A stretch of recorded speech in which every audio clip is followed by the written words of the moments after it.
And with that, I am going to be beginning the stream. What's going on, everybody? Lorenzo coming at you live. And we are just about finishing up principal photography for BrickBob Films, the camping episode. To all my viewers, welcome. Thank you for sticking by me. Permission to come aboard. Granted. I'll kind of adjust the camera a little bit. I feel like I'm kind of off in the corner. It has been a long, arduous haul. And I'm going to let the folks know over at BrickBob Films that we're going live. Give people a few extra minutes to join on in.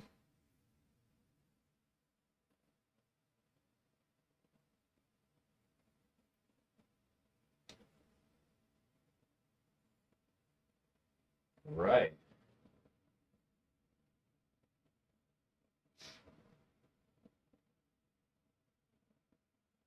Good evening. Yeah, thanks for dropping in. So, wait, hold on. I'm going to pull up. We got a lot of progress last stream. We are done, hopefully, with the clay animation sequences, and we got all the way to frame 2267. So, there's just a couple shots that I didn't quite fill in here. This one's quick. This one's quick. The beginning there.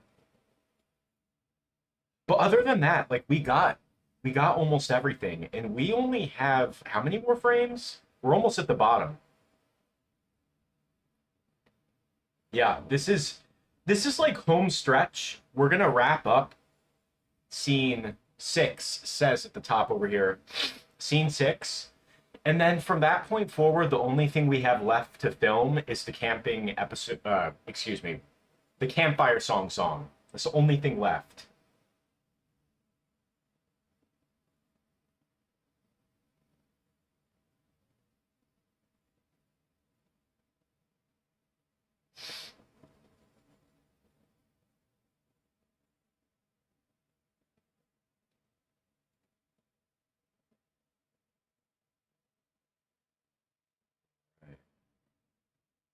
And there we go. Yeah, nearly 20 days. And to think that we're at day 19 right now. 10 of them, or 9 of them, was just doing the sea bear and the sea rhinoceros. Stuff's no joke. But, oh, it's gonna look so good. You know? Sweet. I'm gonna put this away.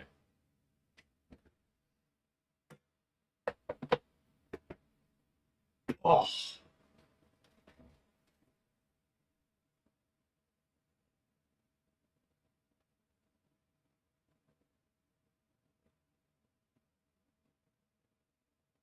Squidward deciding to limp home too. So wait, what's going on here? We have the backdrop for the sea bear, which I forgot to take a picture of. That was my fault. Thanks for the tip. Let's go back a little bit. Saw an attack more than once. Are you crazy? A third circle won't stop that monster. I'm running for my life. No!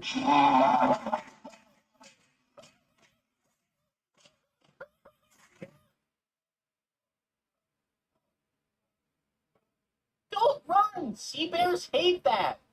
Thanks for the tip. I guess I'll just have to limp home then. No! It's so goofy.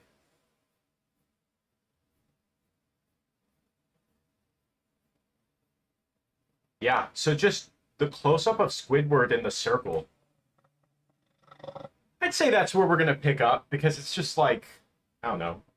You know, we can go back and do the other shots after. We're not going to need our diffuser light. I'm going to turn that off in a second. But I guess we might as well use the clapperboard now. Just a sec. I'm going to have a sip of water.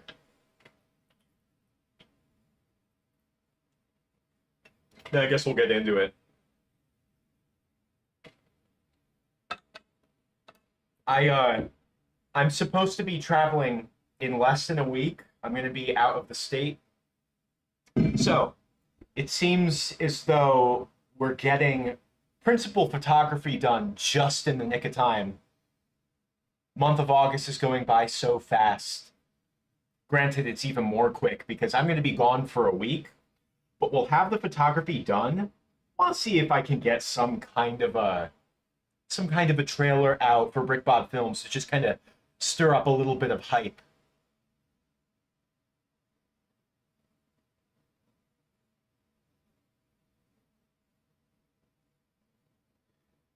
Yeah. Who knows?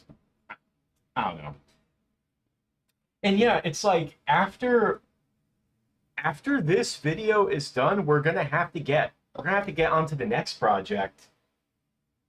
And oh man. When you're done working on an animation project and you just like before you start another one, it just feels like it's like having a blank canvas.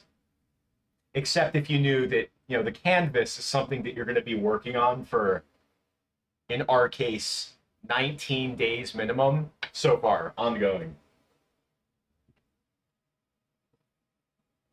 I think I'll start filming sitting down because I went for a run today and legs are a bit tired.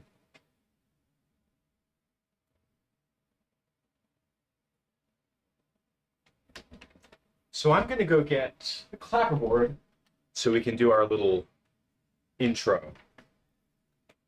So, everybody, this is it. We are approaching the finish line for filming. Just have to finish up scene 6 here. Then we have to do the campfire song, the remaining footage for that, which is only about 30 seconds, I think. So let's get into it. This is BrickBob Films, the camping episode. Day 19.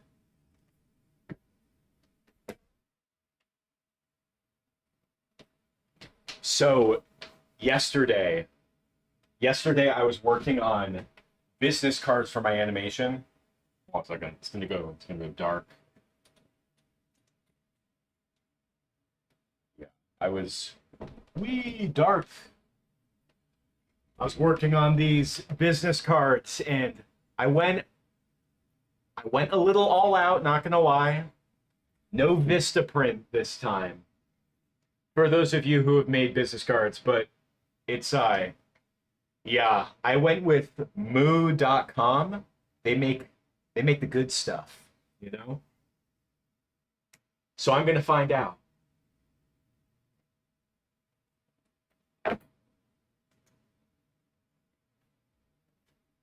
Little excited, not gonna lie.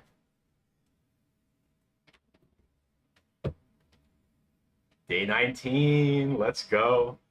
I'm gonna start the work clock. If I feel like standing up later, I'll move the desk up. Dude, ugh. I love this desk.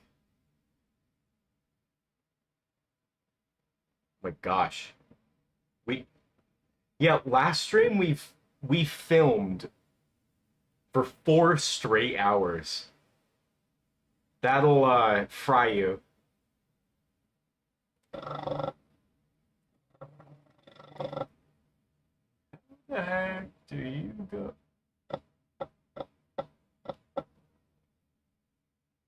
Lighting is very important here.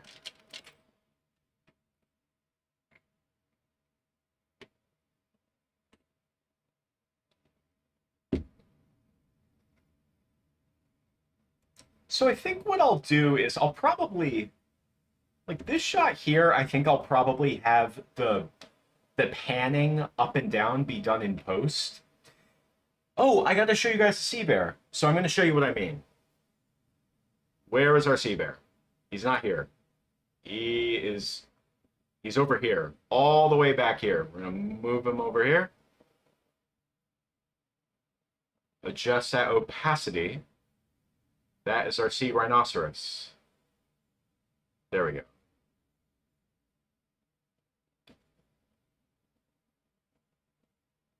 All right, so as you can see, Bear, if I adjust opacity here, Sea Bear is going to be coming up here. He's positioned in the shot, very dominant. So he's in our shot. I really like how this animation came out, by the way. A lot of subtlety. So he looks down. Gonna see that circle. Then we're gonna have him move back up. And then he'll back off. Yeah, the sea bear turned out great.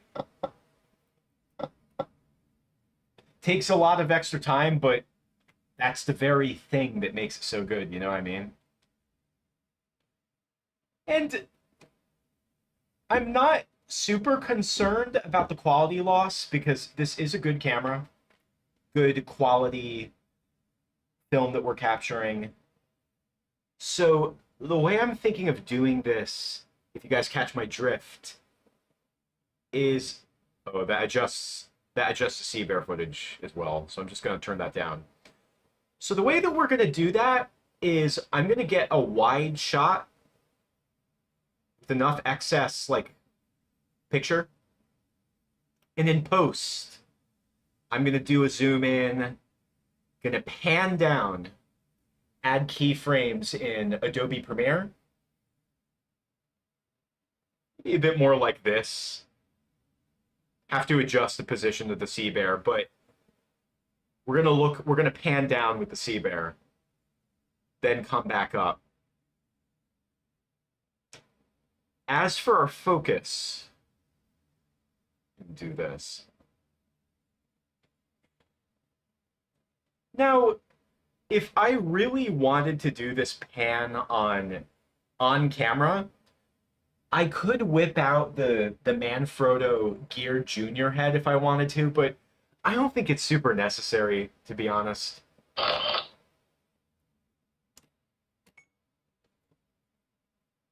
It's definitely more, I guess, cinematic, but I don't know. I don't think it's entirely necessary. You know, do a little zoom in here. The quality loss isn't that bad. It's not that noticeable. Have our sea bear here. I'm going to adjust him a... Oh, wait. Can I only... Hold on a second. Ah, there it is. See that? No, he's way too small.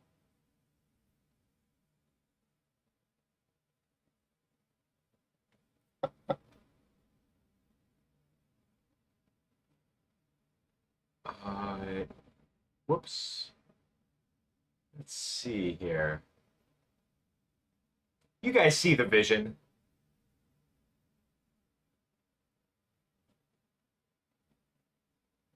I think that zoom has to be even more intense.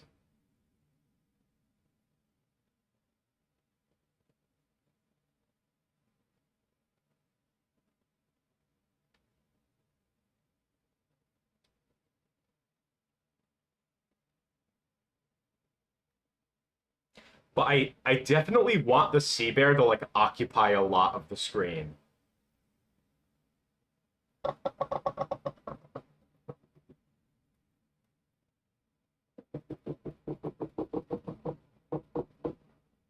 Okay, so he goes to look down, and we are gonna look down with him. And I can add keyframes to kind of position our sea bear down a little bit, because he is swimming, you know what I mean?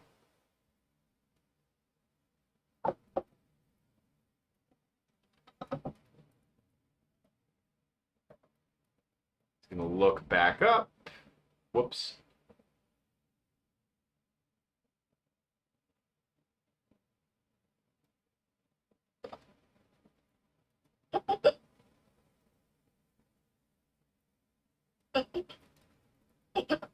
And he goes away. And that should do it. Yeah, you're getting behind the scenes. You're getting to learn how it all comes together. Yeah. I don't know if you were around for the filming of the Sea Bear, but yeah, it was like in our previous stream, I explicitly talked about how I didn't want to be concerned with making the Sea Bear footage fit the Lego animation. I wanted the Lego animation to kind of complement our Sea Bear, you know? I didn't want to have to worry about making sure the Sea Bear was gonna complement the Lego footage. Like this is the star of the show right now, you know what I mean? All right, let's get these photos.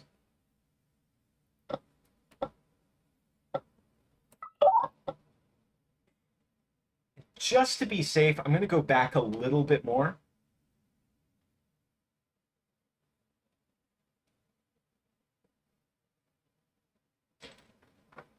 Whoops.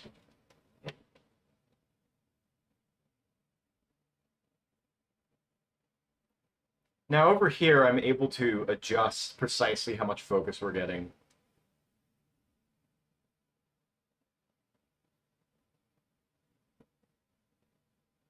That should do it.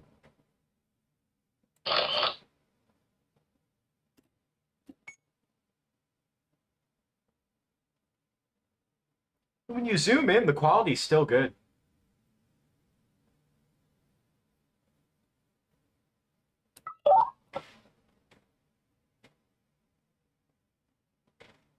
We definitely don't need all of this excess on the left side. I want to get as much of the sea bear as possible. It would be a sin to cut any of this out, you know what I mean? Whoops.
Oh, we have to turn on our onion skin. Excuse me. Go away, final draft.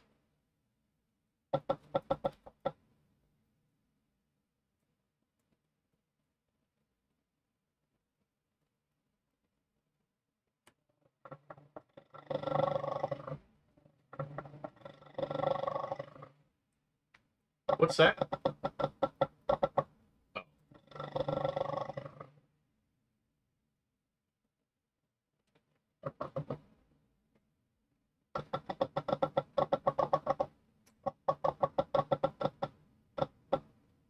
I'll take a few extra frames just in case.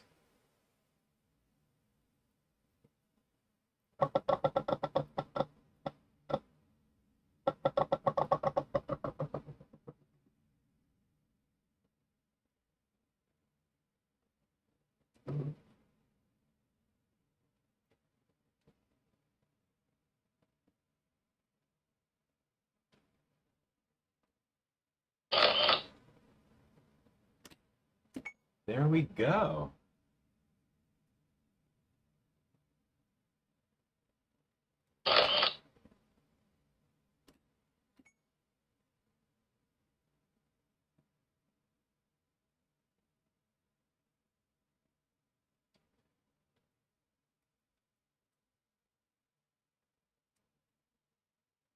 I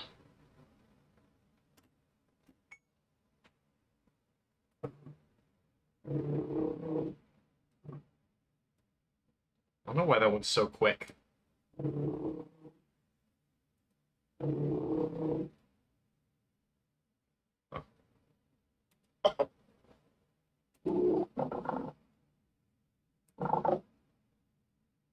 Oh, I messed around with the timing. Oh. Eh. Fix it in post.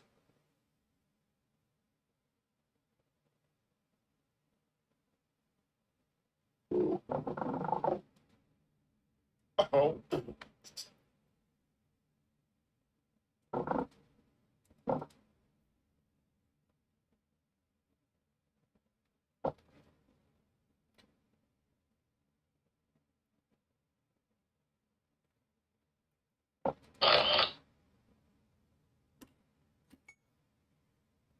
Want it to be nice and sudden, Squidward's movements.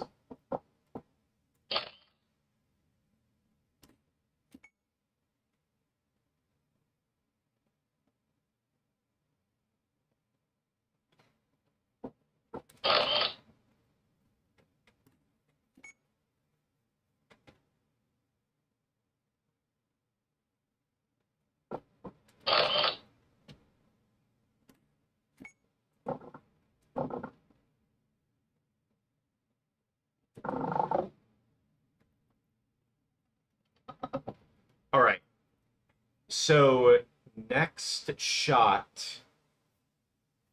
Wondering how I'm going to do this. If I'm going to have a jump cut to show the sea rhinoceros, or if I'm going to do like a zoom out in post.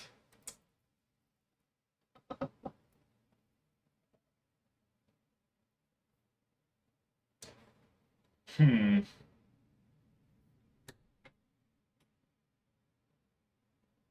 Because in the actual episode, they do a pretty intense zoom out.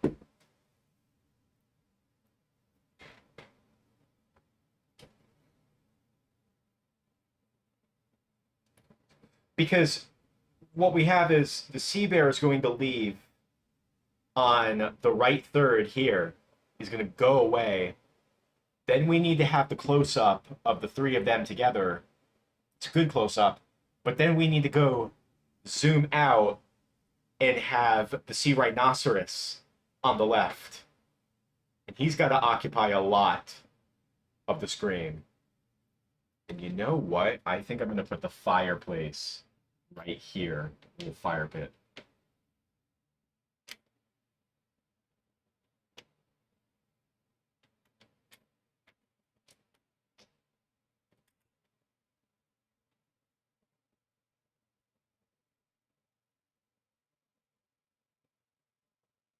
Yeah.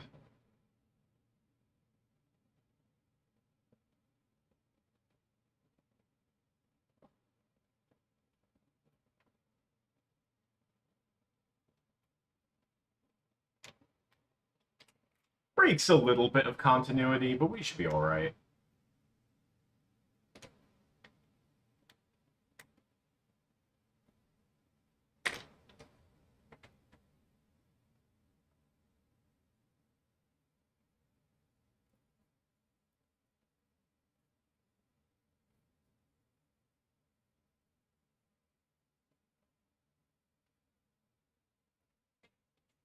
How much zoom can we get? It can be misleading. Hello?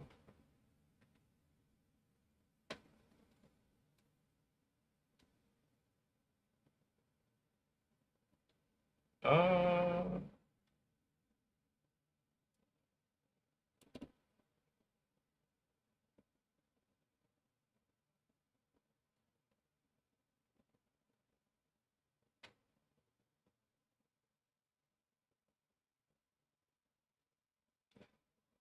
I don't know if I'd call it a goof. Like, it's not super prudent. Like, I could just do, like, jump cut, jump cut, jump cut. But I don't know. I feel like I want to do what they did in the original episode. It's a small detail that I like. I can't really put into words why it's like important to me. It just sort of is. It's almost like it's a challenge. Like, yeah, I know this is harder. It's kind of why I want to do it. Like, wait, you guys think just because I'm doing stop motion, I can't do it? Like, nah.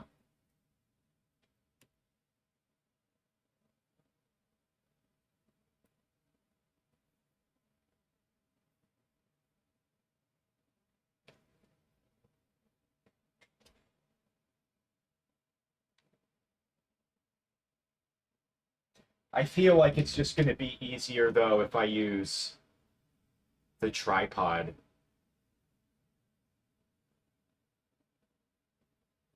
And I can still do the zooms in post. I'll just have a bit more freedom, you know what I mean? Oh, my back. Hold on a second. Oof. Oh, that's better.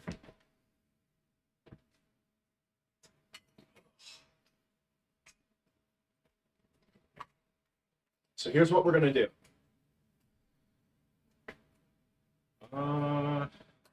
Extend the legs a little.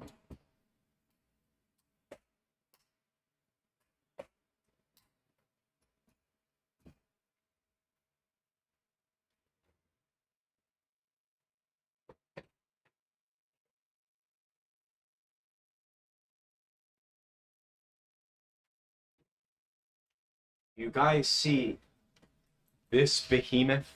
It's really dark. This thing, this is what we're gonna use. Ugh.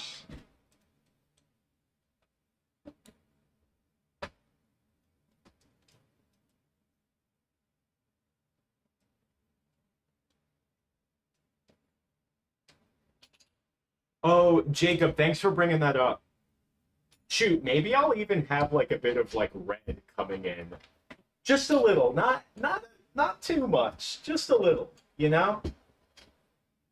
What way do I think it's this way. So I'm gonna take the plate off here.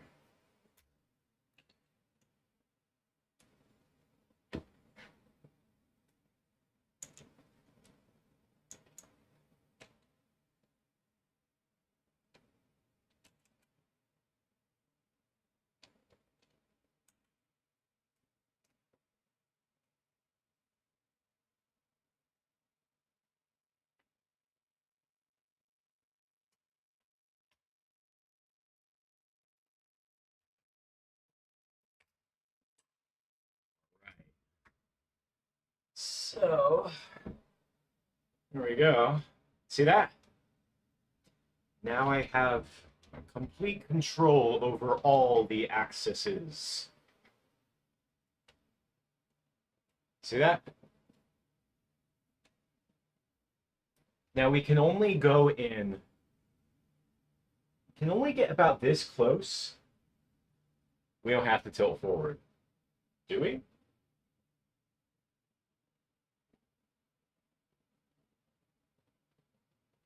Okay, so we can do that. Okay, I think this should be good.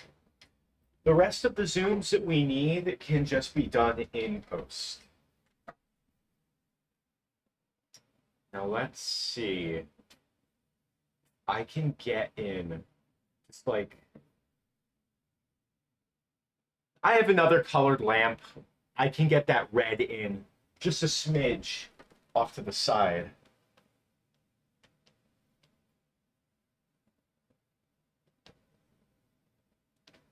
So we do like a zoom out like that. Not that much. So we have all this darkness over here on the left.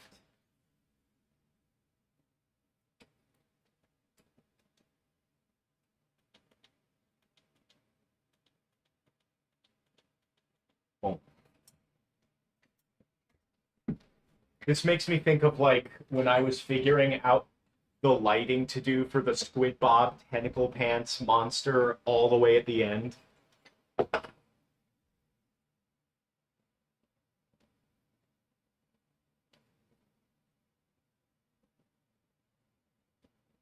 Like, that could just be a cool little effect, you know?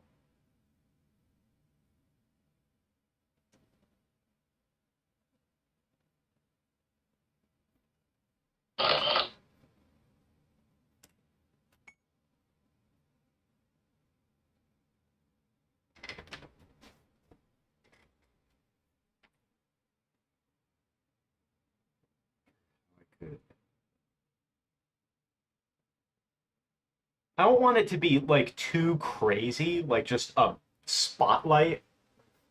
If we just did this, like even this is just a little bit, it's just a little something, you know? You're getting a shadow here from Patrick's house, which doesn't even need to be there, by the way.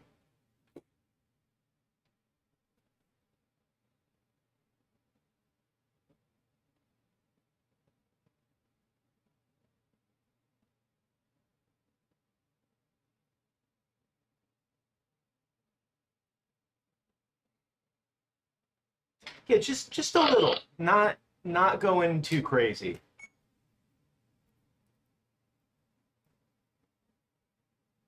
Yeah, it just adds a little something to the shot.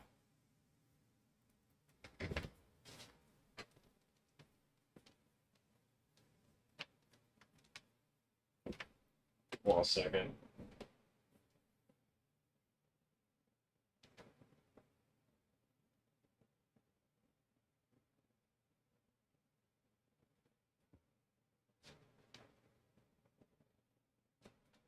All right, let's roll. And I'll just have the light on the whole time.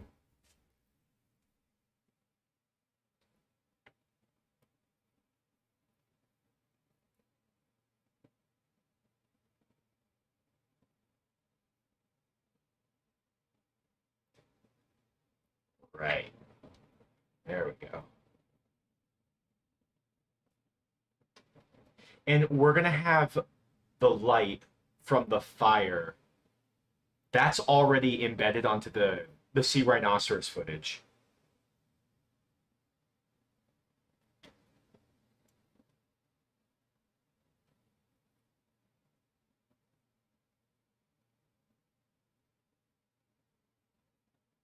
Once again, I want to have as much real estate possible for the sea bear to be on camera.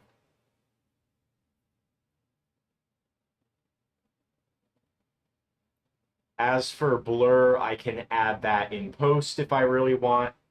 I cannot add focus without using some like Photoshop generative AI stuff, but that is really it's very hit or miss. So here we're gonna have our I'm gonna bump our sea bear footage back just a bit.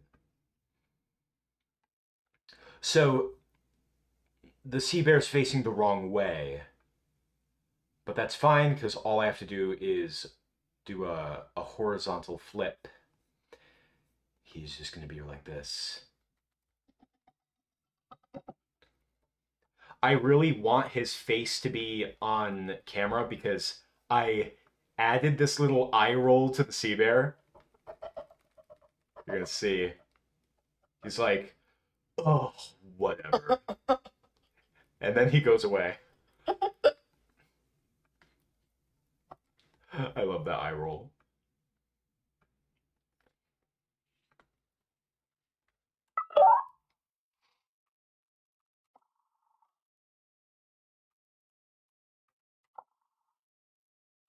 I could just hold this frame in post. Yeah. This is what happens when you start messing around with the time. Like it's like a domino effect of different things that you're gonna have to now navigate in post. I'm also gonna make this go away. I don't need to see this.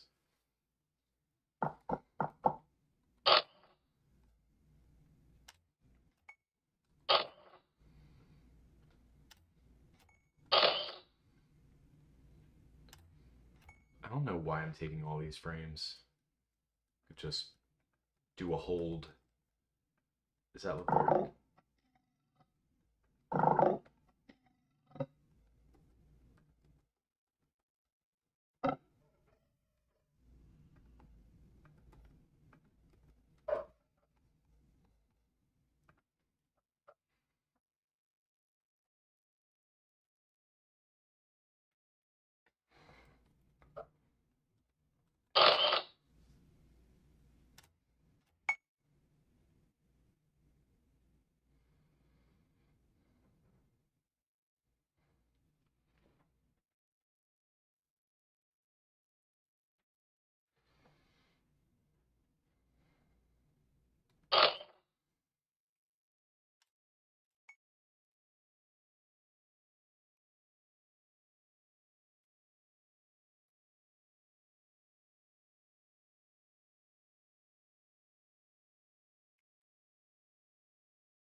It's good to be back at the desk.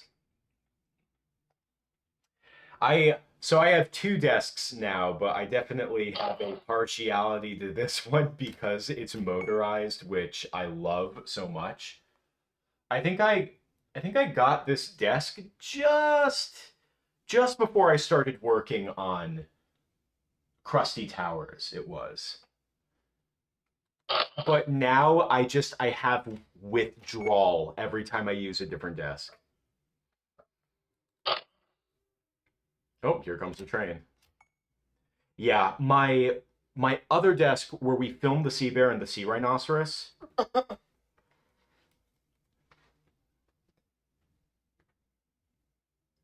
That other desk, that's the same desk that I have been. Oh man, I've been filming with that desk since I think about 2015. I think it was since the first time I ever used that desk was to film BrickBob Films' Imitation Crabs. I think that was the first one.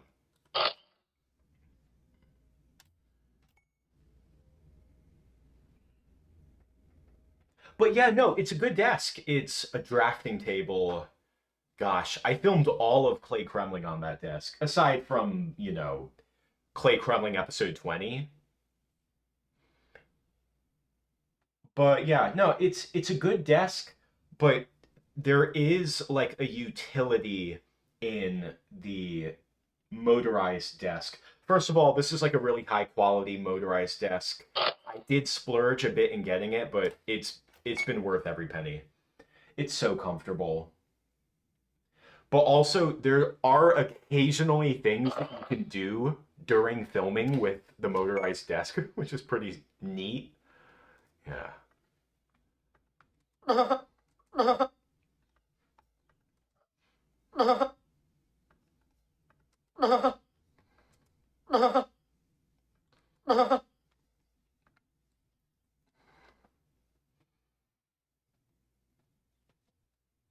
Now we're gonna make our little pan back. I have that toggle on.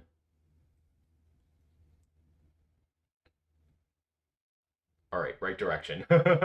I go in the wrong direction all the time.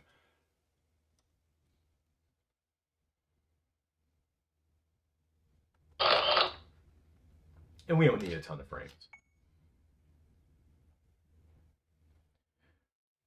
But yeah, no, it's nice having two desks dedicated to the animation work. It's great. I have to get the Sea Bear, like the animation stage and all that stuff off of the other desk. But like to think that I could theoretically film for like an episode of Brick Bob Films and work on like a Lolo animation at the same time. But I definitely don't want to like set myself up for like, yeah, Lorenzo, you're going to be animating two things back to back. Maybe at that, like, I don't know, maybe that'll happen someday, but at the same time, it's just like, I don't want to hurt myself. Wait, what? Oh no. The camera zoomed in all the way. I did not know that. Are you kidding me? Okay, I'm disoriented. That should be fine. We're just gonna have to keep going.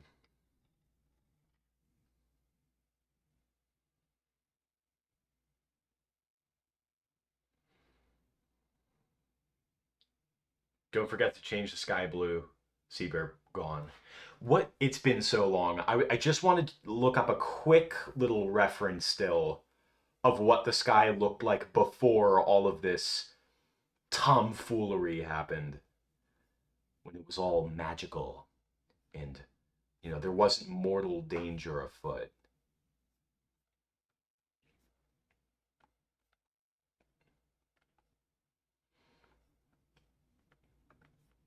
A lot of this was done with like purple lighting because blue is like a really intense light.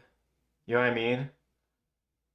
Like that deep blue violet color. It can be very overpowering. Oh, okay. I'm looking at it right now. Mhm.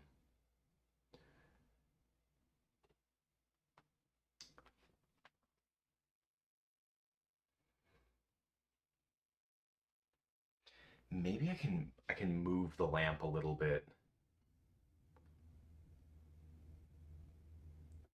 Oops, I think am I going in the wrong direction?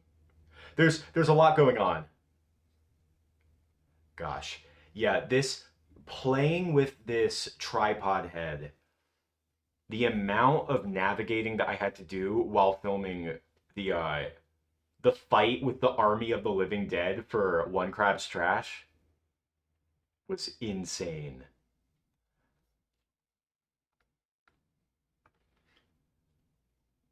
The lighting here looks like something on a movie poster. Well, thank you. I I like to have good cinematic lighting.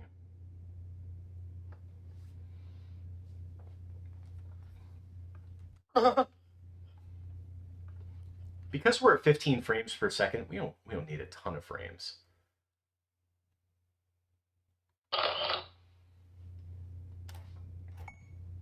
Yeah, so like it's crazy to say this because like obviously I'm still working on this film, but like I'm now that I'm approaching the end of principal photography, like now I'm starting to think, what am I going to work on next? Now, of course, I do want to do more episodes of BrickBob films, but I'm thinking maybe I'll do like a Lolo animation because I brought up Lolo multiple times on these streams. So I actually like just last night, for the past few weeks ago, I was just kind of playing around with a Lolo the Lucky Clown animation storyboard, and I finished it last night. Simple, sweet, funny, because I really want to animate Lolo again, but I want to do him using 15 frames per second because, oh my gosh, 24 frames per second is just so insane. Like that animation demo reel that I did back in March, for those of you who've seen that, that's oh my gosh.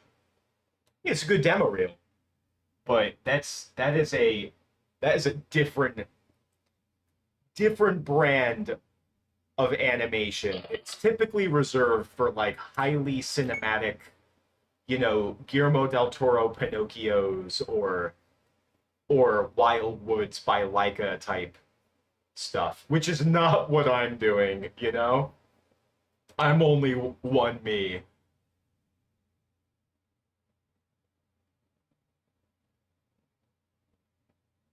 Oh, you like my YouTube shirt?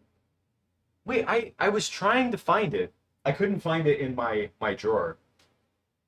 My my clothes drawer is just, if you open it, all you're gonna see is black. Just black, black, black, black. Black matches with everything, and it's pretty low profile. Also, you want to wear a black shirt while animating because it's going to reflect less light. So yeah, animating in the YouTube shirt is actually quite optimal. I don't know. I couldn't find it. It's not far. Oh, I did run a load of laundry too. Yeah.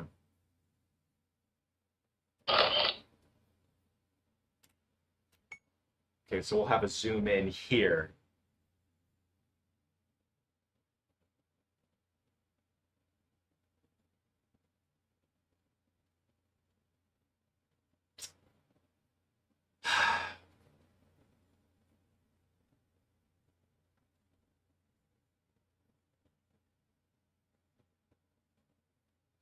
Hey, hey.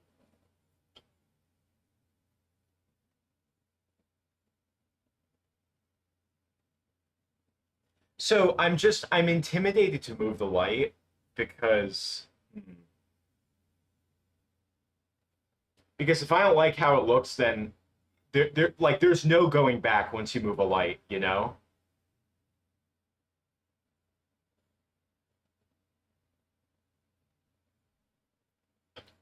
I think we also I don't know what it's gonna look like on the left. Hey, hey, hey, hey.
Hey. Yo, what's up? Welcome to the stream.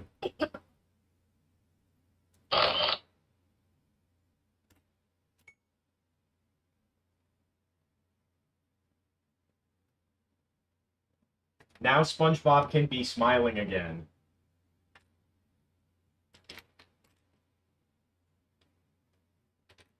What's the face I'm looking for?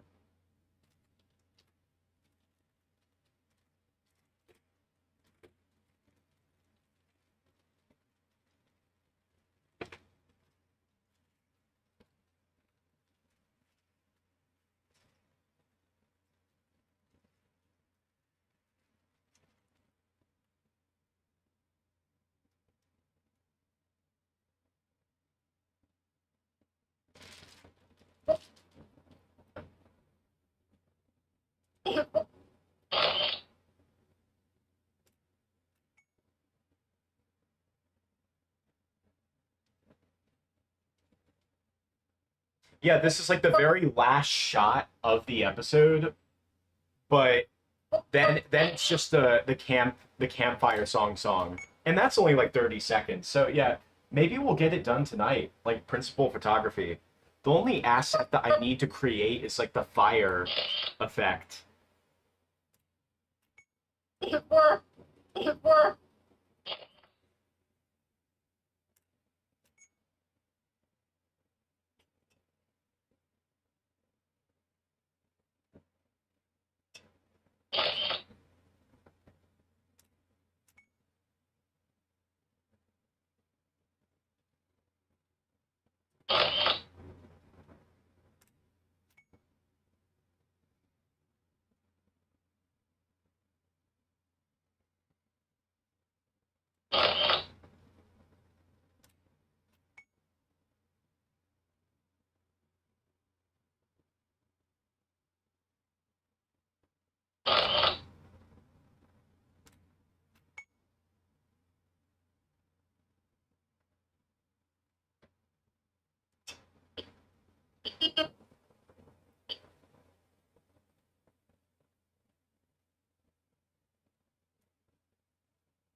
I love that the sea bear doesn't eat Squidward. It just beats him up. That's it. It's like having your older brother beat you up or something like that. To those of you with older brothers.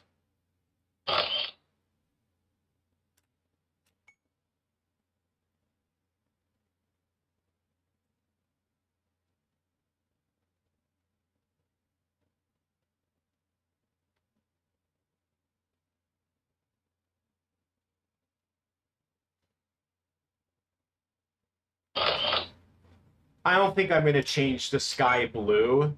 I think it's just I think it's just too much going on for like what is supposed to be like it's not super dramatic scene. Also, I don't like we need to have the dark over here for the for when we see the red light because I don't want it to clash with that red light. Great heat tolerance. Well, well, I fortunately we live in the age of LED lights. You guys I could not. saved my... Oh my gosh. I just couldn't imagine what it must have been like animating with those hot bulbs back in the day. Like really just the more you think about it, the more lucky you're gonna feel that like a lot of these things that we just have today, we just take for granted, but like My Heroes in animation didn't even have things like bulbs that didn't heat up the entire set. You know what I mean? I have to make a list of all the ways like doing stop motion is more beginner friendly now than it wasn't back in the day. Trying to trying to think what my lighting was like in my earliest videos. Trying to think if it was just like a lamp downstairs because when I started making BrickBob films, I would film in our living room, but we didn't have like recessed lighting, so I'm trying to think what that would have looked like. The lighting setup. My... Okay, I'm gonna take an extra frame because we're so close. Because remember, we're gonna have to zoom in post.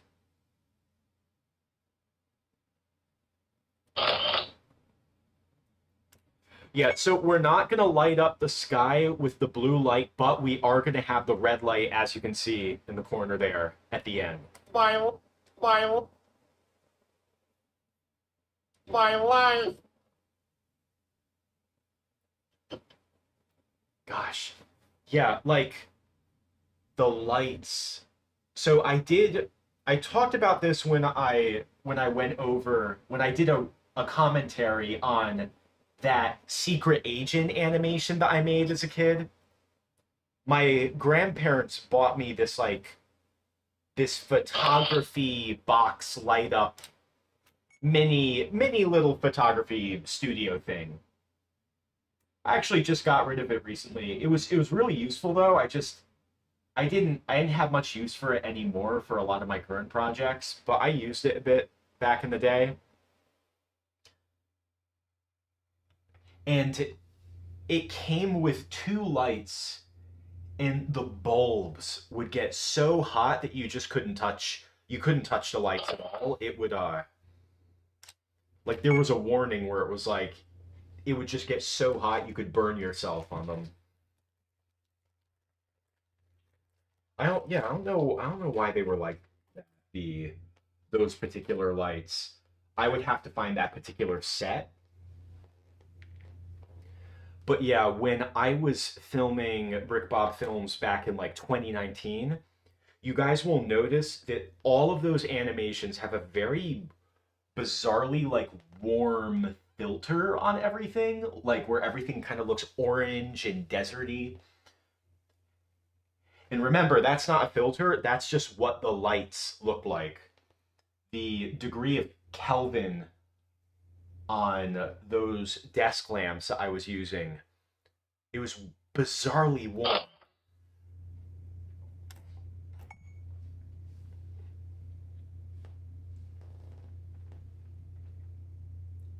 Can't wait to see the final product. Yeah, it's. I mean, look, the hardest part is doing the filming. I mean, I say hardest as in like mentally hardest. Like, no, of course you like the filming, but it's the most time consuming part. Once you have all the footage, it's just bringing it all together. And I can do that like just from the comfort of like my couch, for instance. I tend to do the editing of my projects on my PC.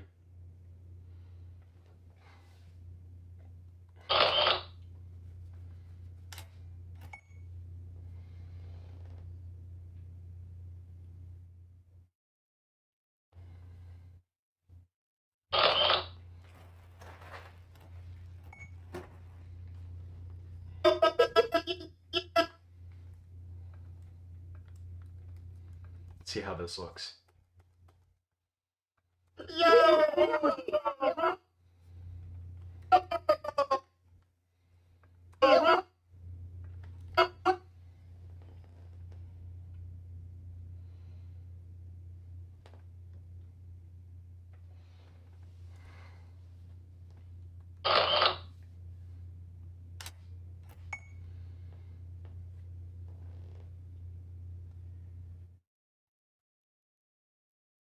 Did some of my lines have to be redone? No, I think I am gonna re-record just a few lines from the Campfire song, particularly in the beginning, but I think the ending's all right.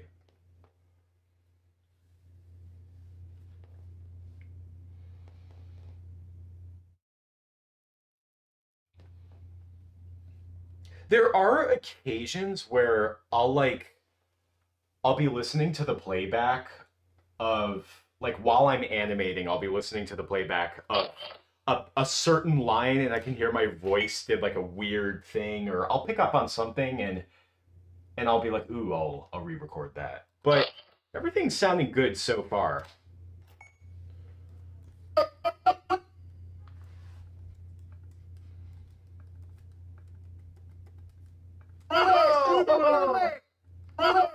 Why is the camera moving? For God's sakes. Stupid.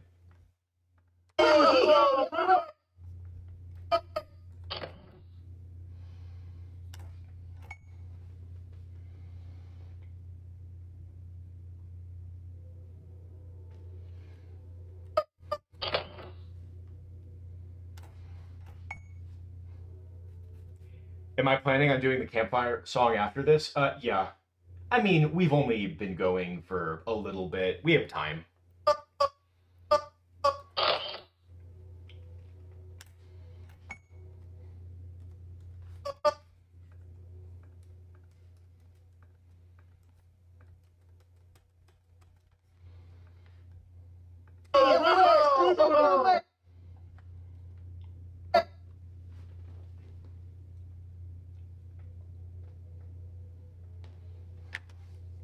No, SpongeBob, don't fall. Wait, so guys, the new Lego SpongeBob set came out, right?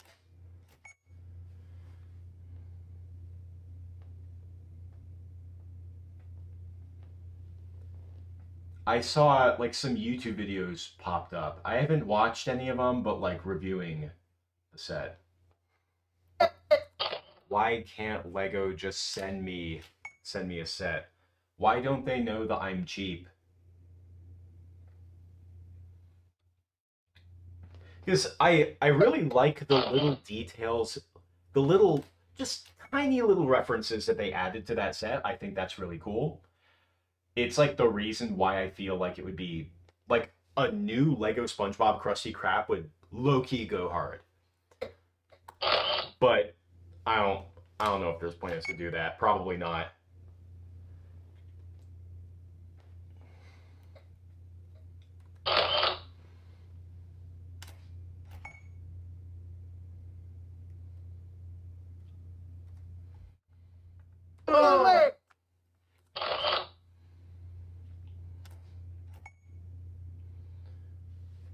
Yeah, you can't open up the set. So like that's my main problem with it. Is like keep in mind these Lego SpongeBob sets, the original ones, the ones that I'm using, they're not pretty. They certainly are not pretty, but the play value was super high. Like they were clearly designed to be played with, you know? Open up SpongeBob's house. He had that stupid basketball hoop and the little basketballs. I don't even know why they were there. It had the little catapult thing and the pullback car. And even Squidward had a catapult. And the grill in the Krusty Krab had the little lever that you could push down so you could make SpongeBob like shoot the Krabby Patties up. Like they had such good play value. The new sets technically like they look better, sure, but I don't know if I could make it work as well. Also, they're bigger. I don't know, dude. Harder to store, probably.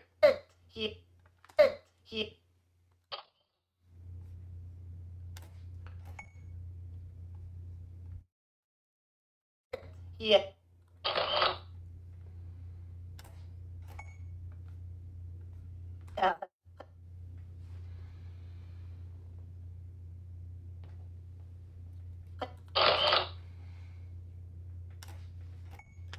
Yeah, I always wanted them to do a Sandy's Tree Dome set because that felt like another landmark that was kind of bizarrely absent.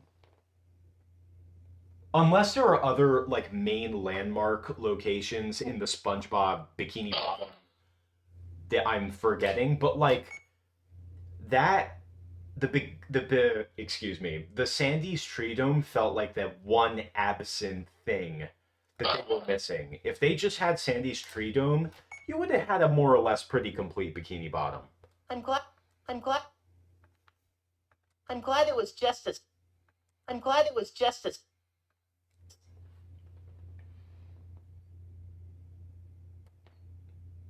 Because what? You had SpongeBob's neighborhood, you had the Krusty Krab, you had the Chum Bucket,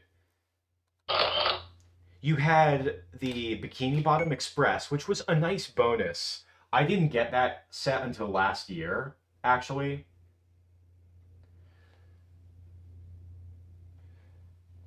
But yeah, what else did you have? Oh yeah, you had the hospital. But personally, I would have traded the hospital.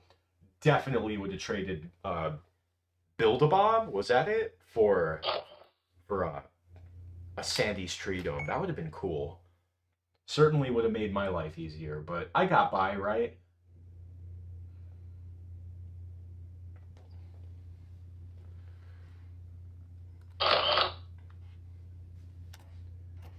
Oh, a super weenie hut juniors.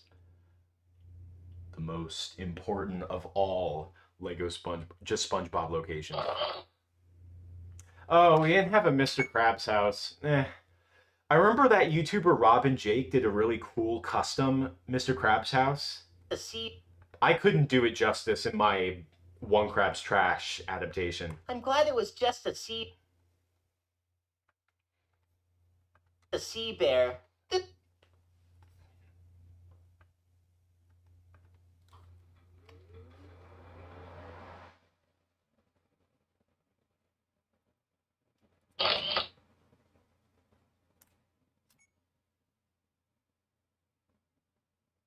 Goo Lagoon I was thinking of. I don't know what you would do with a set. I mean, of course you could do a set of it, but yeah, like I don't know. I feel like the Lego SpongeBob sets, because there was only a few of them and Lego clearly wasn't making tons of them. It just, with how few sets there were, I'm glad that they got the essentials. This But yeah, those sets that they did later on were pretty disappointing. I mean, the one where you have SpongeBob and Patrick as superheroes, like that's cool, but they totally missed the opportunity to have Mermaid Man and Barnacle Boy. A lot of people complained about Glove World. Like, granted, doing a good Glove World would be a huge set. the circle with that. I got the Glove World set when I was a kid. You can see it in my old videos.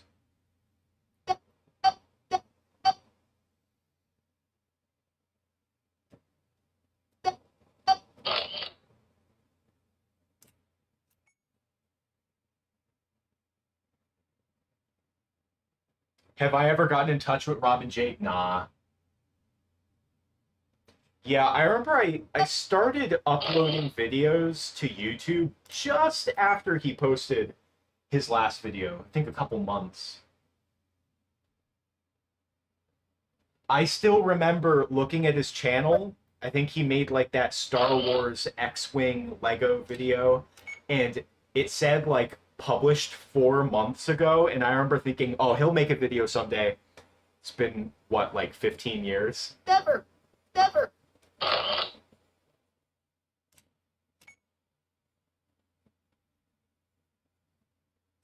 hold back a sea rhinoceros.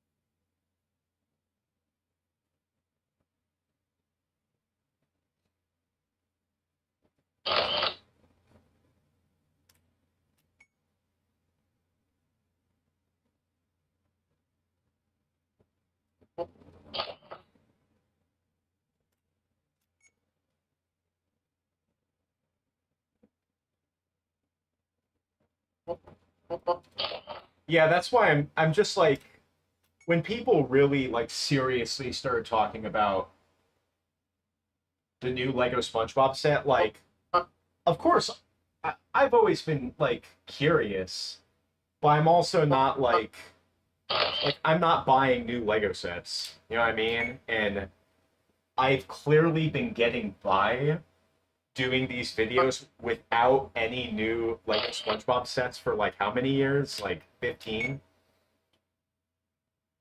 What a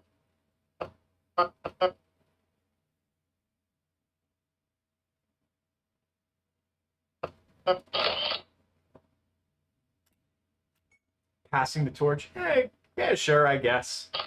I mean, that channel was super. Gosh. Rob and Jake's animations were something else. They were they were ahead of their time, I would say. what a tracks. I talked about this before. Like the editing in those animations for what, like YouTube 2009 were genuinely really impressive. What attracts them?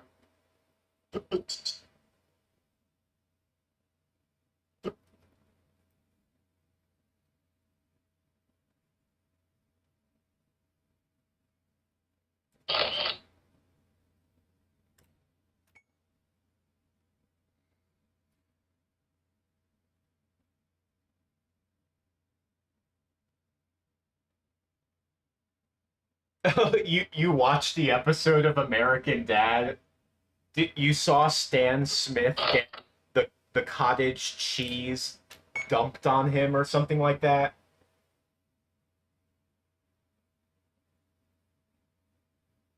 Yeah, that's funny that you that's funny you watched that episode.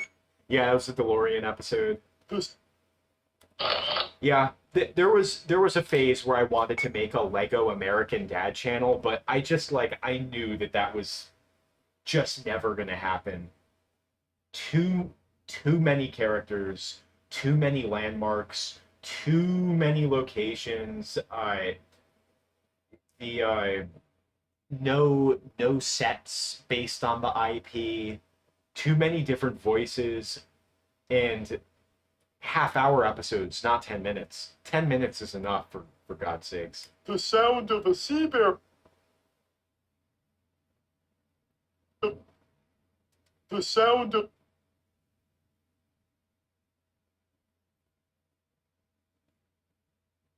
attack.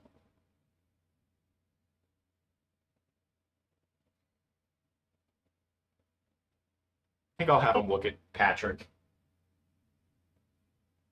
Up, up. Yeah, so like if I were gonna do Lego like BrickBob Films Dunces and Dragons, one of the benefits to that episode was like I could do that episode without using any clay animation effects, I feel like. Because I would want to put like my Mega Blocks on full display because it's just a different vibe than Legos. I find Legos a little bit boring visually. They're too slick. They're too clinical. Like, I mean, don't get me wrong. It's really easy to make worlds with them. Sound of a But, you know, a lot of people are doing it. I want to make something that's a bit more cinematic. And, oh my gosh, the Mega Block sets. Playing with those as a kid, I just always felt like the sculpted, more organic look of like Mega Bloks dragons, it just lends itself to the genre. The setting, so much better than, you know, the smooth plastic look of Legos. sound of a sea bear attack. Okay, I'm gonna do like a slow.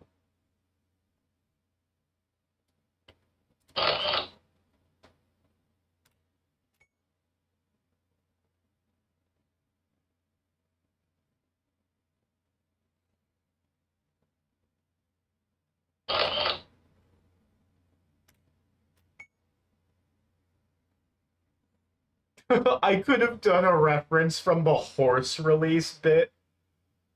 Oh gosh.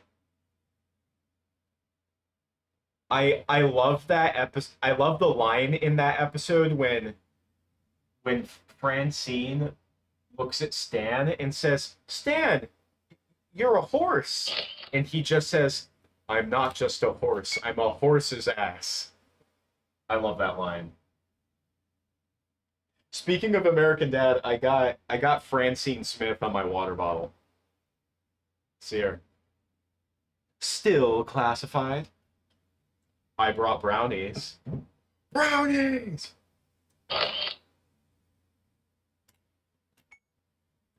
Yeah. I remember me and the Flying Dutchman from the original version of Scaredy Pants that I made when I was like 12. We used to like he lived down the road from me and we would get together, play with Legos, animate using our iPods. We'd animate our Legos, and we would heat up nachos in the microwave. We would just make nachos, and we would put on American Dad like every day. It was fun.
that gonna look weird?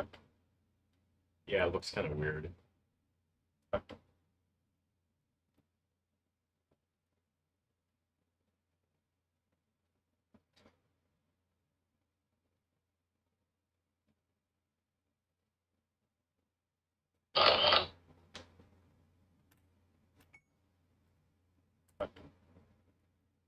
All right, now we're gonna have our reveal of our sea rhinoceros, which we have right here. He's facing the wrong way. Boom. So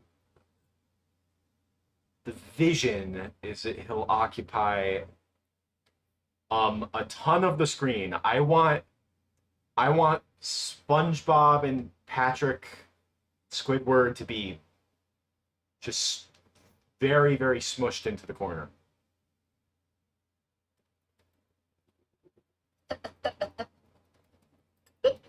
Gosh, the nostril flares look so good.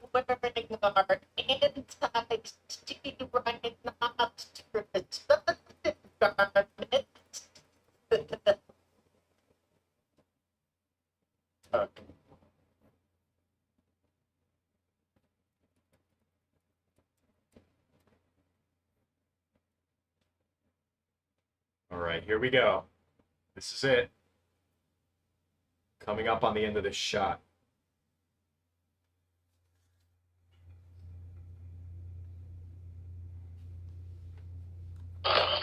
And we're gonna have to do a zoom as well.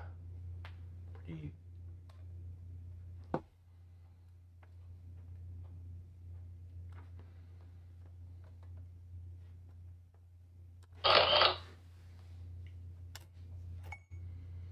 Yeah, if you're doing like homemade stop motion animations, like this Manfrotto head is a pretty good tool.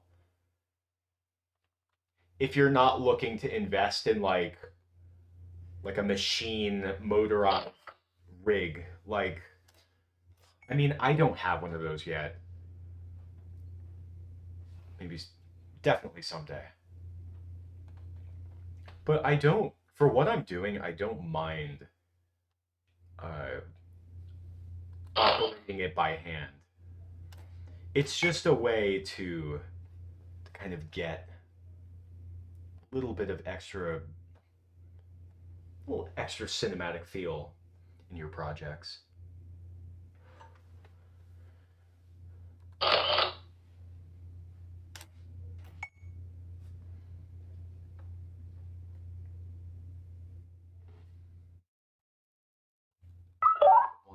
Want them to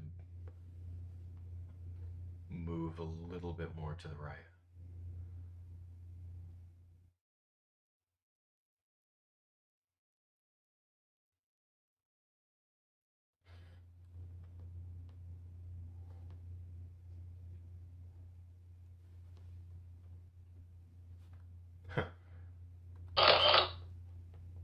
I'm doomed, am I? Makes me think of C3PO when he says, "We're doomed." Yeah, no, I'm gonna have him look at the sea rhinoceros.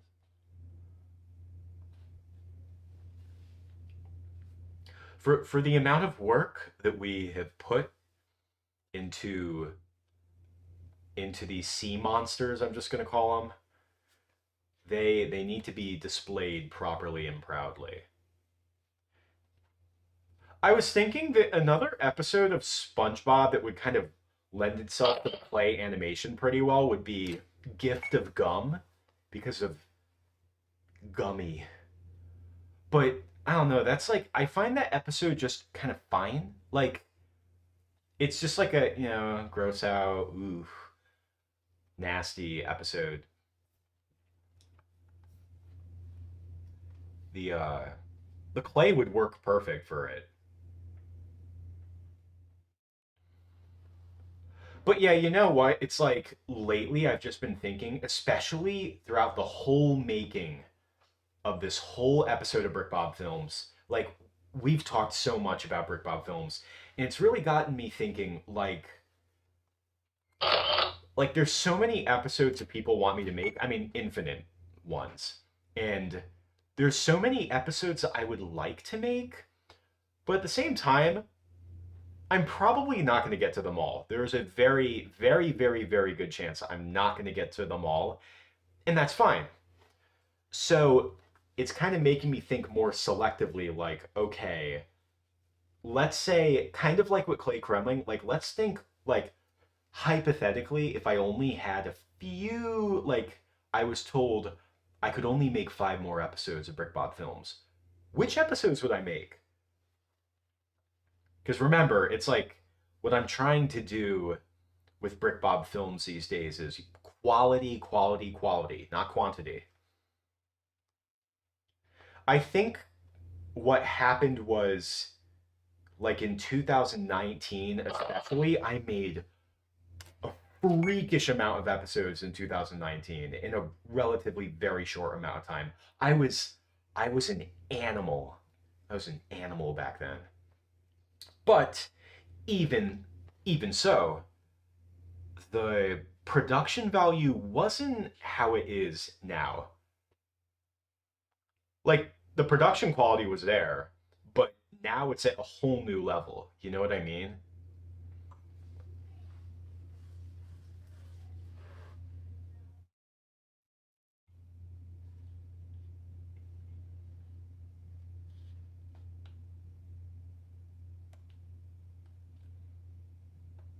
God dang it.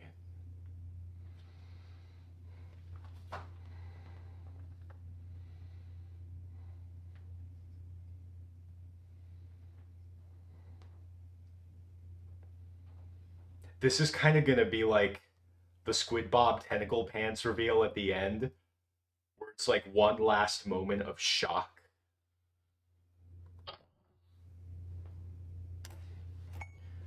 All right, let's see kind of how we are.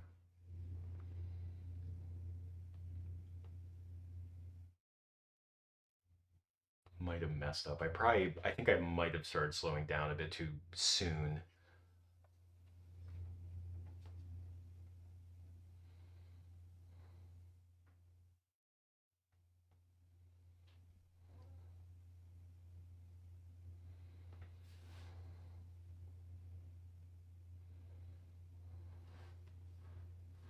Maybe I'll kind of adjust, do this instead. Replace this frame with this frame.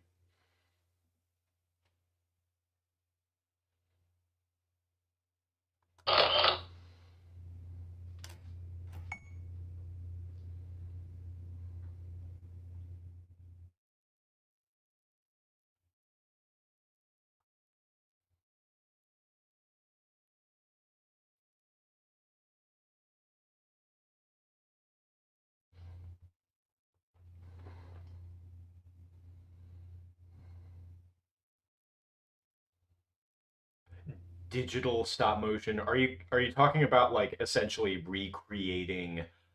the recreating stop motion in a computer?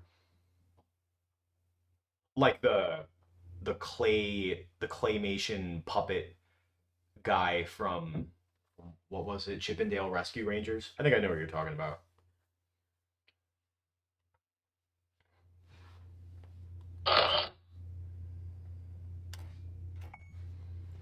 See how we're looking so far. I like the red. Just a little bit of like of alarming shock coming in from that corner.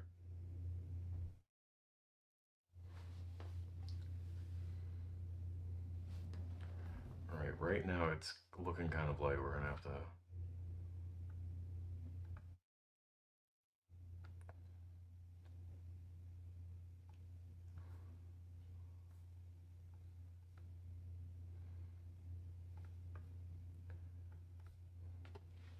I want him. I want even more. Oops, wrong way.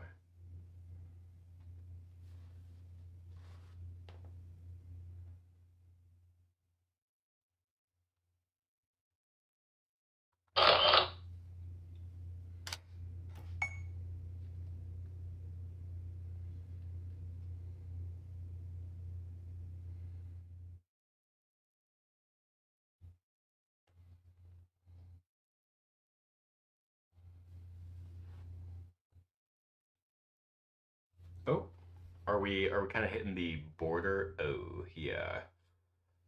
God damn it. Stupid. I don't I have no excuse how I forgot to verify that wire wouldn't get in the shot. I guess I didn't think I would be panning this far. Oh wait, you can see. Yeah, you can see the base of the lamp. All right, I guess this is too far. Shoot. Confound it.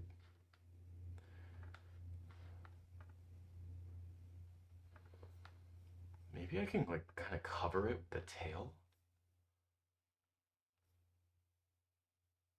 If I hide it, I can probably be fine. But yeah, this is I think where we were gonna have to stop. Yo, what's up? Welcome to the stream. We are wrapping up filming for what camping thing, SpongeBob, BrickBob episode, Lorenzo animation. How you doing? A little fried. But I'm just glad that we're at least getting through like the principal photography before I have to go because I'm traveling next week. So I'm a little bit frantic. Little bit frantic. Yeah, I'm like nervous, but at the same time I went to Tennessee for an another animation related thing earlier this year and that turned out fine. So you know what? It's gonna be good.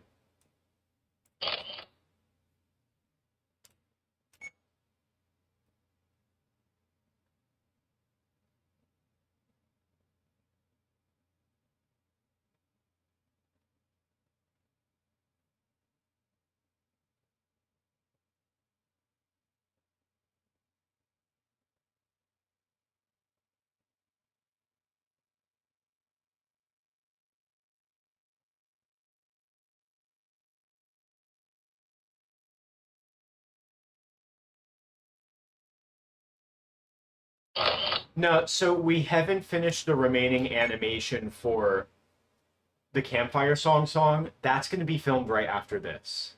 That's coming right up. Yo, shout out to Hexatoons.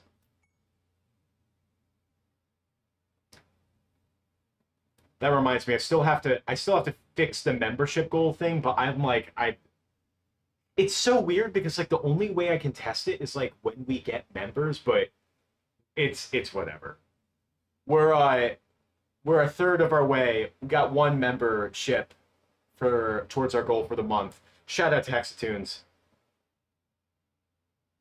Uh, Yeah, freaking Streamlabs is on some BS.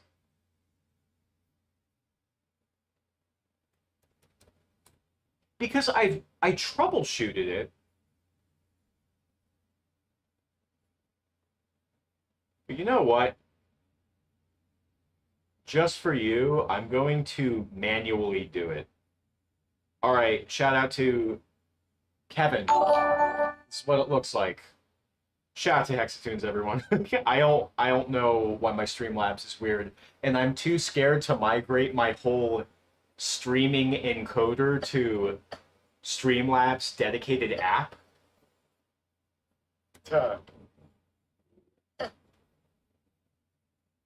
uh, Let's see. uh, uh, uh.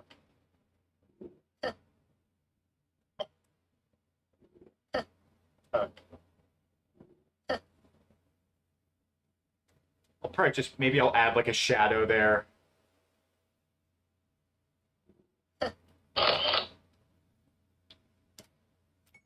Shout out to our mods, everybody. Oh, what am I doing? I have to photograph SpongeBob. Your attack.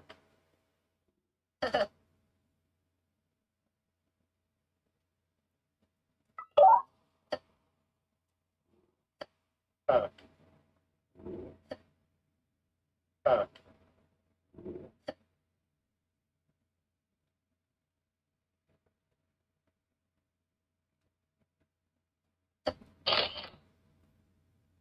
Just for reference, our sea rhinoceros is going to be right here. Very imposing.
Morhun continues to haunt me.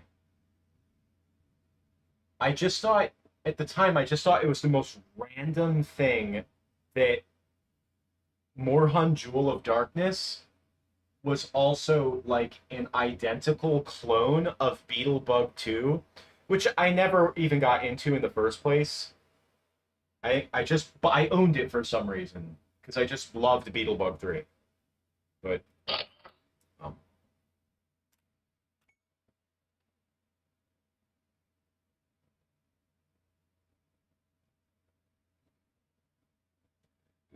Morhun will haunt me to my very grave.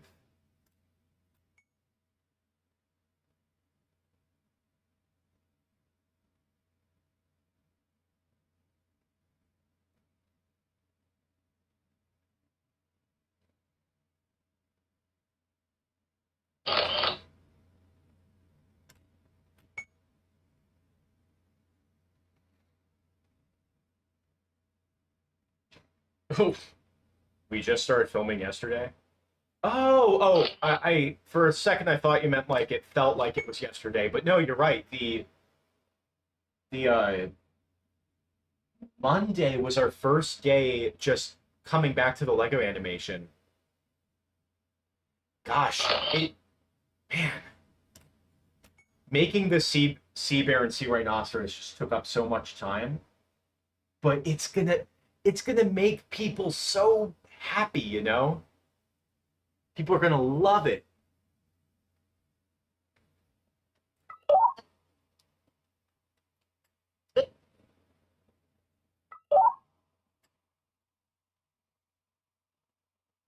Like people are gonna be talking about this for years to come, you know?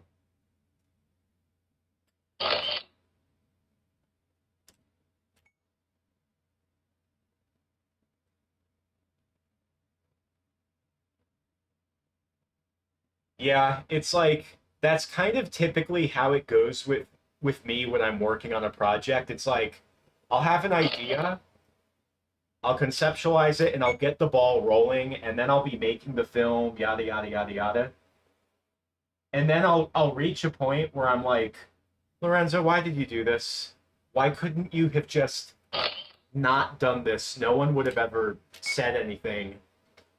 But then the end result is just it turns out so great. So it's like, yeah, I guess it was worth it. I remember when I was doing theater, it was just like maximum effort all the time. Everything needs to just be 100% every single time, every single night, every single performance, everything.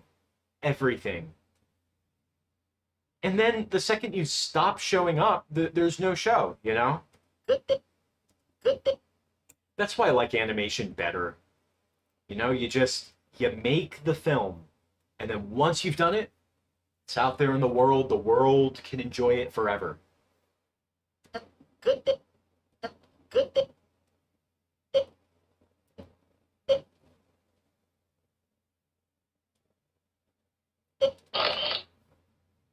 And that's like the motivating thing. It's like, yeah, is it just tons of work? Sure. But you only get one chance to do it, you know? After that, you moved on. You can't add to it anymore. Good thing we're all. Good thing we're all wearing our.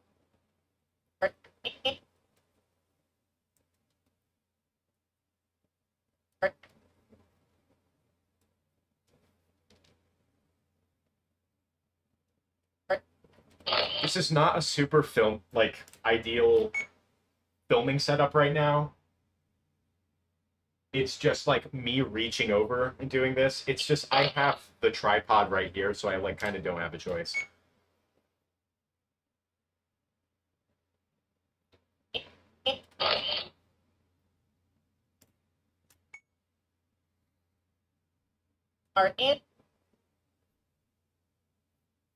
Our anti-sea rhinoceros.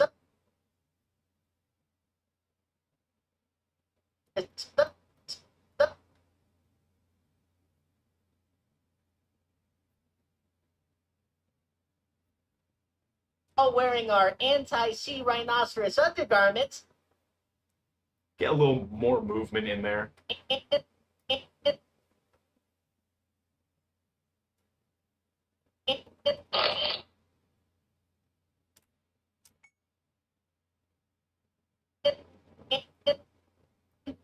Wait, you're saying that Moorhunt soccer was better than Moorhunt tennis? I refuse to believe that. There is no way. Moorhunt tennis is one of the greatest contributions to humanity.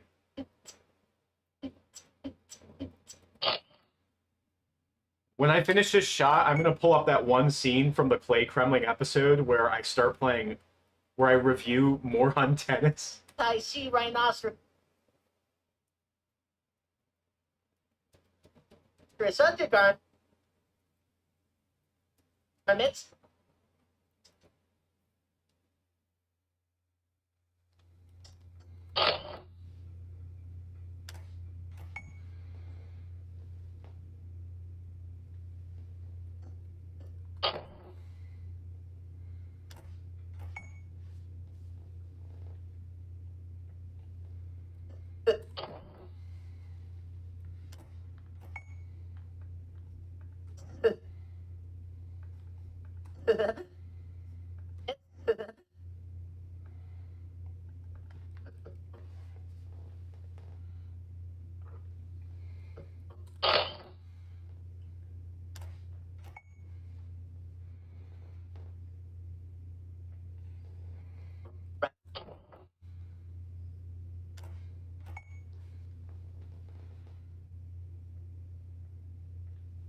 Oh yeah, and after this we have to do like just a couple extra shots, only two.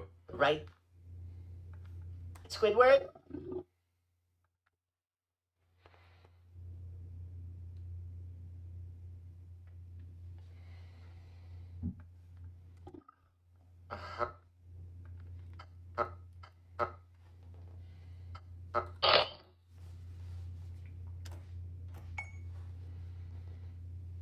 We're doomed. Move your stupid head. Ugh.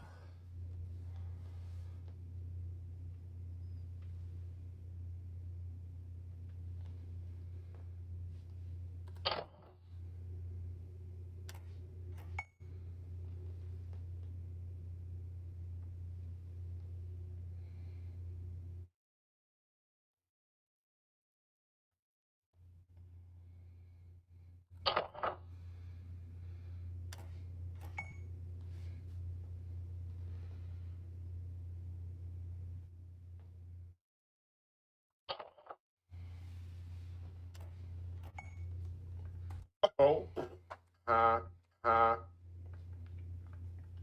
Uh-huh. Uh-huh. That's great. Our anti. And yeah, we did it. We kind of have everything coming together.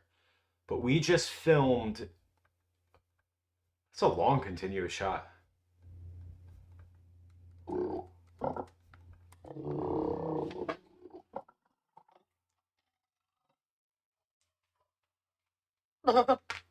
Hey, it worked! You guys saved my life! Yay! Yeah, I'm glad it was just a sea bear. This circle would never hold back a sea rhinoceros. What attracts them? The sound of a sea bear attack. Good thing we're all wearing our anti-sea rhinoceros undergarments. Right, Squidward? Uh-huh. And that's really good. All right, just a couple extra shots. Then that'll be a wrap on this scene, and then we'll get to the campfire song. But yeah, we just have to get him limping. I guess I'll just, what is it? End at 3:14. I'll just put a note. End. Beautiful. Yeah, so I just need, okay, we don't need this. Definitely don't need this anymore. But we do need something, and that is this little photograph backdrop. Let's see there.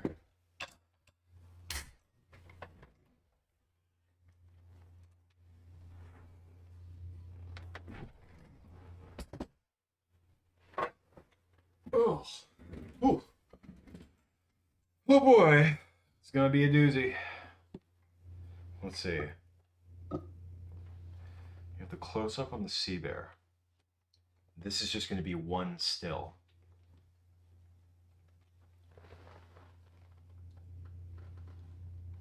Oh wait, first, let me pull up that clip from Clay Kremling.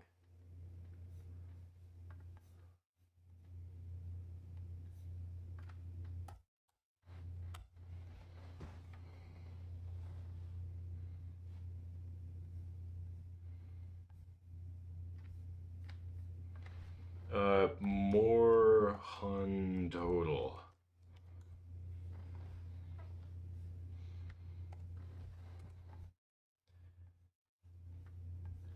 How do I get this? 8 more Hun games. Alright, wait. Boom.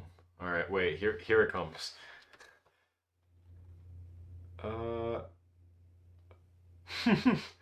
The automatic like chapter that was generated it just says more Huns. Space in the middle, capital H, more Huns. Thank you. More on Dennis. Okay, wait, here it is. Things have taken a All right, take it away. What is this? 16-year-old me. Take it away. turn. And you would be right to say that. But let me tell you, everything we just talked about seems trivial in comparison to what's coming next. Let us begin. A great plan and then some. Here goes. Let's cut the bullshit. Why does this game exist? Now, despite how stupid of an idea this game sounds like on paper, I have to admit, I was really curious to see how this would be. And oh my god, look at what we have here. Is this not the best opening title you've ever seen?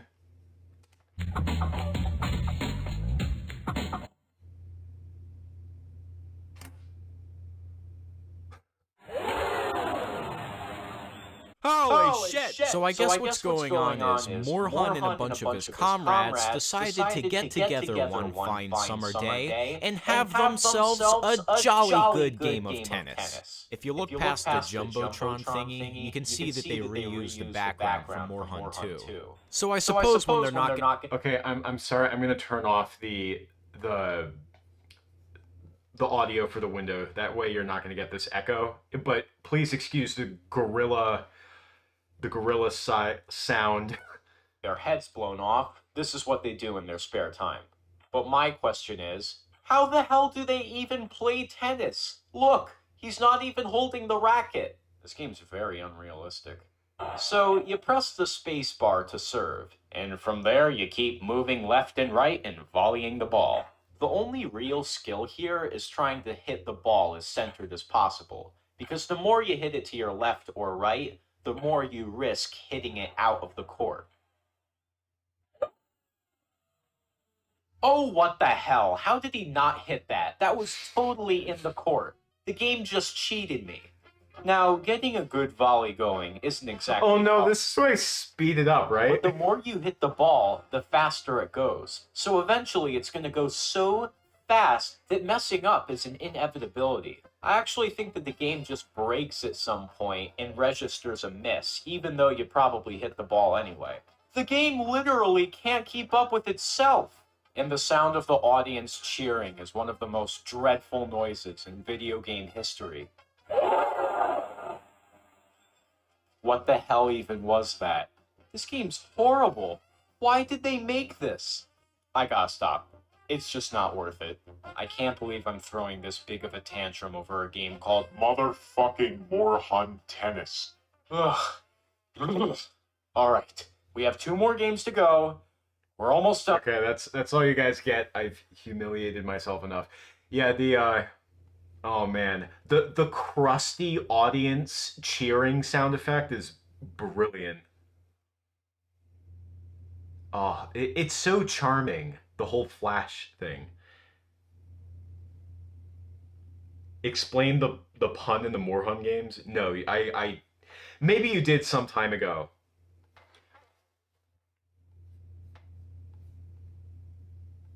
I'm gonna make this go away.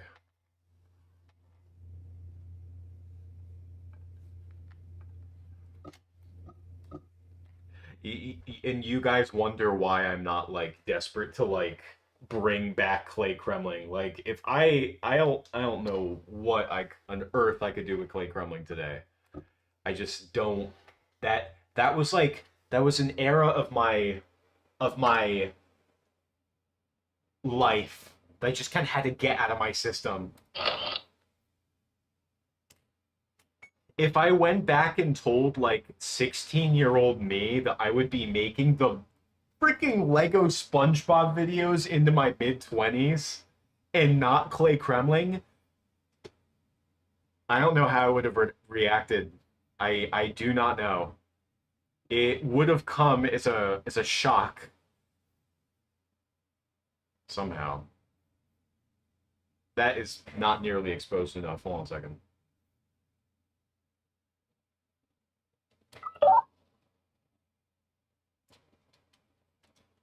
Oh boy.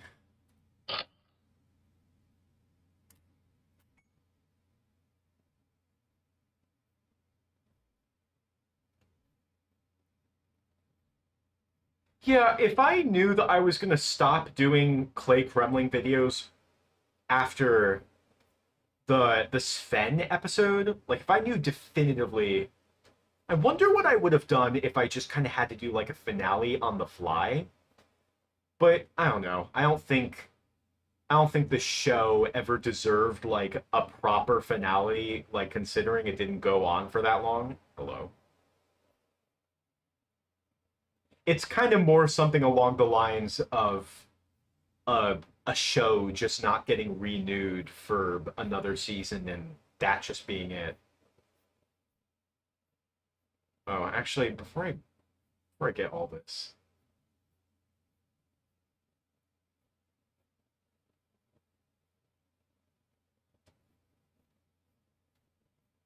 Is that it?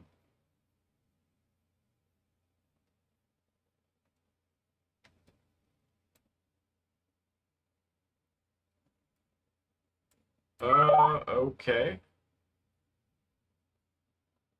Nope, it didn't copy. It did not copy.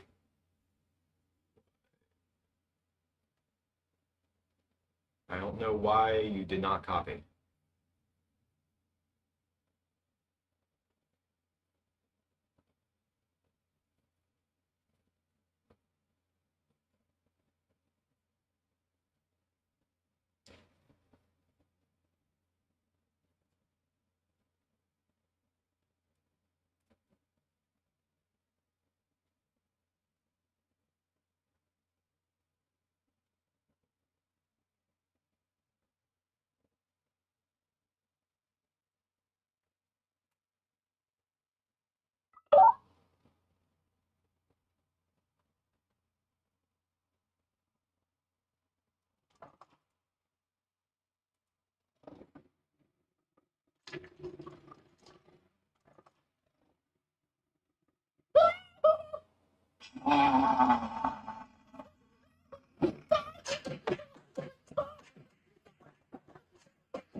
We're finishing up the principal photography altogether for the camping episode. Oh, I forgot to turn the clock back on. My bad. Whoops. But yeah, so after this, I only have to do one more shot, and then we're just gonna wrap up filming for the campfire song, and then that's pretty much gonna be it for filming. Gosh, we really got through a lot before even starting work on the Sea Bear. Hate that. Run! Sea bears hate that.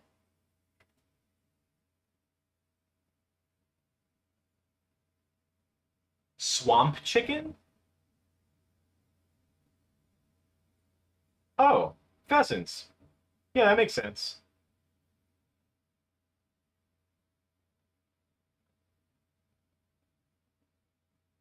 Oh. Oh, that's cool. You're hunting literal swamp chickens.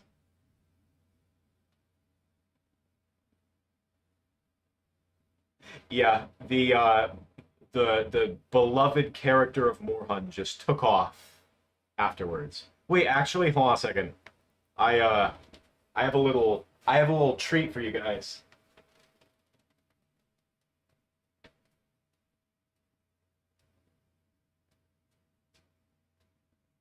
I have a special import to share with you all. Are you ready for this?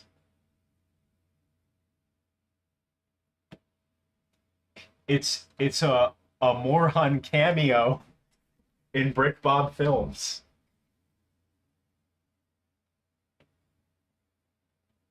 My life is complete.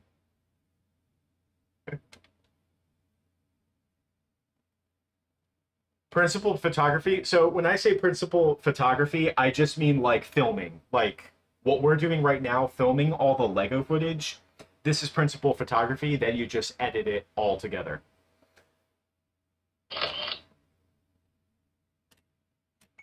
Yeah, we got a Morhun cameo. I don't even remember when I got this. Gosh. There was this Morhun bobblehead that I wanted so bad. I'm gonna try looking it up. There's a Morhun bobblehead. But I could never find one. I'm sure it has like a different name in Germany. Yeah, like I looked up Morhun bobblehead and I can't, it's not even showing me the one I'm looking for. There has to be a certain name for it. Drat. Hold on. I have like a picture of it on my phone. You guys could be the one to find it. But granted, I feel like if you could find it, you might as well buy it for yourself.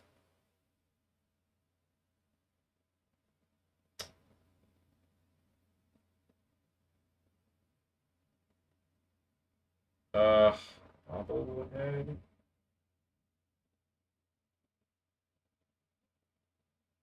Dang, I'm not going to be able to find it now.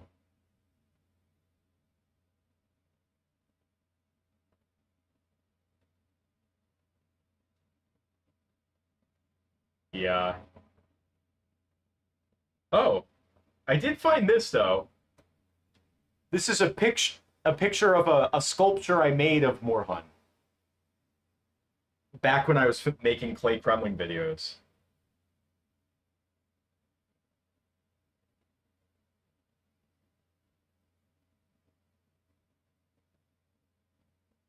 Yeah. I have far too many photos. I'm not going to be able to find it now.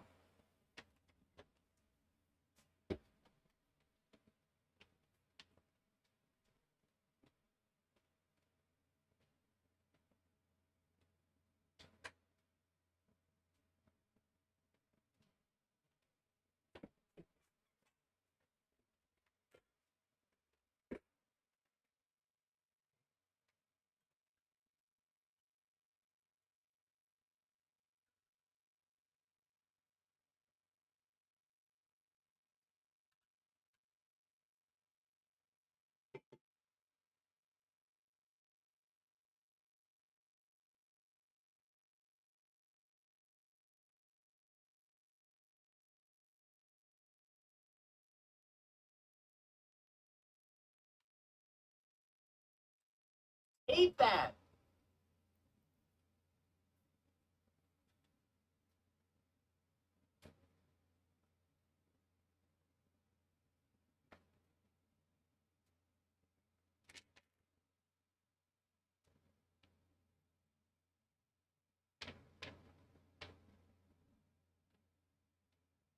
Time to make Squidward live.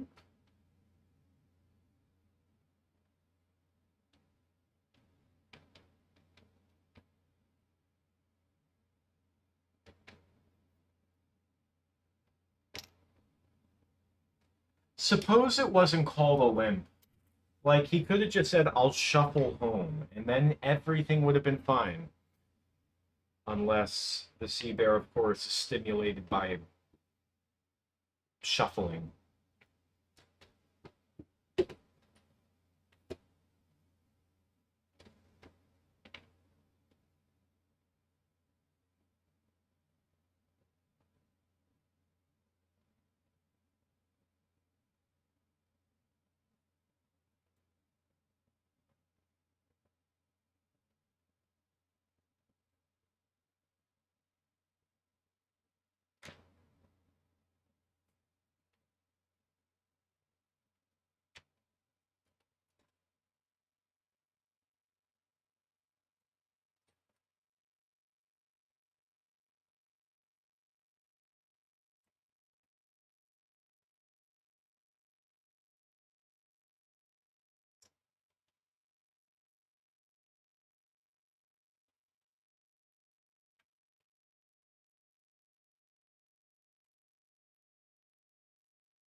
Oh, did I not delete the frames? What? What am I doing?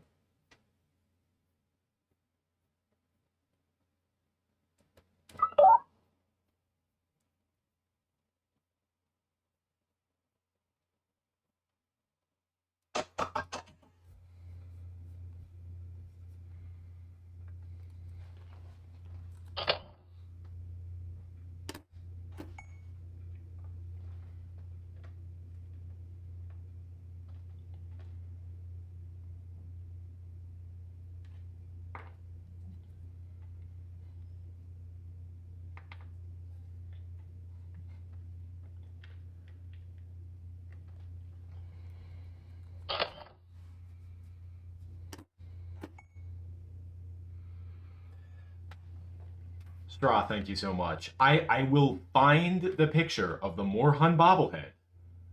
Because I know it exists. I will find the picture of it. There are, oh my gosh, I will find it. I have it somewhere, and I will show it to you guys on stream. I will find that picture. Because I have never, oh gosh, I've never forgotten about that bobblehead. Oh wait, I do have another piece of Moorhun merch to show you guys. I will show you in a minute after this shot.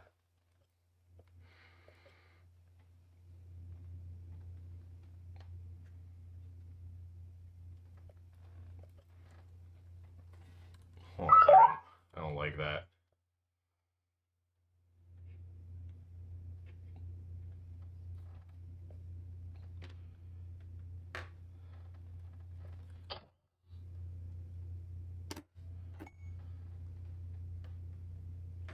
We are not reshooting a scene. We're doing him limping.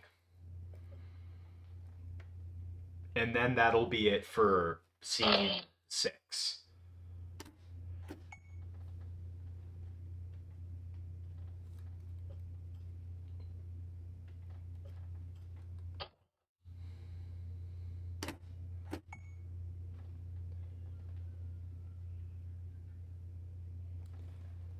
Maybe it isn't a bobblehead. It looked like a bobblehead to me, but maybe it has a different name. I don't know. I'm pretty sure it's a bobblehead.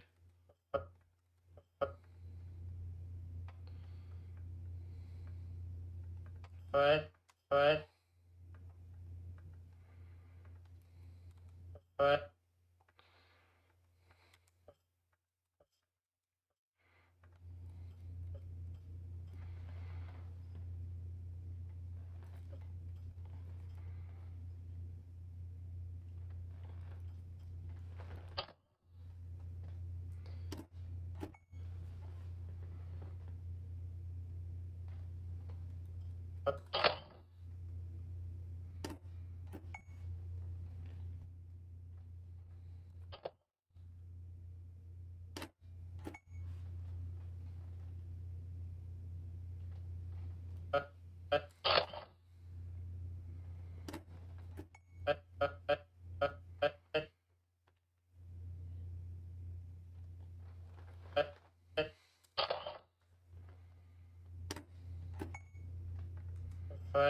For the tip.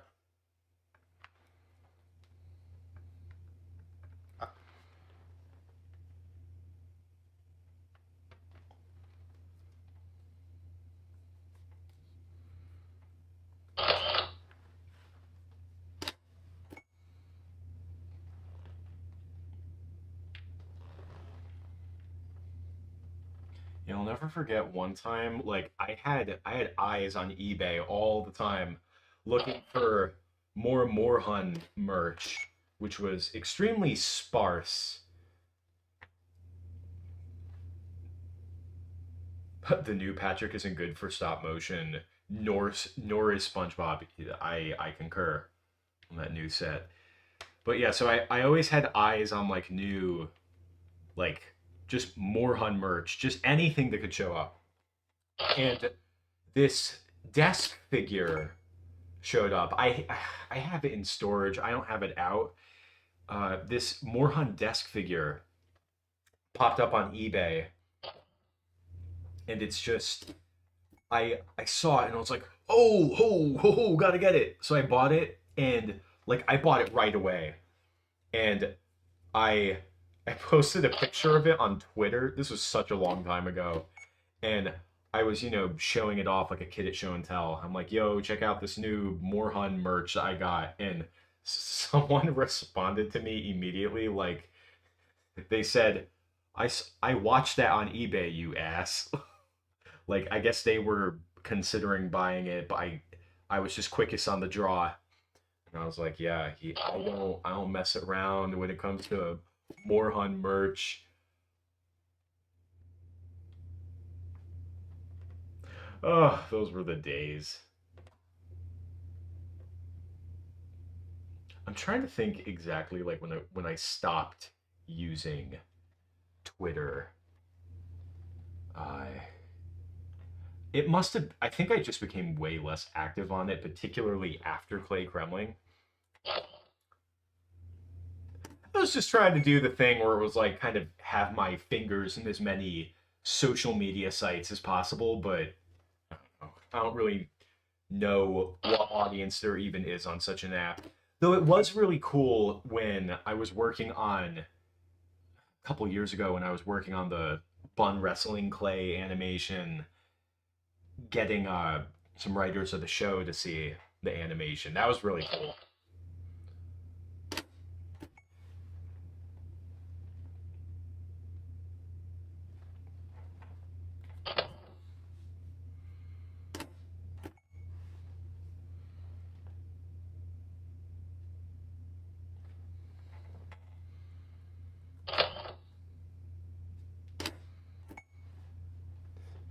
I gotta say, I think like the only reason that I even have Twitter, like my account anymore, is so I have it's basically customer support for YouTube. You know what I mean? Like Twitter's basically like the only way you can get YouTube, like an actual human that works at YouTube, to investigate your channel if like some goofy nutty shit happened with their AI and your whole channel is deleted or demonetized. That's pretty much all it's good for. It's just customer support.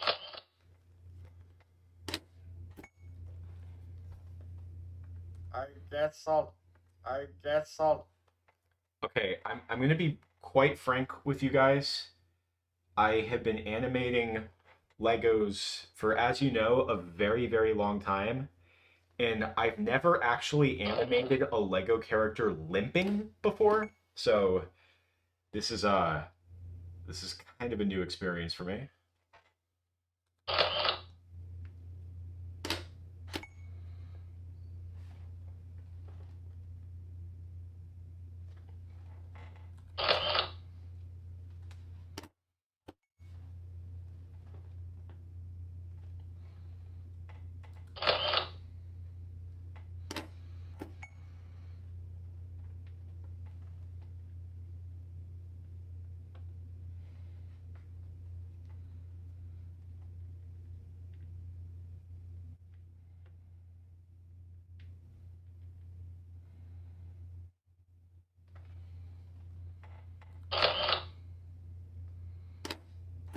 I normally don't do this like half step thing because it's just too much work, but I think now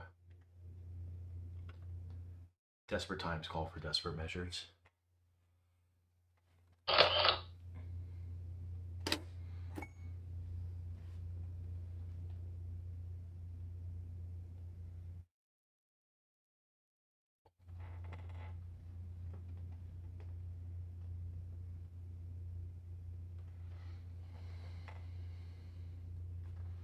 But you see that? I can't make his foot really go further anymore, can I?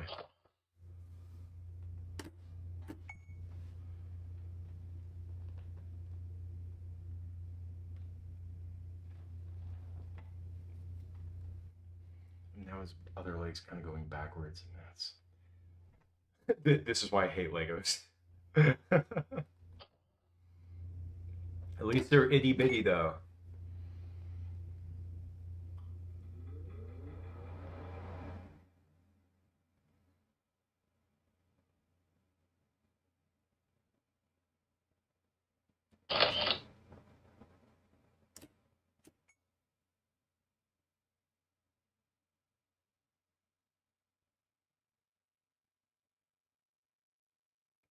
Yeah, I've talked about this before that like I prefer that my main characters in BrickBob films, like the main ensemble of the SpongeBob characters, I prefer them to be like actual Lego characters, not using like other toys and stuff like that. But I'm fine with like non-recurring characters or villains and stuff being non-Lego, kind of like Squilliam or Man Ray. And I think where that stems from is Lego Imposters by Michael Hickox. Guess I'll just have. I guess I'll just have. Looks pretty good. Uh, there was this video by Michael Hickox Films, great Lego animator. Watched him growing up. Talked about him before. He made Lego Imposters, where it's like Lego police hunting these knockoff Lego imposter characters. Wait a minute. I'm trying to think if they were like committing crimes or stuff. Oh, I think they were like committing graffiti or some benign stuff like that.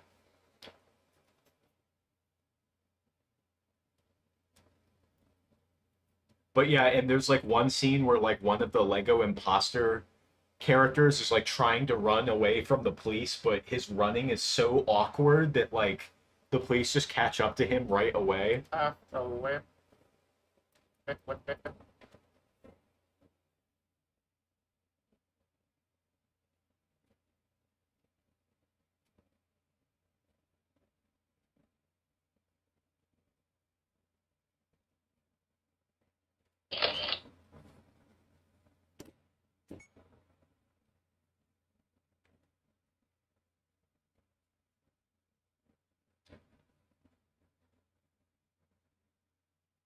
Oh, it's nice, Straw. Wait, Straw, like, are these for sale or is it just like pictures? Because I remember I really extremely rarely had luck getting More Hun merch on American eBay. You know what I mean?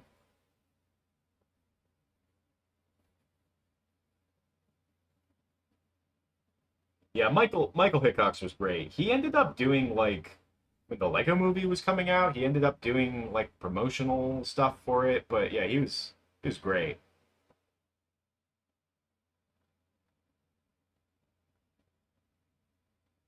Yeah, he was a motivator for like doing better quality videos for me. Because that was the thing. It was like I was making my Lego animations, but I was like, man, his just looks so much better than mine, you know?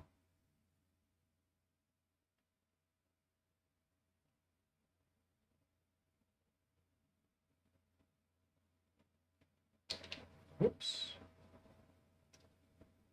There was a but excuse me. It was like a behind the scenes video that he made at one point.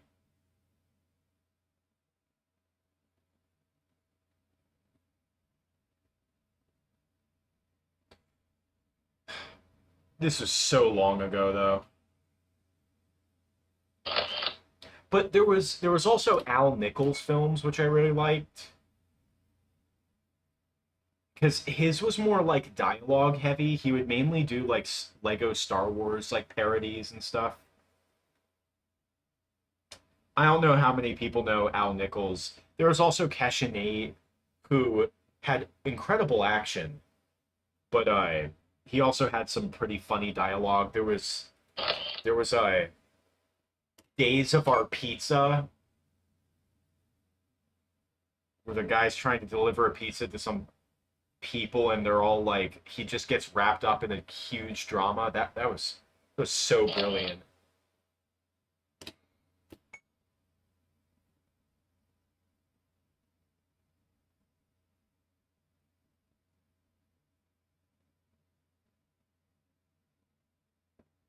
Straw, I like with all the talk of Clay Kremling lately in these streams, I was like going over. I think I went to the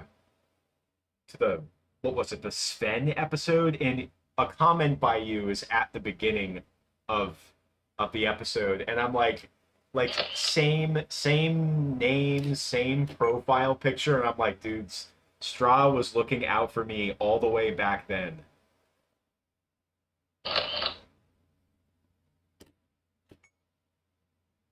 Have to whip home.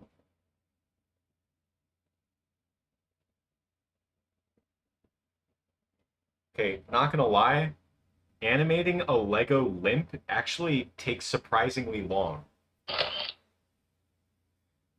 But I think we're achieving something right now. Oh, I have to remember to give Squidward his other arm back.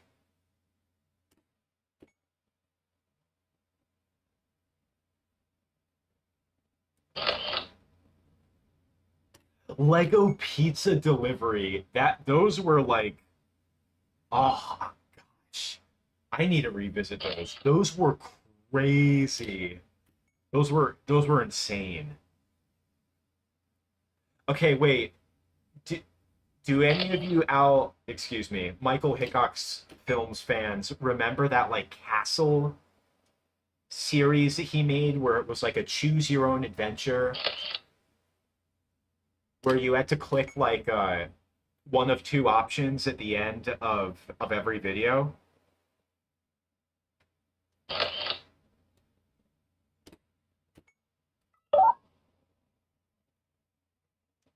Gosh, I remember just for such a long time those annotations, those like pop-up annotations that you could add to videos and how they didn't work on mobile devices and just thinking like, man, we're living in the year 2010 or whatever and they can't figure out a way to get clickable links to show up on mobile devices. Like what? And now we have end screens. It's just, gosh, I haven't thought about that in ages because yeah, they announced that they were getting rid of the annotations way back when.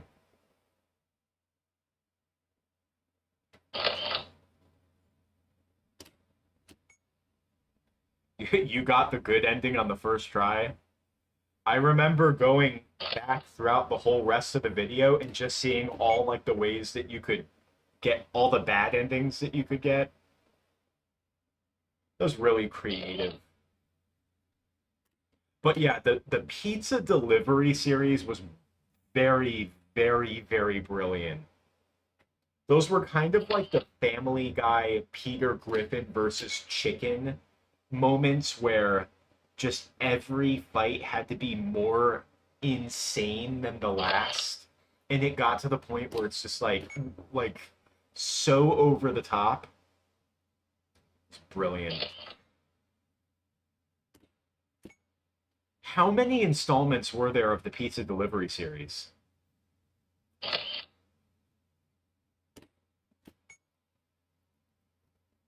To live home then. Have to live home then.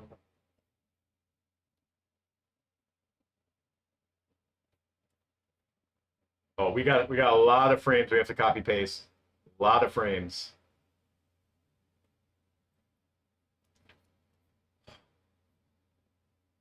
Streaming for about 2.5 hours, everybody.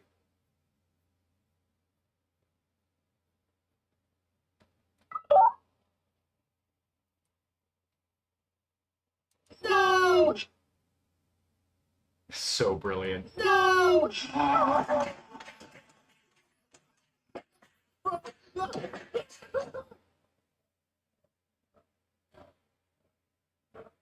They hate limping more than running!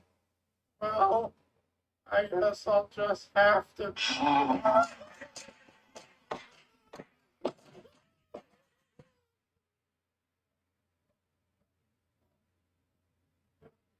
I should have warned you about crawling! Okay. We're looking pretty good. But yeah, this is a lot of animation. This is like 3 minutes. Ladies and gentlemen. 28, 55 frames. Oh. Oh, man.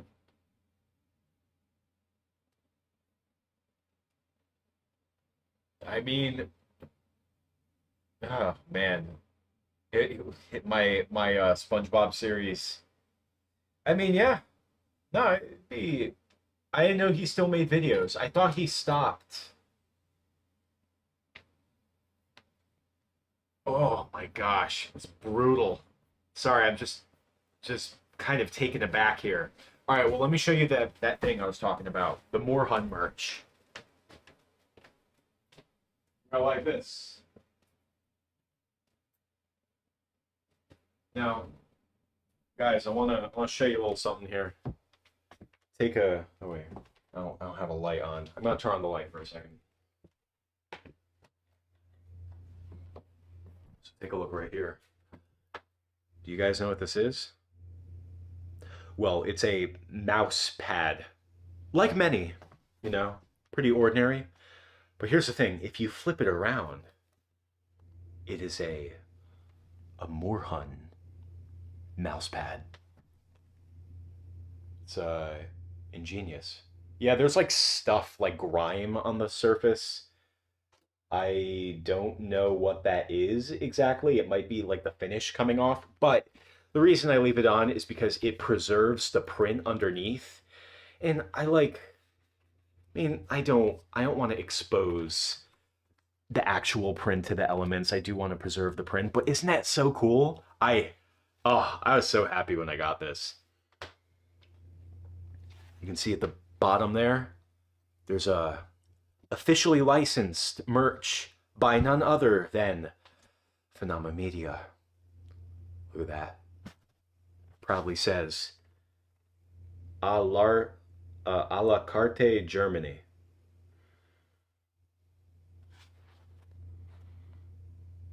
So I do have one more piece of Moorhun merch, but I don't know where it is right now. I think it's in storage. I got this figurine, this Moorhun figure. He's kind of big, probably about this big, but he's very awkwardly shaped and he would tend to fall a lot, and I put him away because I couldn't bear the thought of him falling and shattering. He's hard plastic.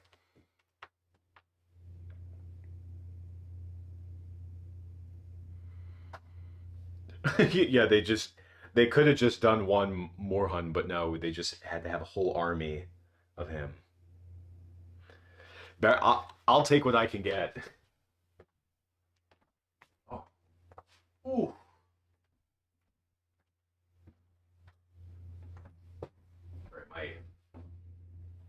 I'm all clicky. I went for a run today, so I'm just like, ooh. Wait. I need to plug this in. All right, everyone. We are at home stretch. Home stretch, everyone. We're done with scene 6. So you know what? Just make this go away for just a sec. I'm gonna close out this window and pull up the other project.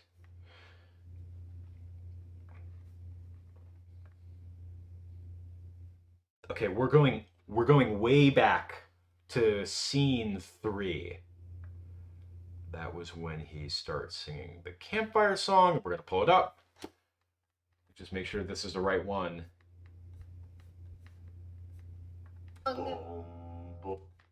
If you don't think that I song, Oh, the lighting is so good.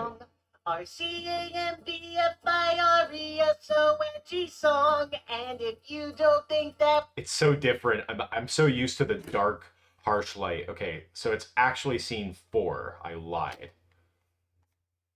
so any song, CFCFIF. This is the one. I'm going to show you guys right here.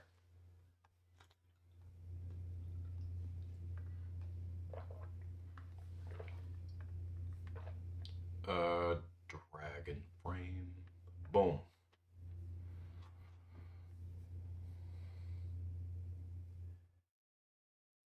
Do I have a few shots of the campfire song made in the past stream?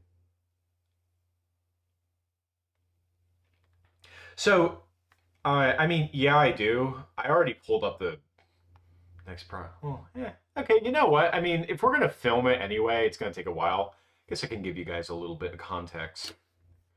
Let me just go back to scene 3 really quick, just to show you what we have.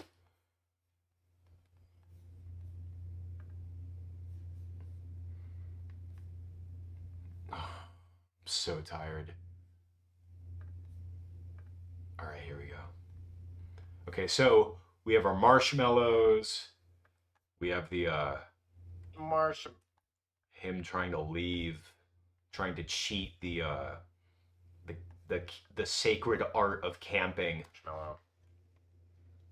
Okay.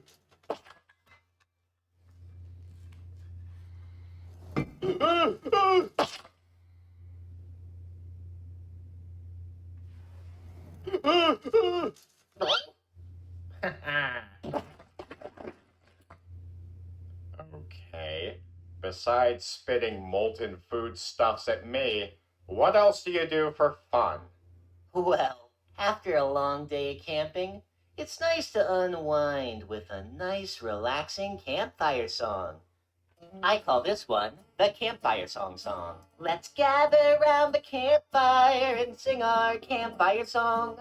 Our CAMPFIRESONG song. And if you don't think that we can't sing it faster, then you're wrong. But it will help if you just sing along. Boom, boom, boom. Okay. Now, here's our little guitar. So that's what we have so far. Make this go away.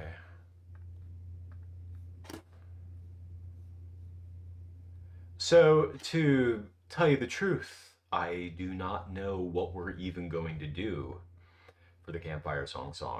Just kind of making it up as we go. I can't believe we're already at the end. Crazy. It's insane. Oh, did you guys have echo? Oh, no, we didn't.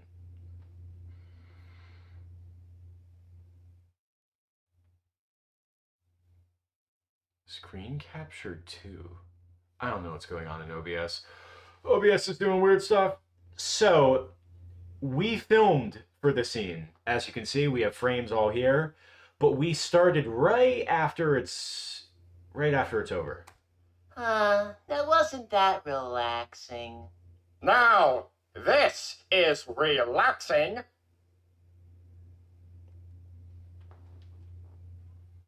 Oh no! I'll save you, Squidward! And yeah, so on and so forth. So, let's see. That frame's gonna get copy and pasted here. Paste here. Sensational. It's 483 frames, everybody. 483. All right.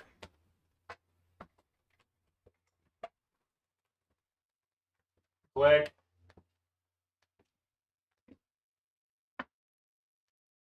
Wonder if maybe I'll stand up. Feeling a little antsy. Stand up. Standing up, everybody. Initiating stand-up sequence.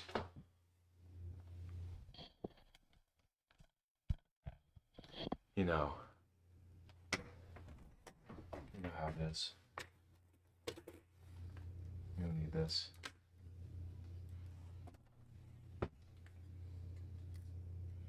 Thank you, Ramp, from the Mrs. Puff's boating school set. And Squidward's arm.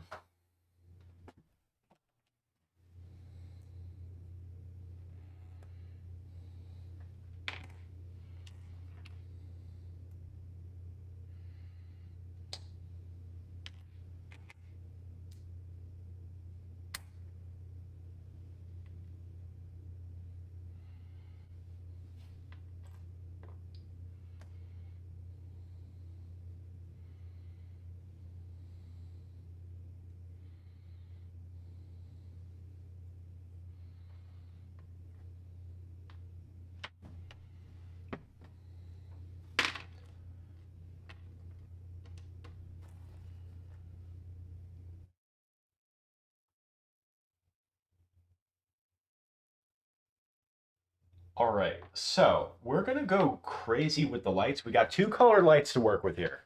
I'm gonna move you to the other side. Just gonna go all out.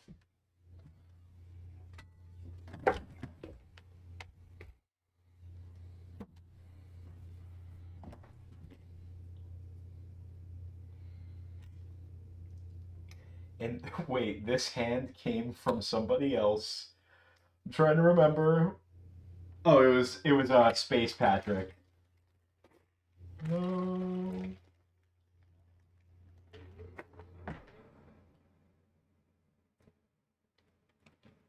Hold on a second. Okay, wait. Bear with me, everyone. I'm gonna be right back. I just have to get something from the kitchen. It's extremely important. I'm gonna leave the clock going. I'm gonna be right back.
And we are back.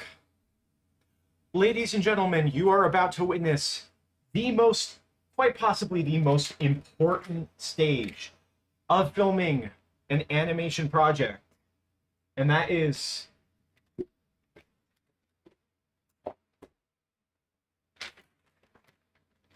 the snack break everybody. I'm not gonna take too much time to get a proper meal, so I am going to snack. I do have this brioche bread though that I just lathered up in butter. Meanwhile, I got these awesome like Scooby Doo. Shout out to Scooby Doo in the chat.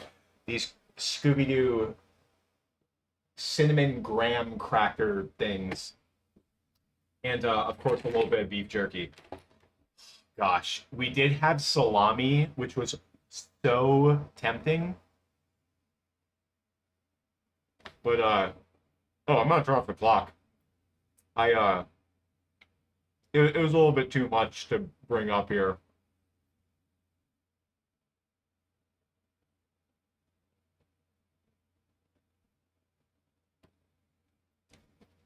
Now remember, you will always animate better when you have eaten. I still think about when I was working on the sea bear, and like legit, like an hour and a half flew by. Like it was nothing because I think I ate sushi. I had like a sushi dinner before animating. So like my stomach was so happy.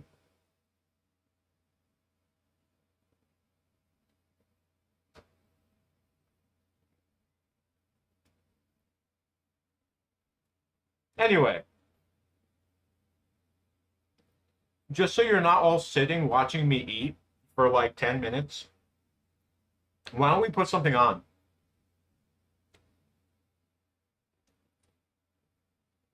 I think I might as well get my headphones while I'm at it, so you don't get the echo.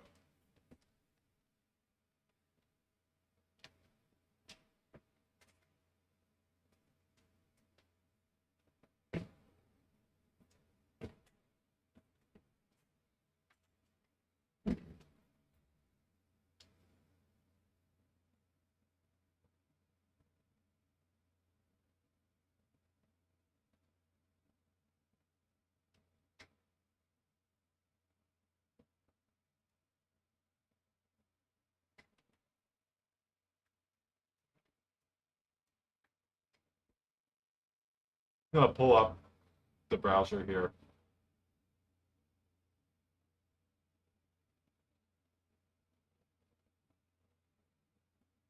Put on an old episode of Lego SpongeBob.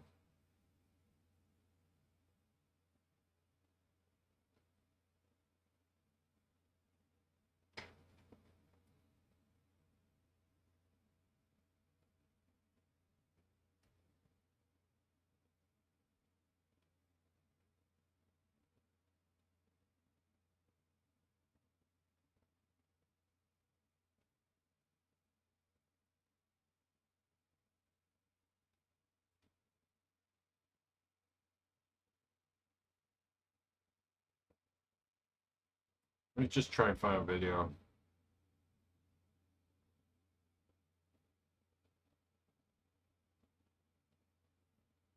Here, I'll pull up BrickBob Films. Everyone's favorite channel.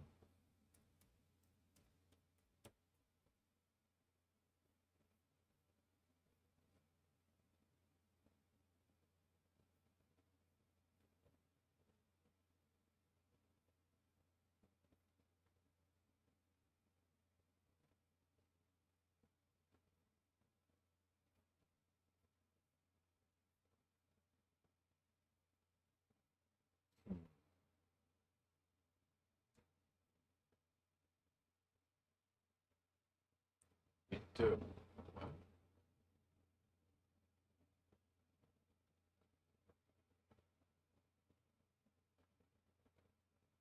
Boom.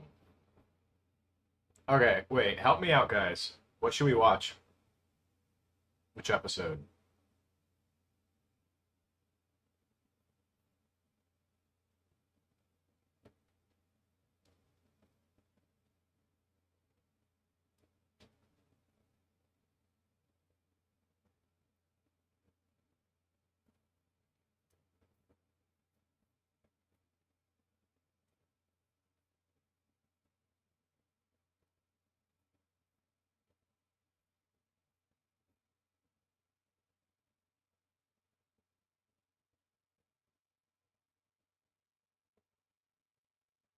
Pizza delivery?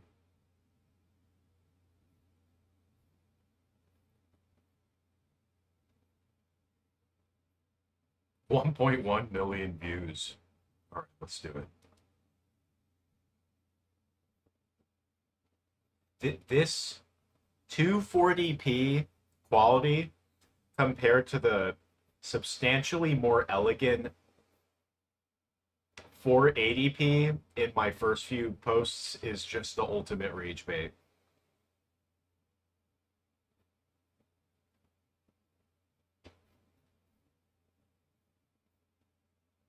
Alright, you guys should have audio.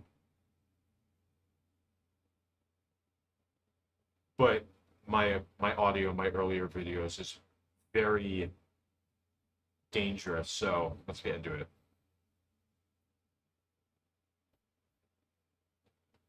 Like to go home. Huh? I got it coming. Hello? Oh, sorry, sir, we're closed. Ahoy there, welcome to the Krusty Krab. How may I help you? Pizza? Of course we have pizza. Mr. Krabs, yes, our delivery squid will bring it right over. Mr. Krabs, we don't serve pizza. We don't deliver. We don't deliver. But you do. Can't you just get SpongeBob to do it? Great idea. Squidward have Hey, can gray we- hands? That's not what I had in mind. Runner, check. Bumper, check. Bumper sticker, check. Buzzer presser. Oh my god! Check. Di- Vehicle guys, inspection complete. That Bumper, sponge. check. th- Bumper sticker, check. It works sometimes. This right here, this was a Trader Joe's sponge. So you would get a pack of them, and they would be skinny. And you would put them in water, and they would expand.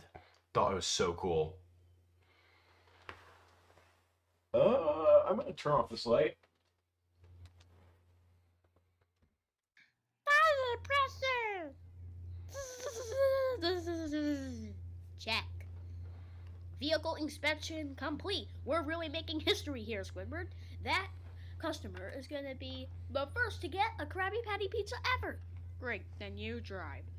I can't. I'm still in boating school. Come on, SpongeBob. It's just around the corner. Well, okay. Just do what you do in school. Well, okay. Wait, don't tell me. Back it up. Huh? Back it up. Right. Back it up. Wait, don't. Back it up. Okay. Shift into reverse, SpongeBob. Reverse. Oh yeah, reverse. Back it up. Backing up. Backing up. Give me the wheel, SpongeBob. Give me the wheel. Give me the wheel. Backing up. Backing up. Backing up. Backing up. The audio, my god. Backing up. I told you. Backing up. Backing up.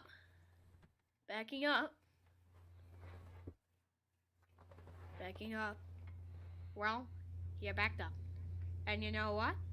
I think we're out of gas. And you know what else? We're in the middle of nowhere. And you know what else? I think the pizza's getting cold. And the pizza's cold. Oh, the pizza's cold, not the pizza. Oh, how can it get any worse? Huh?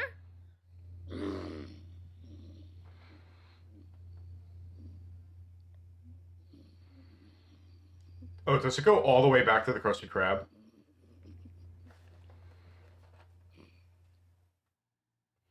Yeah, it does. Fancy that. Well, we can still deliver on foot. When I was a kid, I thought the whole bit of like Squidward taking the car and it just the needle going to full and the car driving away. I thought that was the funniest thing ever when I was a kid. Crab pizza, is the pizza for you and me. The Krusty Krab pizza is the pizza positively. The Krusty Krab pizza is the pizza, and my feet are killing me. Whoa! SpongeBob, what are you doing? It's an old pioneer trick. I saw it in a movie once. SpongeBob, this is no time for. Shh, it's working. What is it? Truck, 16 wheels. Now I can show you how the pioneers hitchhike.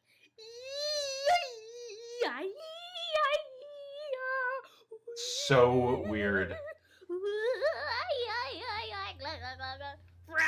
Frosted, race dancer! He's stopping, he's stopping!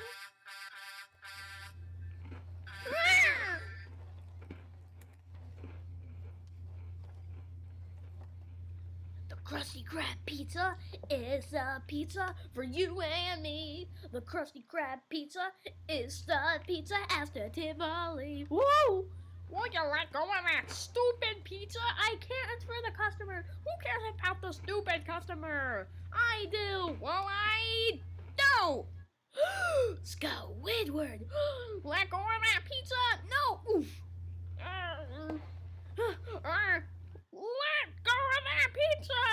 No, it's for the customer. SpongeBob. Hold him up. Let go of that pizza. No, SpongeBob. Whoa.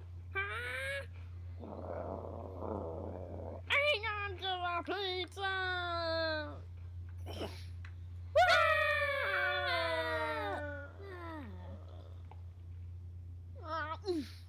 This is like kind of impressive. Hey, where's the road? Where'd the road go? Where's the road? We're down. Oh, what are we gonna do now? Well, There's no road here. Like say what you want. It's super rough, but like it's just really funny. Like every time we've gone back to watch an old episode of BrickBob films I made, like even when I'm clearly like when I have no idea what I'm doing, there are those moments of like where all of those constraints fall on what like 11-year-old me at once, and then I end up devising a creative solution that's so out there, so out of the box that it just ends up turning out brilliant. Like this whole, there's no reason that I should have been able to execute this action sequence. Hang on to the pizza.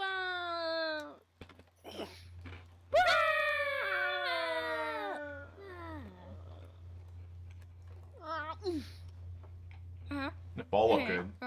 Where's the road? Where'd the road go? Where's the road? We're down. Oh, what are we gonna do now? There's no road here. I think town's this way.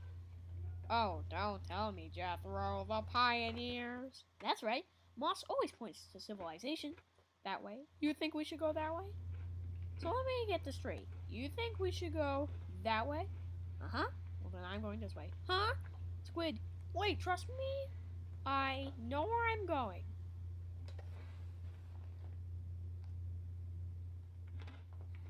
The Krusty Krab pizza is the pizza for you and me.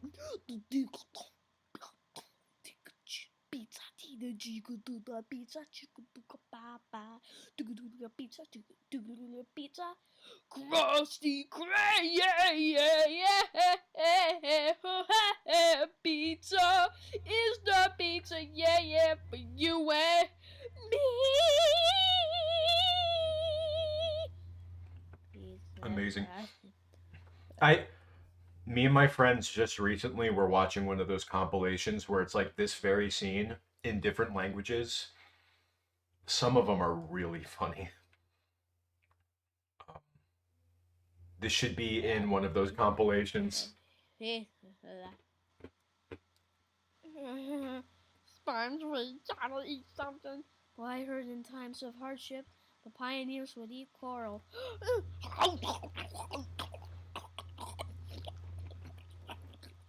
No, maybe it wasn't coral. Huh? Maybe it was sand. No mud. Give me the pizza! Wait, I remember it was coral now! Give it to me! No! It's for the customer! You're right, it's for the customer. Maybe we better check, make sure it's okay. Well, just a peek. Okay, it's good. No, I think I saw something. Oh, I was wrong. It looks okay. Sure is a fine looking pizza. Yeah. Hey, is that the cheese? Yeah. And that pepperoni? Yeah. Oh, it looks good, huh? Wait a second! I know what you're trying to do, Squidward. I am not letting you eat that pizza! Give it to me! No! Don't make me have to take it away from you, SpongeBob! Get away! Come back here! Give me that pizza! No! Wait! No! Wait! No! Wait! No! No! Oh, I want that pizza, and you're gonna hand it over one way or another. Look, we're saved. Okay, we're saved. Now give me some pizza. No, really, Squid. We're saved. We're saved. The flip. We're saved. We're saved. Save. I'm genuinely curious because I think about this like at least once a day. What are your favorite pizzas? I'm conducting a very intense study. Save. In my mind. Save.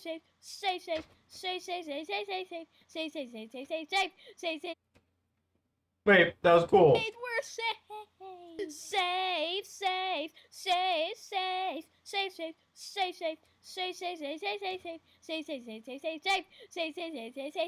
Oh, we are safe. In the original episode, SpongeBob like he splits and comes together. That was a creative little thing I did there. That's just a stupid boulder. It's not just a boulder. It's a rock. A rock. It's a big, beautiful old rock. All the pioneers used to ride these babies for miles, and it's in great shape. SpongeBob, will you forget the stupid pioneers? Haven't you noticed that there are none of them left? That's because they were lousy hitchhikers, ate coral, and took directions from algae. And now you mean to tell me I thought they could drive rocks? Hold on there, Jethro. Oh, I can't wait to see the look on our customer's face. Oh my god, I forgot about this house. Oh my god, this wasn't even my set. This was like a set for my older sister or something. Oh my god. Wow. Pepperoni. Meat lovers. Can't go wrong with bacon, sausage, onions, peppers. Cheese only and pepperoni. Cheese. Dang, okay. Anyone else? Yeah, no, for me, cheese only. That's all. I'm like Kevin McAllister from Home Alone. Just a plain cheese. When I was, a child, I liked having stuff on pizza. Yeah, really. And I'm gonna tell you why. Because like when I had pizza, look, you guys have to know, I am the biggest square on planet Earth. You will not find a bigger square than me. I am a what is it? If I was any Lego character, I would be like the neutral one with the normal eyes and the little smiley face. Nah, when it comes to pizza, I just like plain cheese. All I want to taste is the good quality cheese, good quality tomato sauce, and just a good crust. I've never had stuffed crust. I don't know anywhere that does it. But yeah, it's like I feel like with Italian recipes, because like my family's Italian, so it's like just a theme when it comes to Italian cuisine is few ingredients, but the ingredients have to be of the best quality. When I was a kid, I liked pepperoni, I liked bacon, I liked, all putting all that stuff on pizza. But like then when I got older, I'm like, wow, all I really want to have is the cheese and the tomato sauce.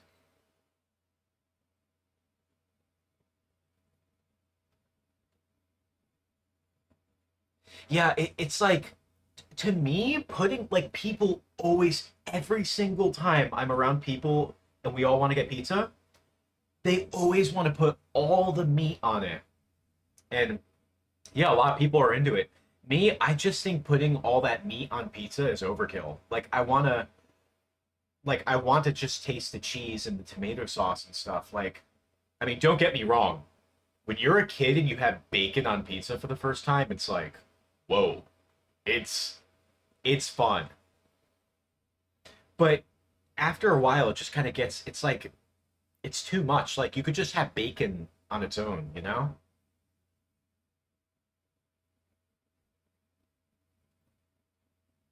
Older sister, what kind of topping?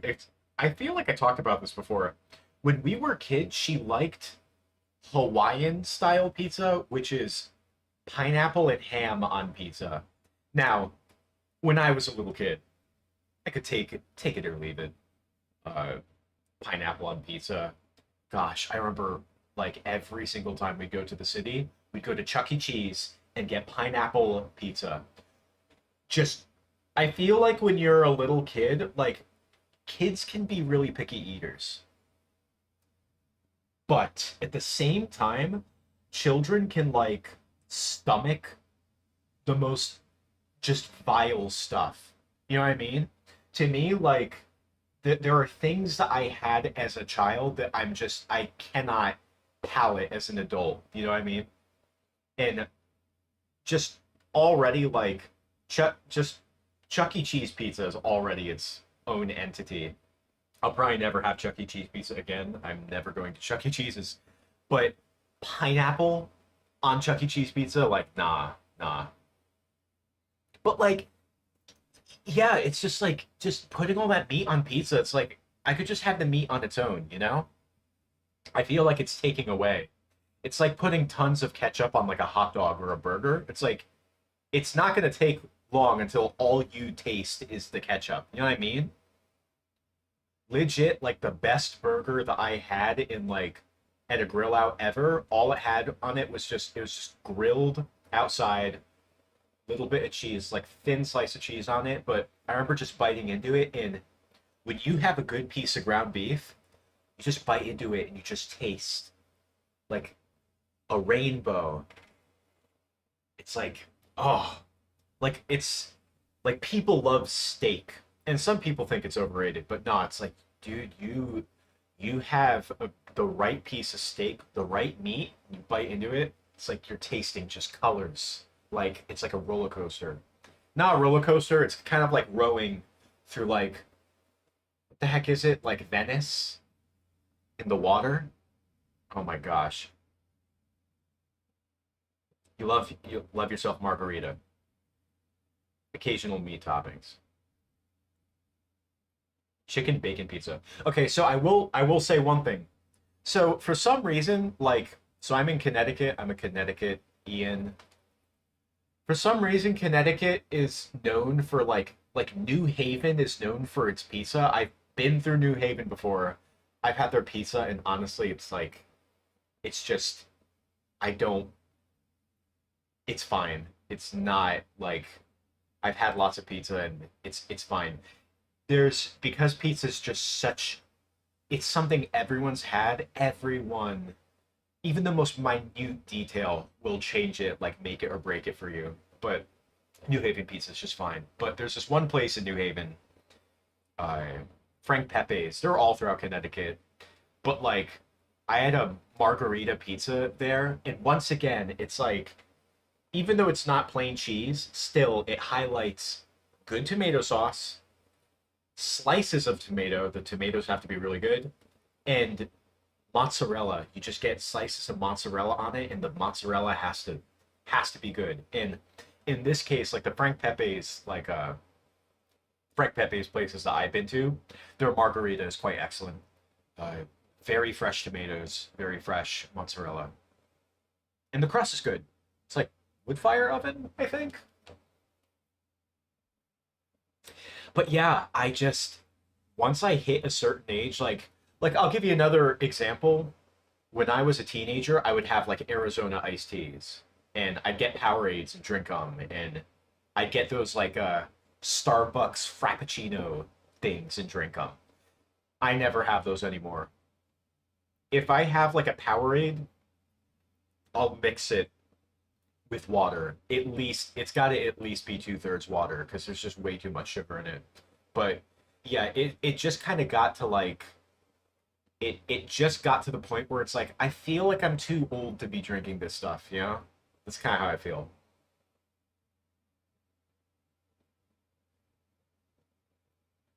Deep dish, actual type of pizza or something else? I don't know what deep dish is. I have to look that up.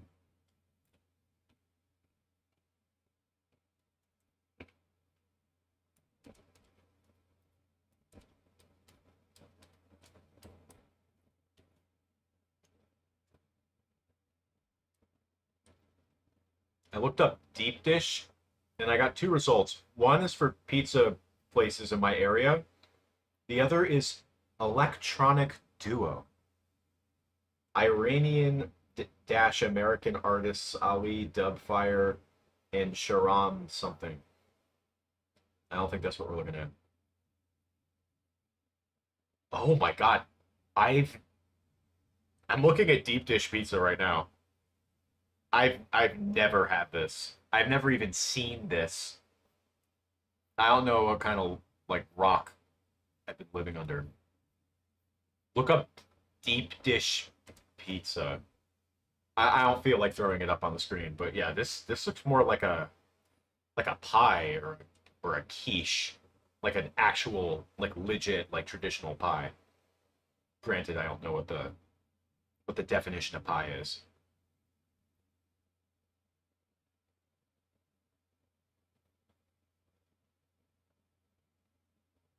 I feel like it's pushing the boundaries of what a pizza is.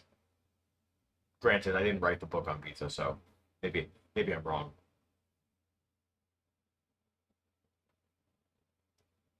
Like tomato with your pizza.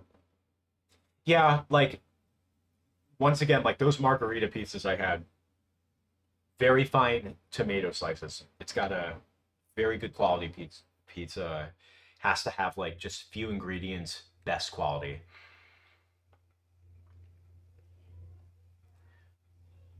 It's funny you mentioned mayonnaise because Brazilians love putting mayonnaise on stuff. Gosh, I remember I would get coxinha at the Brazilian bakery. Unless you guys have like a Brazilian bakery near you guys, you probably have never had it before. Coxinha. I don't even know how you spell it. But that with a bit of mayonnaise, oh my god. Ketchup too. But you know what? Ketchup was another one of those things that like I enjoyed as a kid that I got to the point where I'm like, I feel like I'm too old for this. Because you have ketchup as a kid, and it's like, it's so dang, it's sweet, it's sour, it's maybe a little spicy. It's just like, it's so extreme, it just hits you over the head. So of course you're gonna love it when you're a kid. I used to just eat ketchup packets like as a kid. It's the kind of gross thing kids do. But now I'm like, if I ever have ketchup, it's like very sparingly.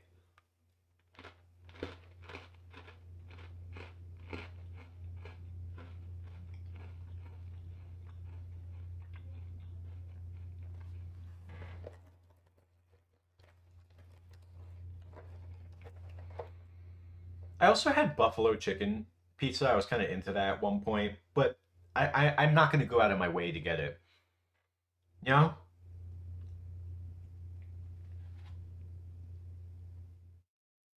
If you can eat it with a spoon, then it ain't pizza. That's fine. Like I see where you're starting to feel conflicted with deep dish. I've never had deep dish or stuffed crust.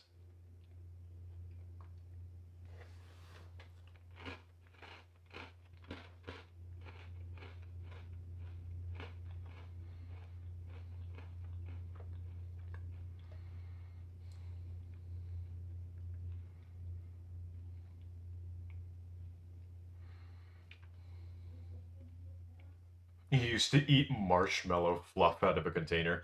Yeah, like when you're a kid, you can I feel like, when you're a young person, you can like stomach that like disgustingly sweet or disgustingly I don't even know if savory is an appropriate word. I say this as I'm having these two snacks. Of course, this is an unusually large piece. But this is unusual, plus we're streaming.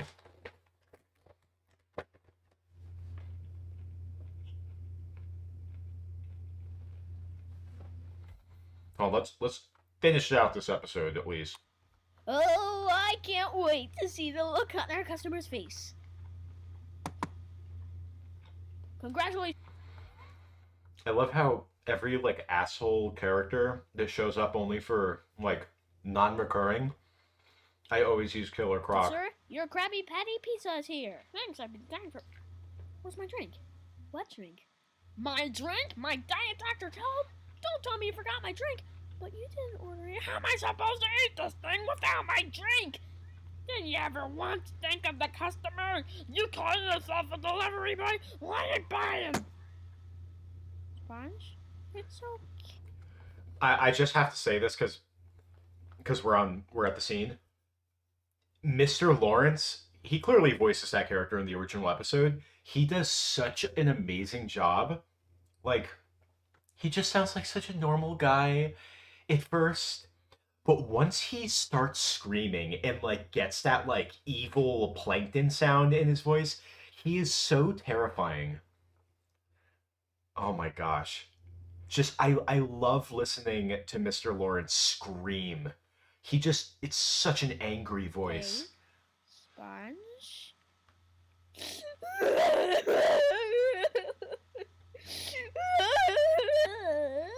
Sponge? Another one? Look, I told your little friend I ain't paying for that. Well, this one's on... That's so funny. He mugs him.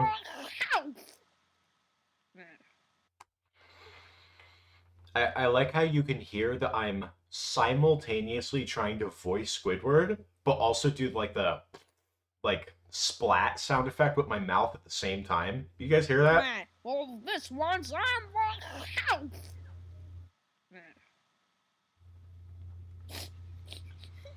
Did he change his mind? Sure did. Ate the whole thing in one bite. No drink? Yeah, now take me home. Are you kidding? We have just enough time to make it back to work. Work? You can see my Skylanders stickers on the mirror back there. Because, you know, when you're a kid, you put stickers on any piece of glass. Oh, my aching tentacles.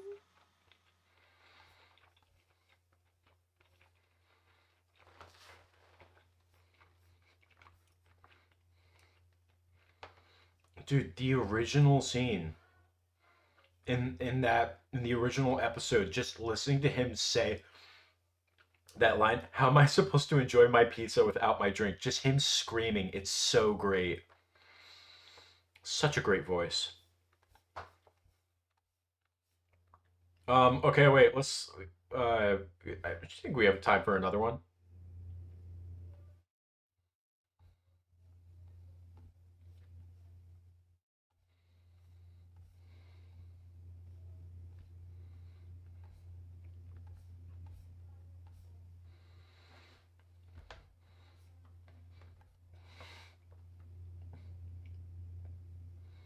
One thing that I do need to try though in terms of pizza is like pizza with just olives on it.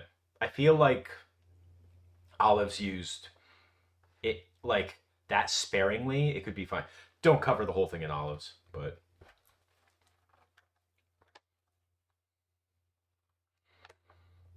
do plankton? I didn't remake plankton, did I? But yeah, we can do plankton. I might have remade plankton. I don't know. The voice of Fred. Yeah. SpongeBob, I need that Krabby Patty. SpongeBob, I'll have all day. The just child me voice. Oui, one Krabby Patty, monsieur. So if I'm not mistaken, this was a Come on, second. SpongeBob, where is it? BrickBob Films thing I ever made. Ever. And here we go. First one was Rock Bottom. Come on, SpongeBob. Where is it? And voila, it's in your nose. Da, da. You're killing me, SpongeBob. You really are. Well, here it is. The most. We're gonna get back to filming after this. Like I can see people in the background. Sandwich in the sea, the Krabby Patty. Okay, give it to me. Come on, SpongeBob, stop it. I swear I'm not doing anything. Mr. Krabs, the Krabby Patty is on it. Avast, you patty stealer. This ain't no ghost. You see the computer down here, the MacBook. This is Plankton stealing me booty. Hear me, Krabs. When I get that formula, I'll run you out of business. I went to college. Hey, let me go. Oh, I'll let you go, Squirt. I'm the flying saucer. Back to the chum bucket with you. You'll pay for this, Krabs. You can just see the other, just random stuff in the background. I don't even know what this is. You see my hand. Oh, there was also the little cart thing. Oh my god. You guys probably can't tell. This is actually a toy right here. It's like a wire framed toy. This is a Grim Reaper. He had like a scythe. Ouch. I didn't even have a proper Is that background made Plankton for again? BrickBob yet. Yes. He has tried to steal meat formula 26 times, but he never has gotten it. Okay. Cut it out. It wasn't that funny. Amazing laugh. Get back to work. Good night, Mr. Amazing. Krabs. See you tomorrow. Good night, me boy. Have a big piece. I'm over here in front of you. What? I'm a bit closer. Closer. Not that close. Ah! You blasted barnacle head. Hi. Plankton? What are you doing here? I just want to talk. You know, a friend to friend talk. Oh, and I also have something for you in my secret compartment. Bing, buggle, buggle. Wow, a golden spatula. It's even got There- my name. There was this on it. Flash It's a gift. SpongeBob A gift fighting from a game. friend. And in Friends these give Flash each other. games, like on the Nickelodeon website, Tomorrow's my they would take like random lines from episodes of SpongeBob, just random voice lines, and just use them in the Flash games. I remember Plankton, his like when he would win a match, that clip of him saying, "I just want to talk," that would play. Also, back in this era of BrickBob, you can tell because I like paraphrase some lines. I'm just doing this off of memory, like no script, not even going back to watch the episode. Like this was one of the first episodes of SpongeBob that I ever saw because I had the VHS tape for it. So I'm just doing it completely off of memory. birthday. What do you want for your birthday? A booster seat? Booster seat? Sure. No. What I want for my birthday from you, my friend, is one of those delicious, tender, nutritious, Starmdanielous Krabby Patties. You just want to be friends so you can get your Just hands made on up a Krabby word. Patty. And I'll bet it's not even your birthday tomorrow. Gee, I thought you were stupid.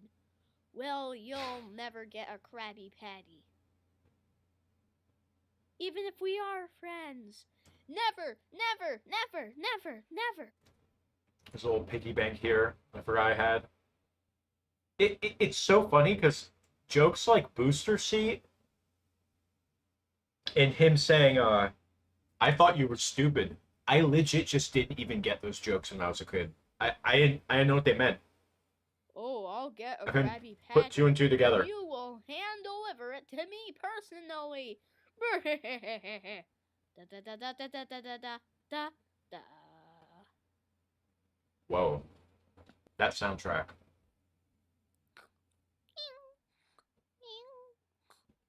So, little bit of trivia. This transition of the house opening up. Da.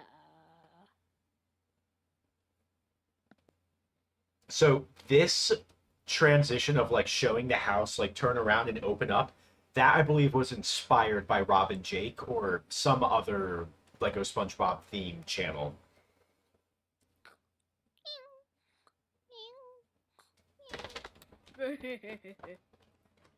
Now, time to put my plan into effect.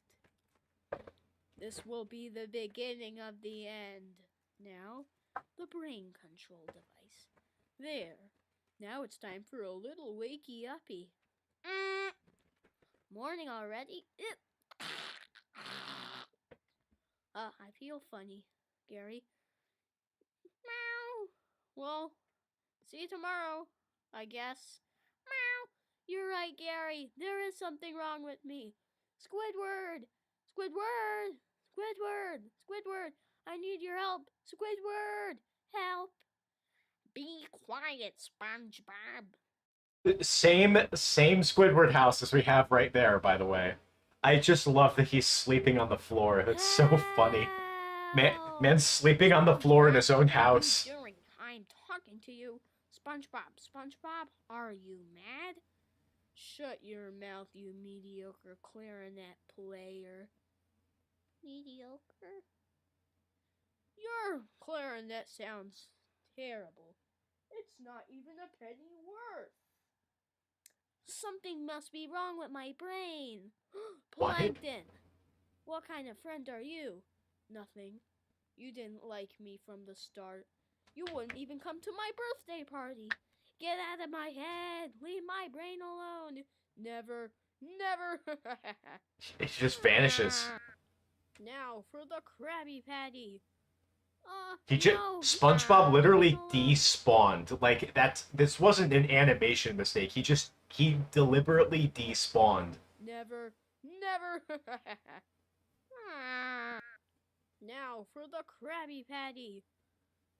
No, never. No, no, no. There's no one here. Don't remind. Guys, you guys see this in the mirror? That's a shelf. And you can see here one of my Mega Bloks Dragon sets. Me. Now this is my lab. And this is my laboratory. See a face here. It's a piggy bank, I think, from my sister. And now, seaweed, 50% sea, 50% weed. Oh, that's Karen. Now, this little piggy was gonna tell me the formula, and this little piggy was gonna drop the Krabby Patty. Any last words, SpongeBob? Well, I guess I let Mr. Krabs down, and I let Bikini Bottom down, but most of all, There you go. I let you down, you delicate little Krabby Patty, with your tasty, warm, steamy goodness. Steamy. I'll never forget how to make you with your Guys, that's my sister's arm. She must have just come up behind me to just, breathe down my neck while I was filming. Goodness. I think that's got to be her arm. I'll never forget how to make you with your underbun. Then, secretly made with the underfeet cheese. So marker. Pickles. Lettuce. Tomato. Onion. All put into that delicious formula with your crispy undersea bun. Yes. You can see I made the Lego SpongeBob Glove World set. Yes, come to Papa. Oh boy. Plankton, 90% evil, 99% hot gas. 90% evil, 99% hot gas. That was another joke I didn't get as a kid. Well, this stinks. Well, I guess we can go home now, Krabby Patty. SpongeBob, that's my Krabby Patty. No. you can see I flipped up the Krabby Patty panel because he obviously didn't succeed in getting the Krabby Patty to show up or scanned or whatever. Send it in for some fries. SpongeBob, I Whoa, hold on a second. often I went back. It cuts off abruptly. Oh, I'll send it in for some fries. Great, great, I'll send it in for some. a great cutoff. I love this so much. And yeah, yeah, it's trippy. Like, could you imagine if I did the end in every single BrickBob Films video? Anyway, we got to get back to filming, but that was fun. Oh. Whew. Let's do this.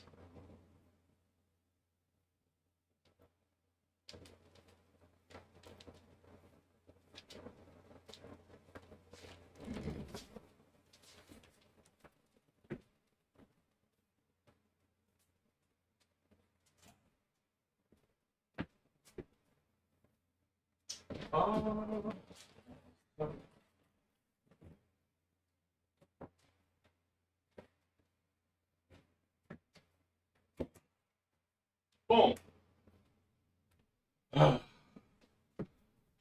Let's do it. Oh, I'm out of water. Can't see that.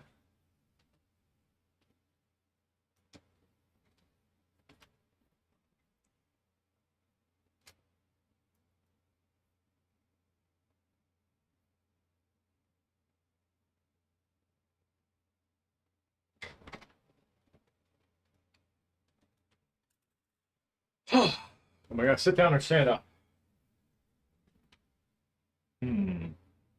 Decisions. I'm gonna try sitting down for a minute.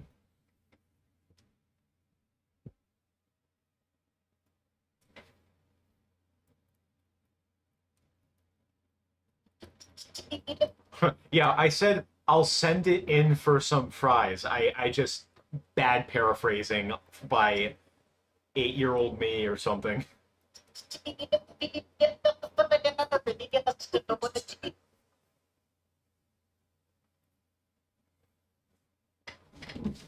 Oh, I don't. Do I need this green thing anymore? Maybe I could try a blue one. Eh.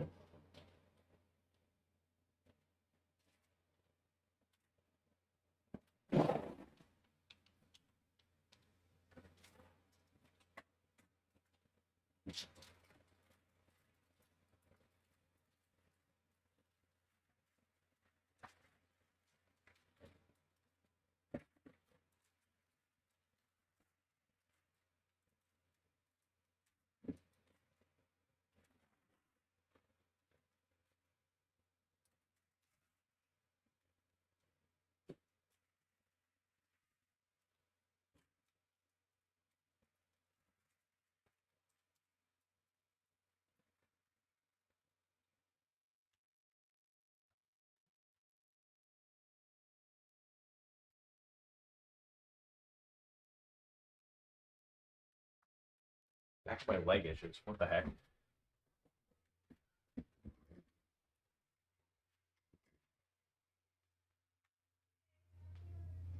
Uh, blue screen, green screen. I think I'm just gonna mess around with the lights. Here, maybe actually I'll get a clip of Patrick like struggling to kind of keep up. Oh, and I have to do Squidward. Good.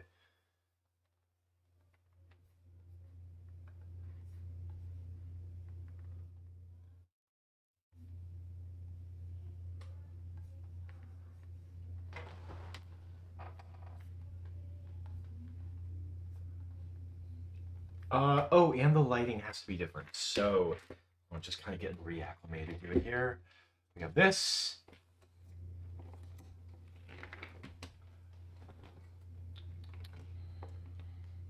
And we're gonna whoosh, get that blue back. And there you go. Yeah.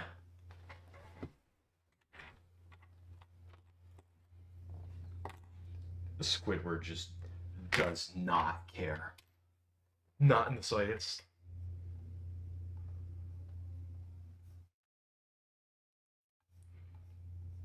Thanks you. Thank you. We just got the sky changed, but thanks for pointing that out.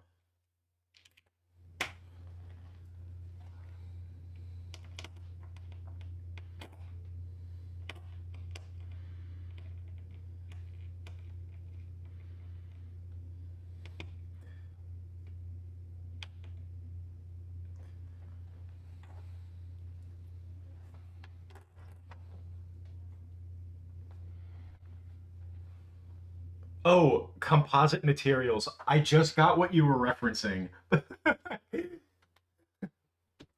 I only use composite materials in my net.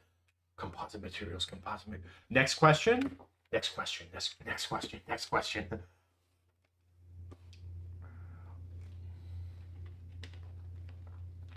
Okay, wait. We need a little bit more warmer lighting here.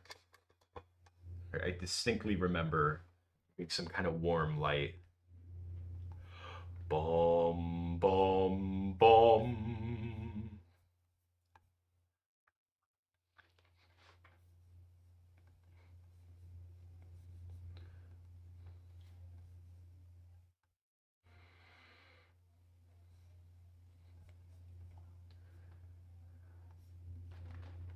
I have it adjusted to the warm, right?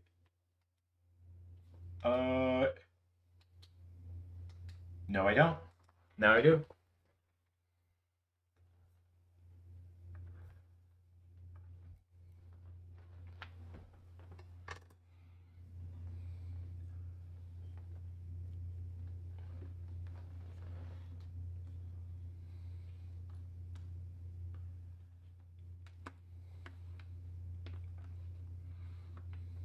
I just want Squidward to just look so completely out of it.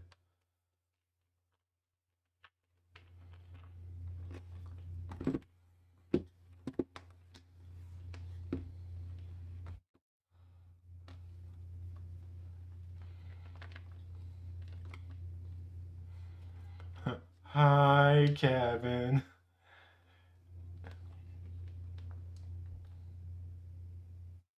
Yeah, I don't know. Like to me, that episode would only be exciting to make if I don't know, got what's his name, Jay Schlatt to like be Kevin or some other guy, Moist Critical, like get one of them to be Kevin. What I'm just if I got some kind of a guess to be Kevin. Other than that, it's like I'm kind of with Jay Lender on that one. I'm not really into that episode. Not gonna lie. That's yeah. Talking about this in the last stream, it's like, we all put SpongeBob on a pedestal because like we love SpongeBob, like of course. But yeah, the show wasn't perfect. It actually did have some episodes that were not fantastic, But we remember those episodes that are fantastic. Speaking of fantastic, I remember I didn't know the word fanatic when I was a kid. I didn't know what that meant. So, when you're a little kid and you don't know what a word means, so you just like, oh, okay, well, what's the closest thing? So I thought I was like, oh, fantastic. Yeah, I'm your biggest fantastic. That's what I thought it was. I was stupid. Why is Patrick so pink? What is happening?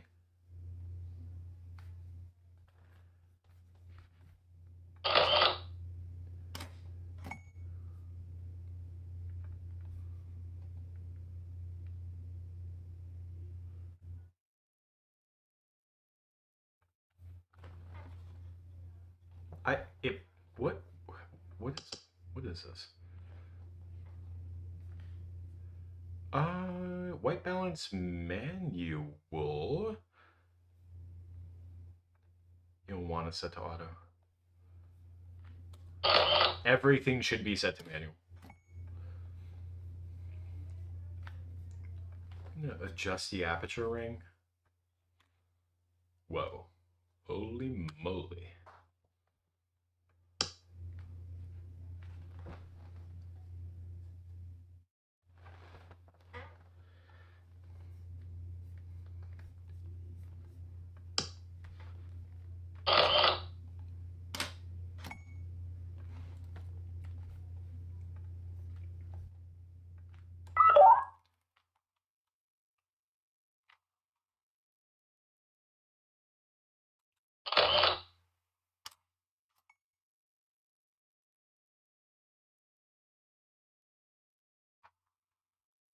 Turn that onion skin on.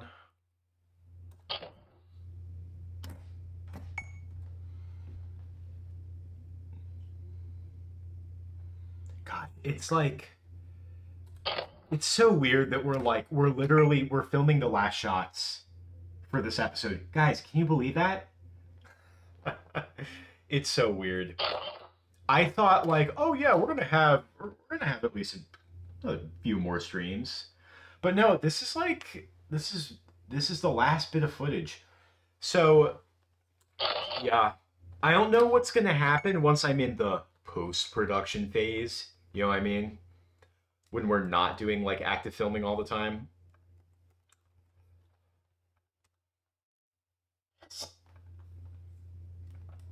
Okay, wait. That's gonna move to like. Okay.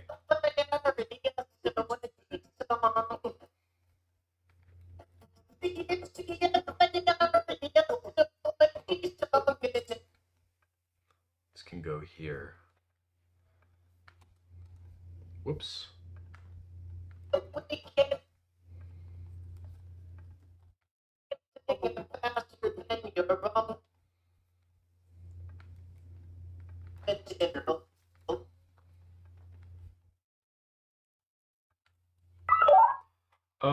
Patrick shot will start here.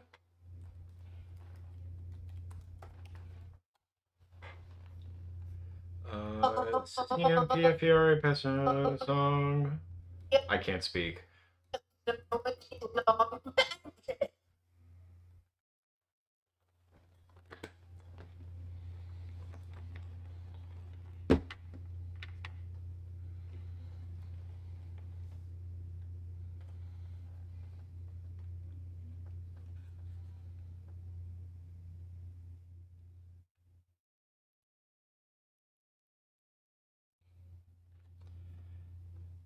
Yeah, I feel like doing like a just a casual like, oh yeah, I'll watch Clay Kremling for a bit. A stream like that, kind of like a little celebration stream, wouldn't be a bad idea.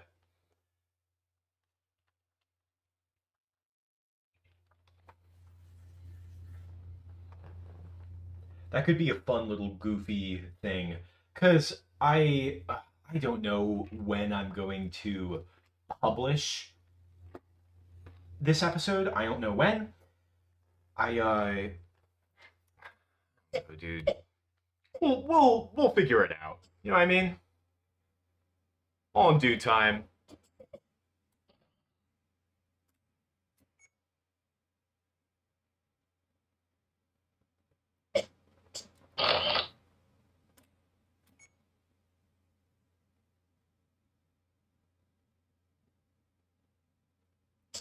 Yeah, so I'm gonna be like brainstorming this. Obviously, can't do much brainstorming when filming the middle of a shot, but like just something to like commemorate all this time. You know what I mean? Because it's like it's crazy. I've never done something like this for BrickBob Films. Now we did have the Popeye streams.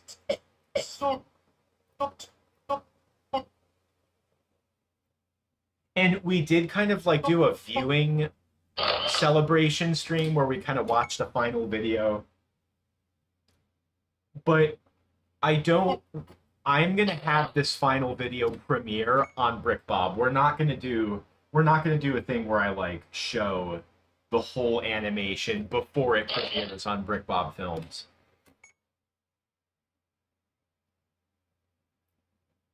But I wouldn't mind doing like a stream where we watch and commentate on the final episode after it's published, you know? Because we got to drive engagement to the BrickBob Films channel, you know what I mean? So so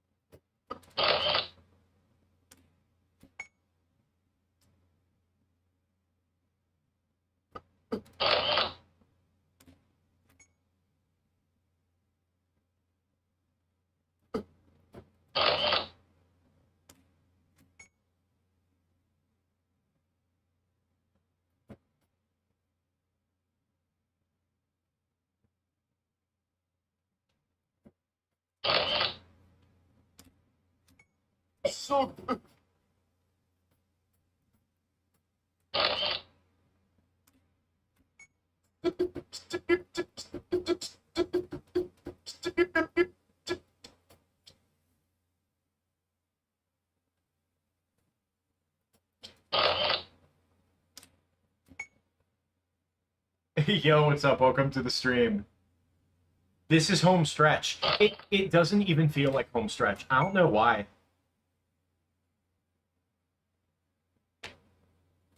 Yeah, usually like there's this feeling of this like the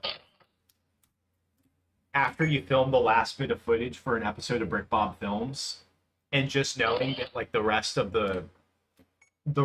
going to be done in the editing room, but I don't know. I think I'm just like a little bit preoccupied because I'm going to be going away next week. You know, that's how it goes.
It's great.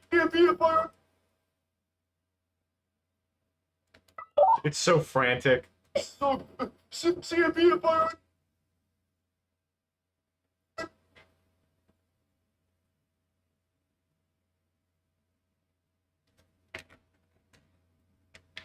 Am I gonna add an arrow onto SpongeBob's head? Is that what I gotta do? Has it all led up to this moment?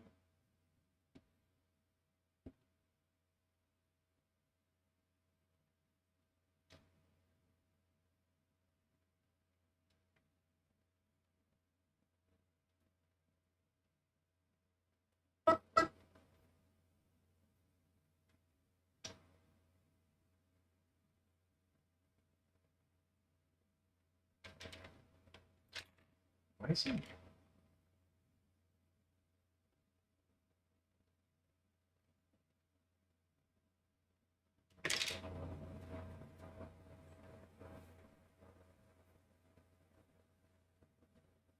I think do I have to move this light a bit closer? I think I have to move it closer.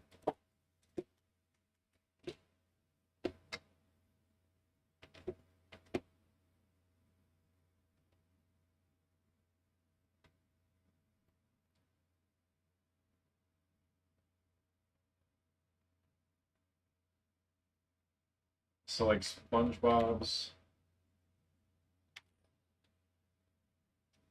do this. He needs his guitar.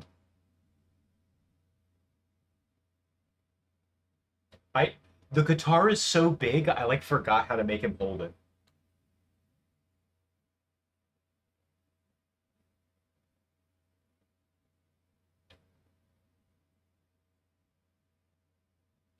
So he's gonna kind of go like this. That's good light. This is cute, right? Look how bright SpongeBob is. See, this is filmmaking is cool, you know? Stop motion is cool. This is so cool. Oh. Wait, hold on a second. Hold on a second. Just ugh. Just ugh. Just ugh. Look at this. Look at this freaking shady yellow. Yeah. Give me some of that. That those Scooby snacks and frickin' Jack Link's teriyaki beef jerky's starting to get to my head. Yellow. I need yellow.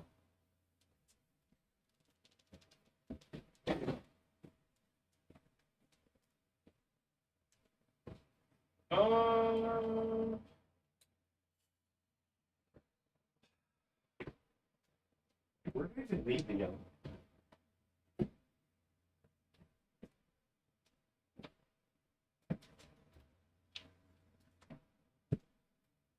You serious?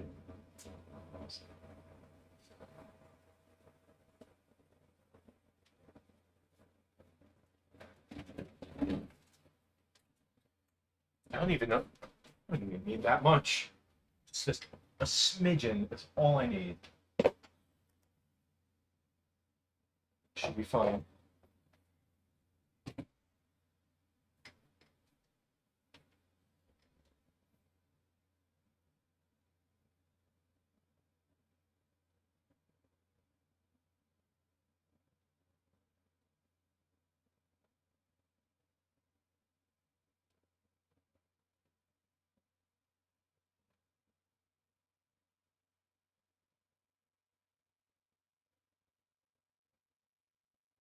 Oh, there is an insect.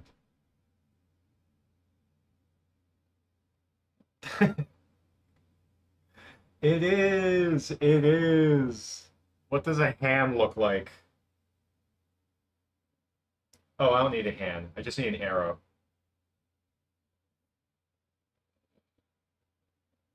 You have your moments.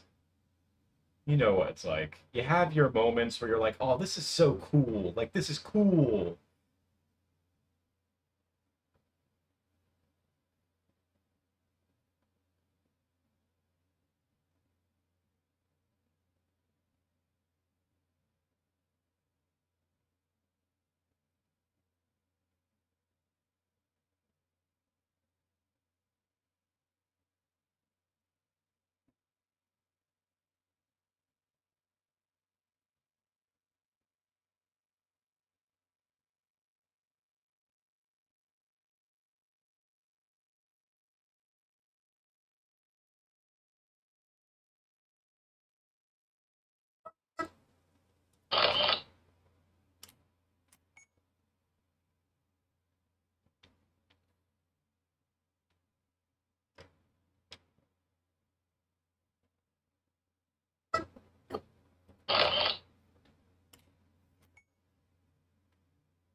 I love how done Squidward looks.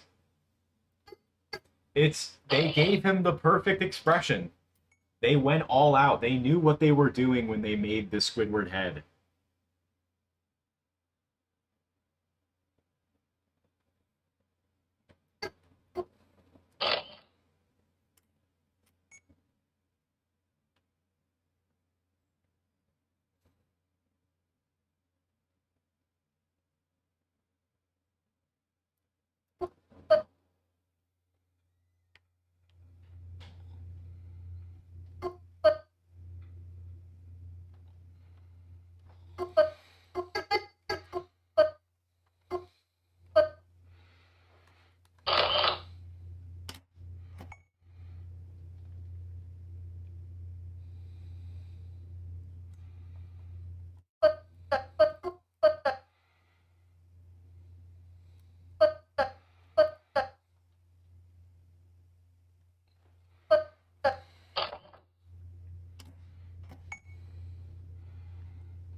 Hi, Kevin. All right.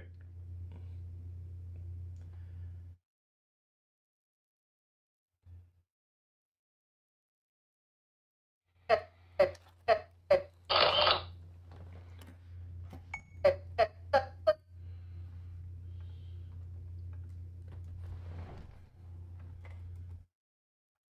this work? Midway! Midway! So, see a beautiful Midway!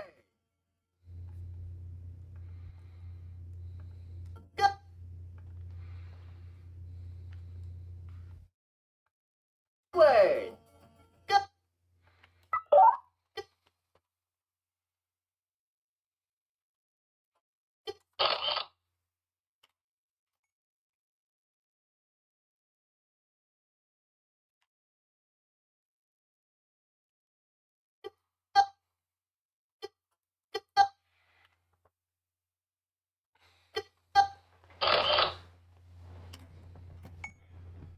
I have no idea.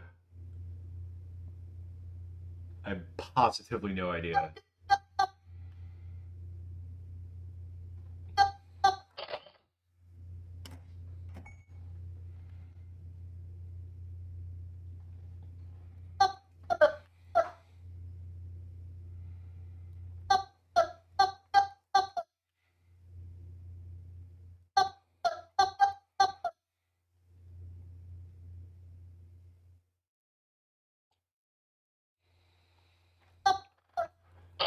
Shoot, maybe I should do some shots like on the blue screen, like top down.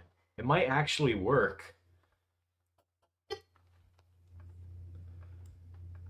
That could. I have some ideas taking place in my head right now.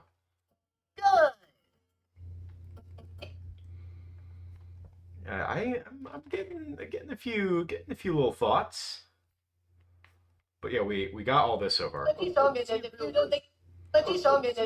think that we can sing it faster than your own, but it will help if you just sing along. CMBFIRES, so it's song magic. So, see a beautiful Midway! That's pretty good. Like, particularly for this sequence.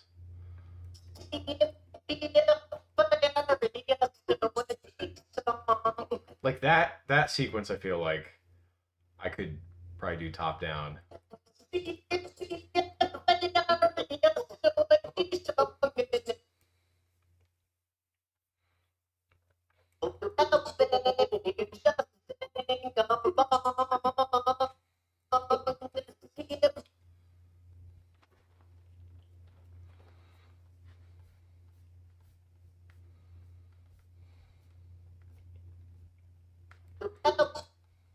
Let's try this. Okay, well, we don't need the yellow clay anymore.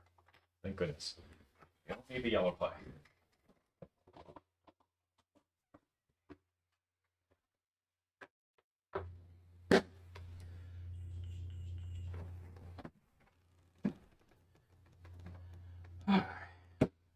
Yeah, yeah, yeah. Yeah, yeah, yeah.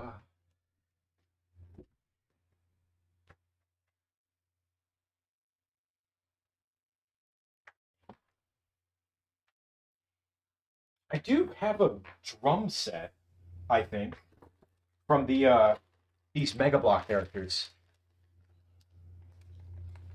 Are there drums in here? There should be. Oh, yeah, it even has like a little print on it. You guys see this? It's got a print. I could use this. Let me have a look.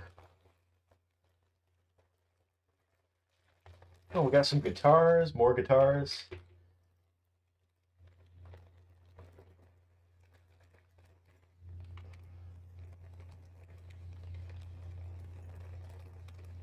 A microphone.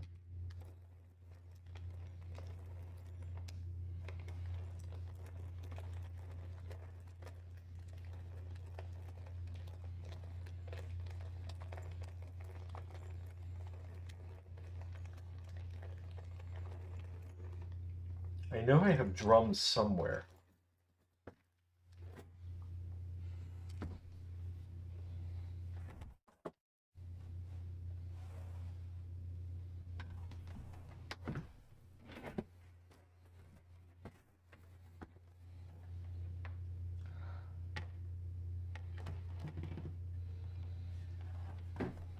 Okay, we have a few different colored backdrops. Mess around.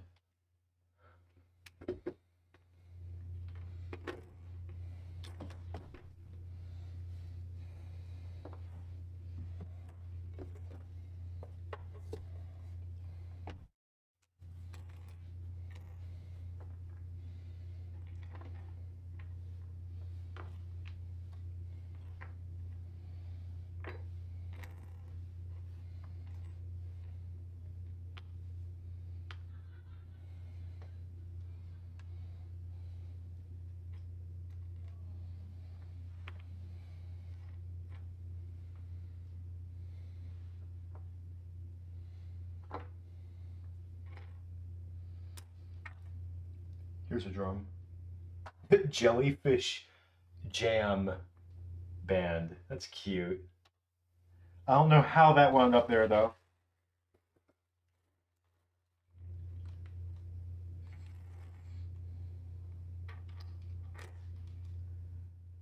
Huh. At this Mega Block. It's so weird. This like black Mega Block, and it's got like a weird like print that says China on the side. It's weird.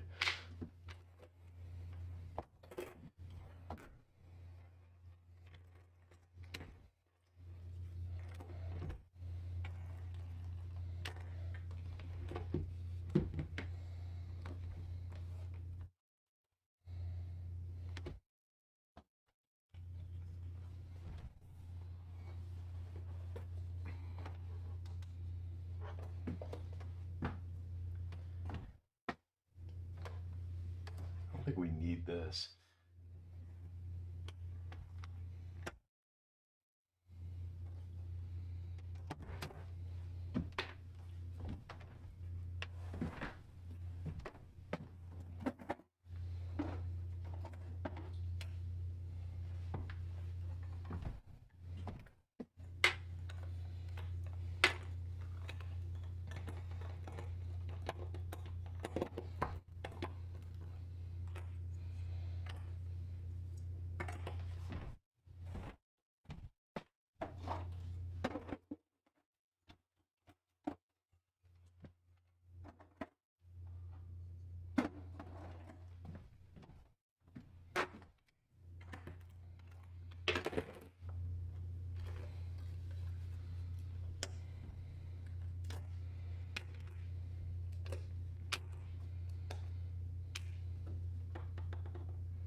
Oh, that's better.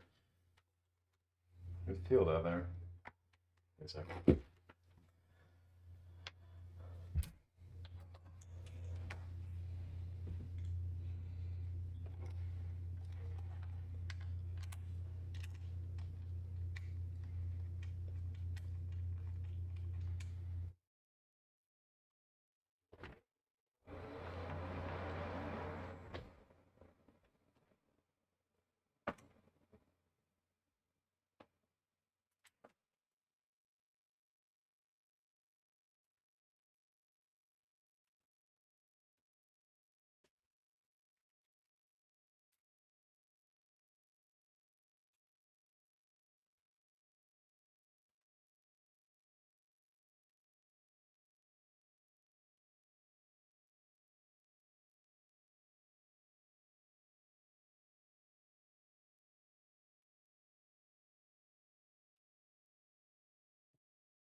On you.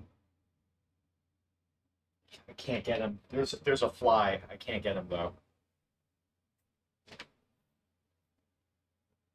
Too much stuff in the way.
Am I gonna miss my nerdy guest stars? Of course.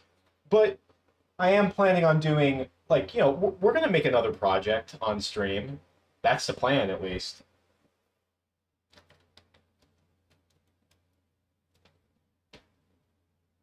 Sorry, just right now, I'm going a bit quiet, but I think it is because I'm being possessed by some kind of animation demon.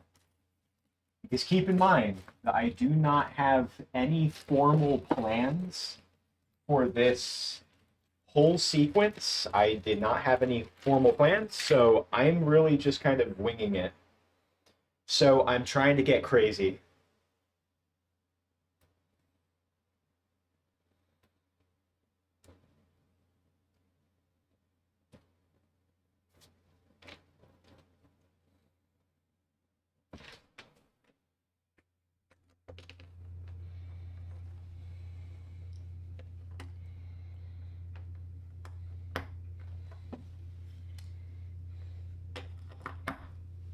Final scene for today, yeah.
If you can't beat them, join them.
I could move it down, but then SpongeBob's a little hard to look at. Like, it's kind of hard to make him out.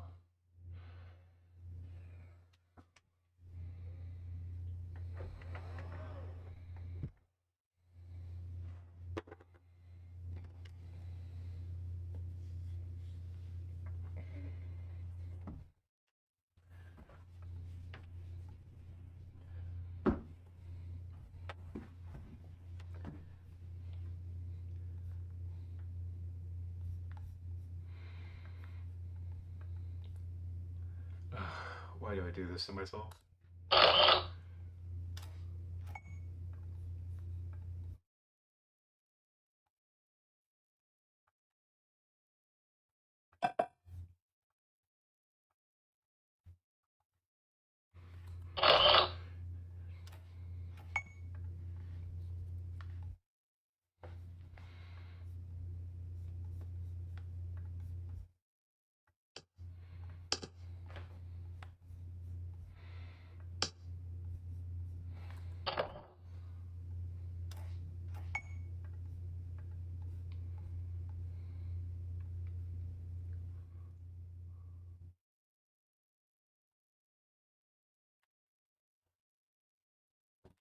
You even need this? No, I don't.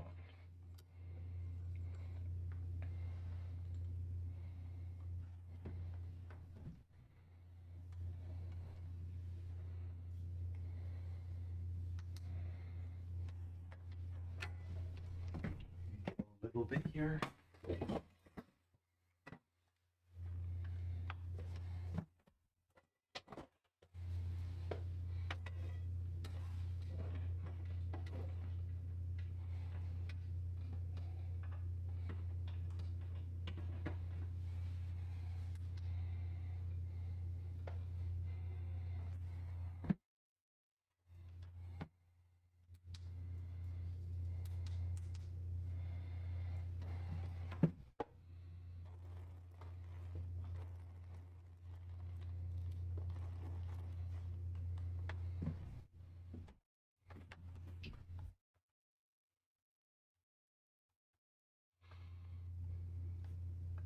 Yeah.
Yo, what's up, Lethal Lord?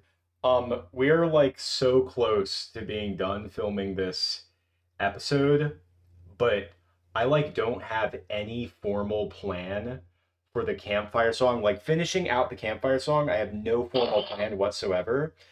So, to be honest, like I'm just winging it right now, but it's like if you're gonna wing it, you gotta commit to it, you know what I mean? But I do believe that at this moment in time, I don't know if it's the Scooby Snacks and Jack Link's beef jerky that I ate, but I do believe that I've been possessed by some kind of animation demon, and I'm just kind of winging it and going with my gut on it. Actually, you know what? Might as well just kind of bring it here. The desk is going to keep moving, though.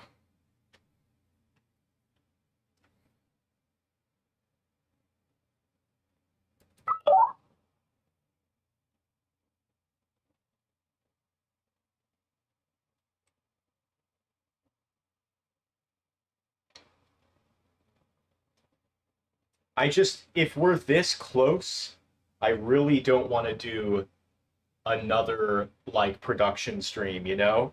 There isn't enough additional footage for, like, another production stream.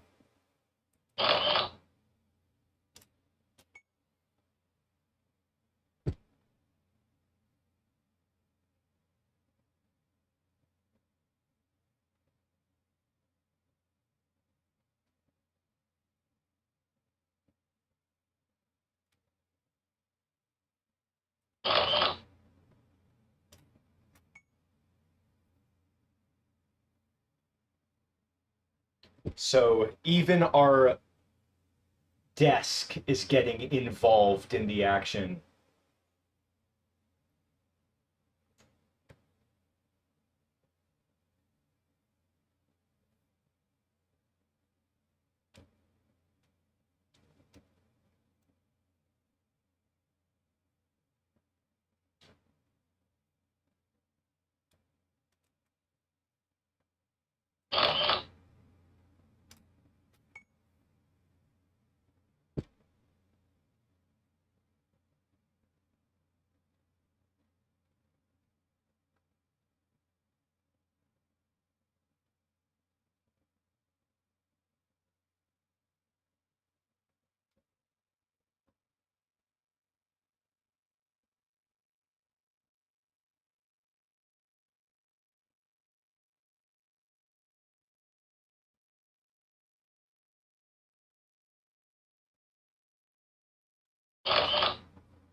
Yeah, the flow state. That's it. That's what we're in right now. And I'm sure after this I'm gonna be like, oh, but like I said, it's just like I knew that would happen. It's just like there's not enough footage for like another stream. Are you kidding me? This is why I get for using the Mega Bloks, dude. There's not enough there's like not enough footage left to be filmed for doing like another production stream. So I'm just like going for it. Like I just really want to get this done. But we if we're gonna wing it, it's gotta be memorable. Like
we are filming the crescendo of the campfire song, the very end where SpongeBob's just letting it all out.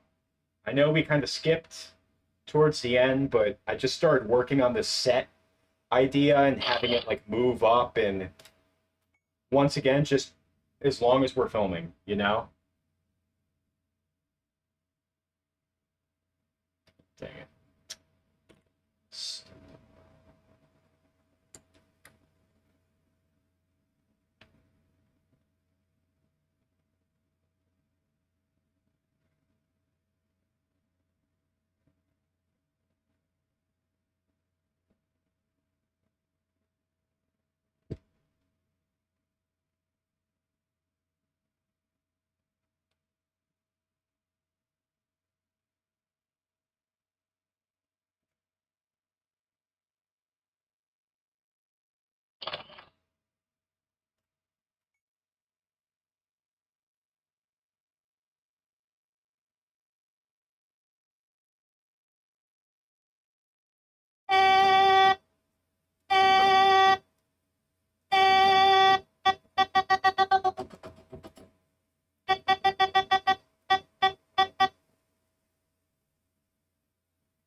Yo, Lethal Lord, thank you for the 5.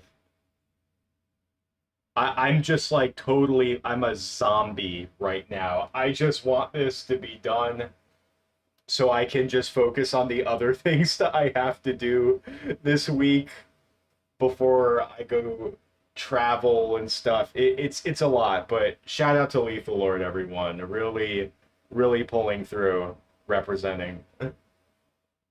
I just I don't know what I'm doing, but I at the same time I do, you know?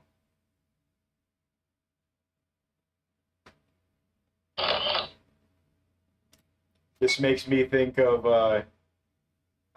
Don't Be a Jerk, It's Christmas, the Lego version that I grew up with.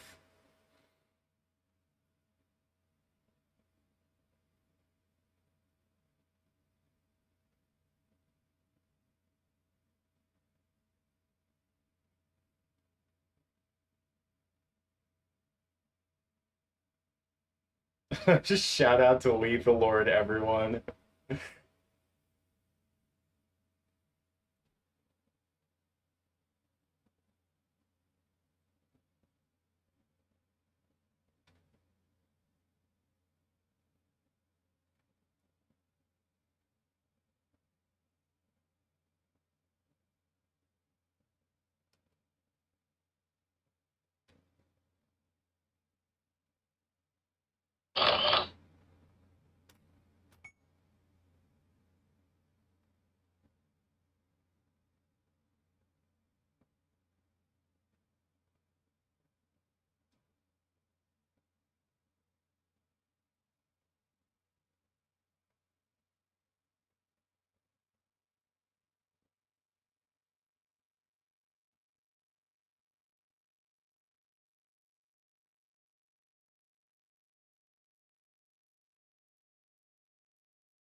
Nah, lethal.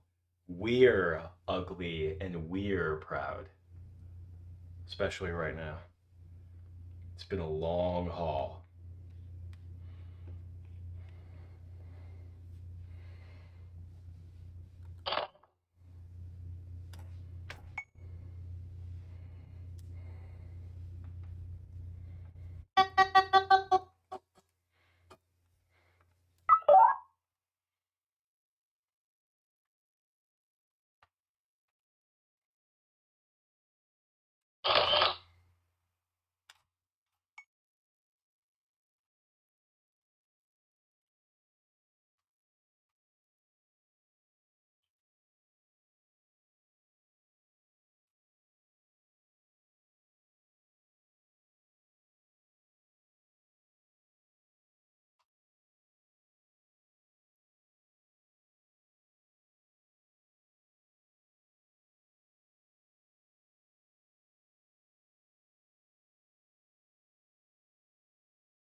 I am very stupid. I completely forgot to move SpongeBob for a whopping 3 whole frames. 3! What the heck's wrong with me? That is inexcusable. That is completely inexcusable. I am ashamed to call myself an animator. We are going to go back. Really annoying.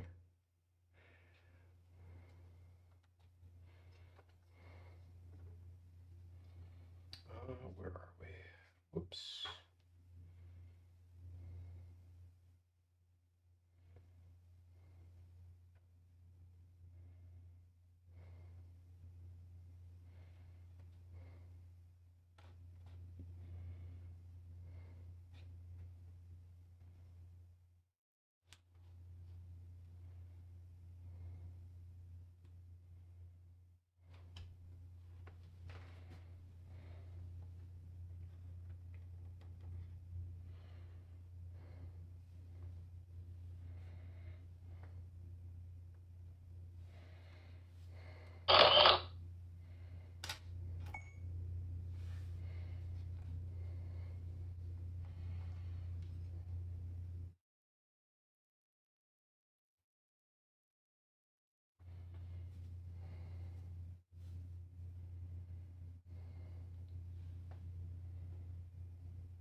Whoops.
Sorry for blowing out your eardrums. Let me turn that down a bit. It's a pretty epic shot.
I so regret using those Mega Blocks, dude. This is what I get.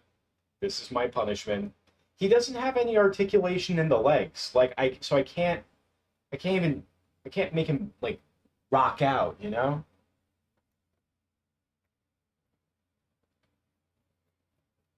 This is what I get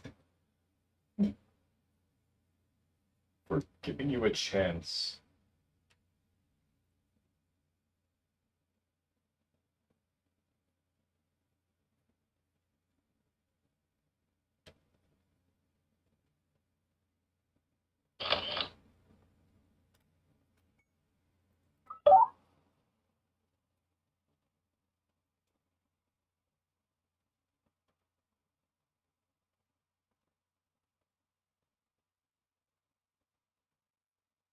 Shout out to Lethal Lord, everyone.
That goes hard. It will help. Oh yeah.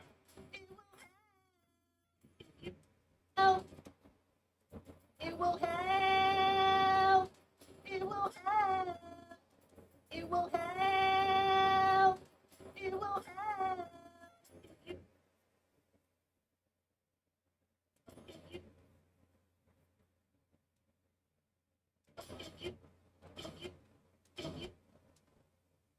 Help. Help. You just sing a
you just sing a help.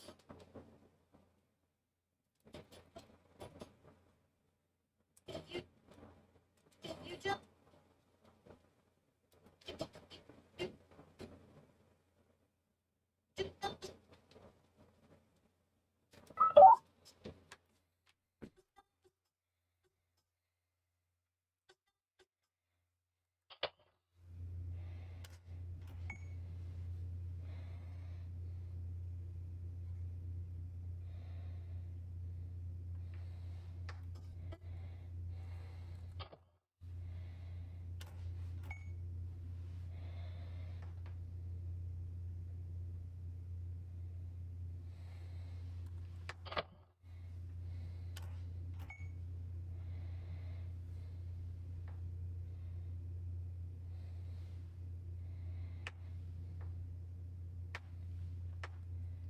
Animating more than one character, yeah, it's tough. But little spectacle never hurts. Little pizzazz.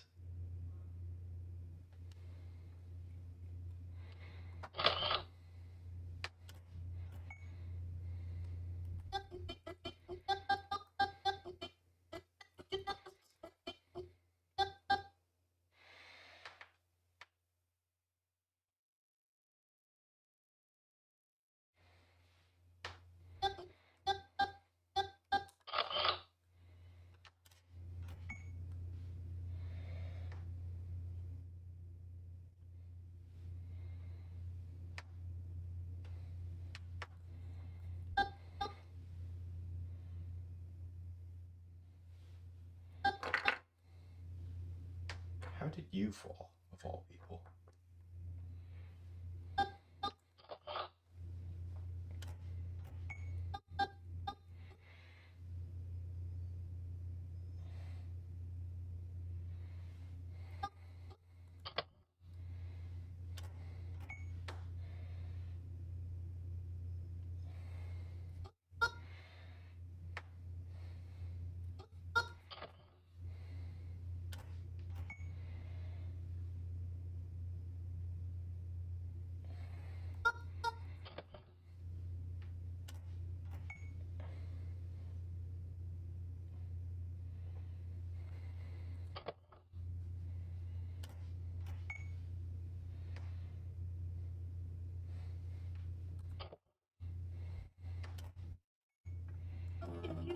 sing along.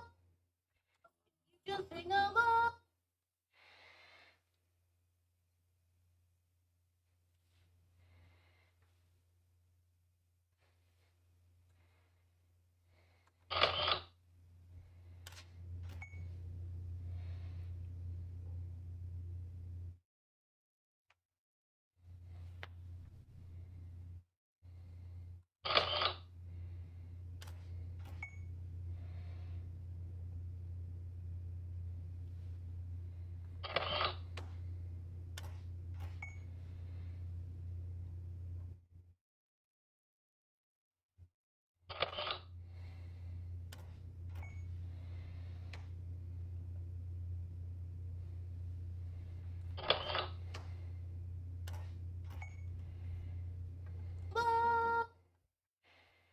Just sing along. Sing along.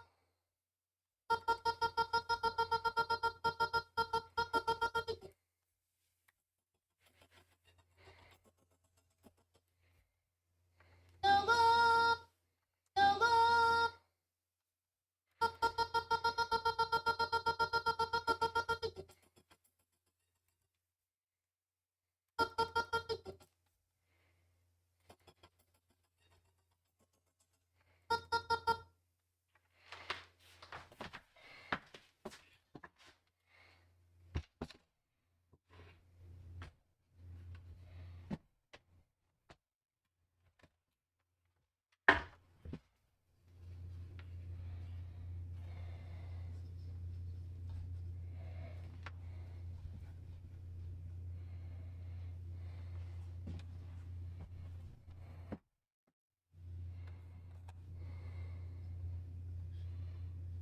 I wish the lens could go in closer.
You're right about that. It's all come full circle. They've been waiting for this very moment for years.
Yeah, I am not concerned with this entire sequence looking elegant or pretty or sophisticated. I just want it to be fun, bright, colorful, triumphant, celebratory. Like, that's at this point, that's all we need.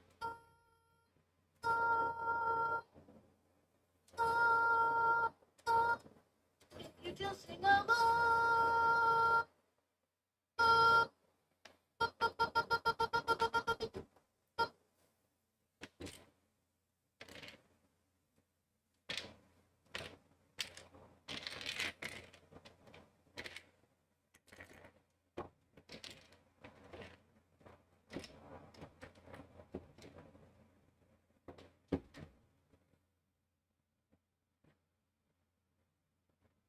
Oh, that's a pretty sick image.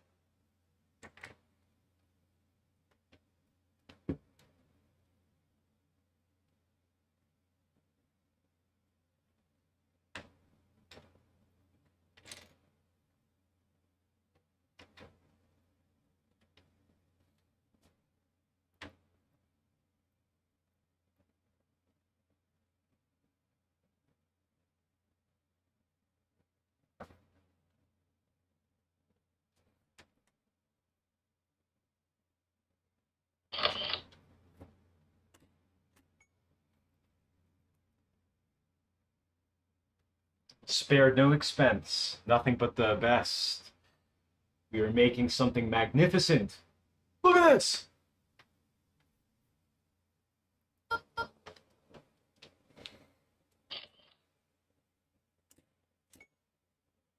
God, this looks like a movie. Like, look at this.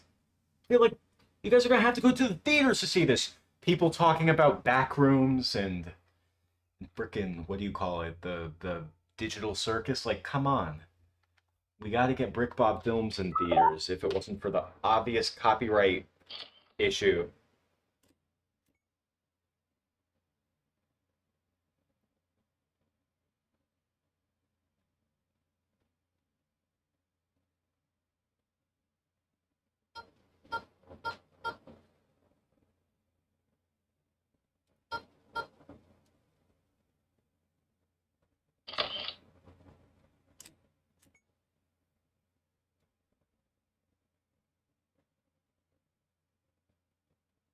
Even though I don't like this Mega Bloks figure in the back here, I like his expression.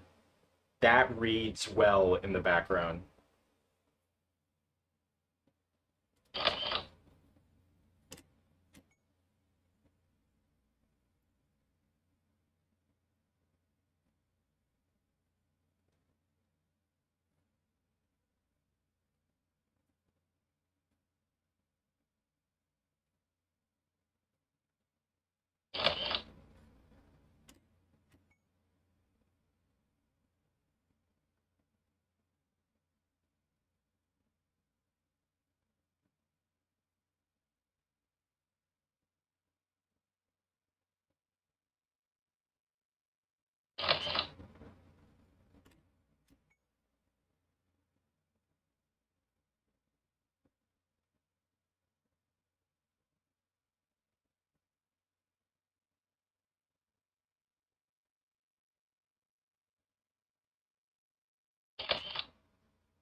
It's so good.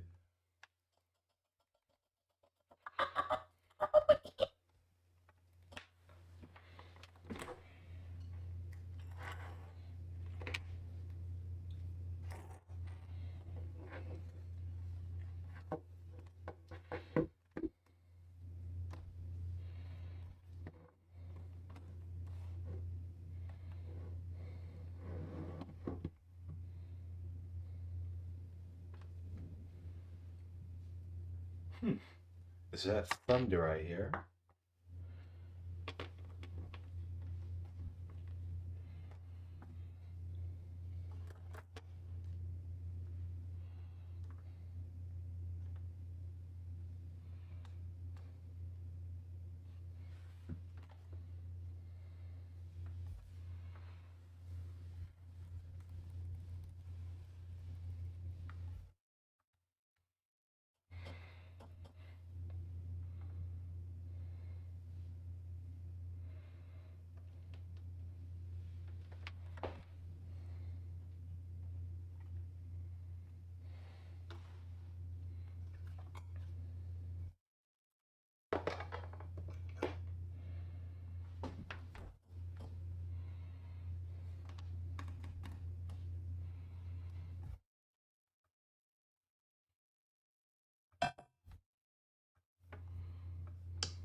Nice and slow at the finish.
Seeing you go out all out on this part really makes me want to see the final project together.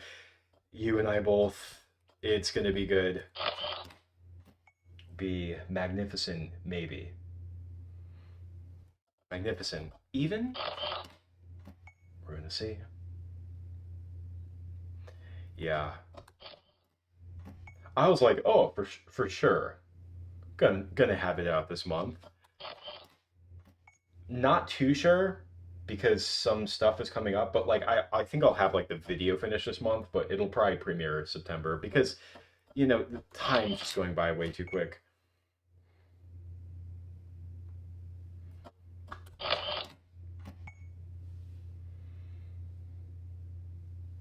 Wait a second. I think we have to do something drastic. I'm gonna do something I normally don't do, but something's come over me right now. I'm gonna give him eyelids. I never do this.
Oh my god. Wendy's song, and if you don't think that we can't sing it faster than you're wrong, but it won't help it. You just What? What was that? yes, so Wendy's song, and if you don't think that we can't sing it faster than you're wrong, but it won't help. Oh, gotta delete those frames. I don't know what those are doing there. And you know what? Just to fill them in, I'm gonna copy and paste these. Helping you just sing along. CMBFIRES, so Wendy's song. That's it. So, CMBFIR. Squidward. Good. It will help. It will help if you just sing along.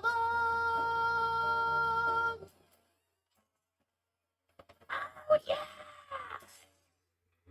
Oh, no. Oh my gosh.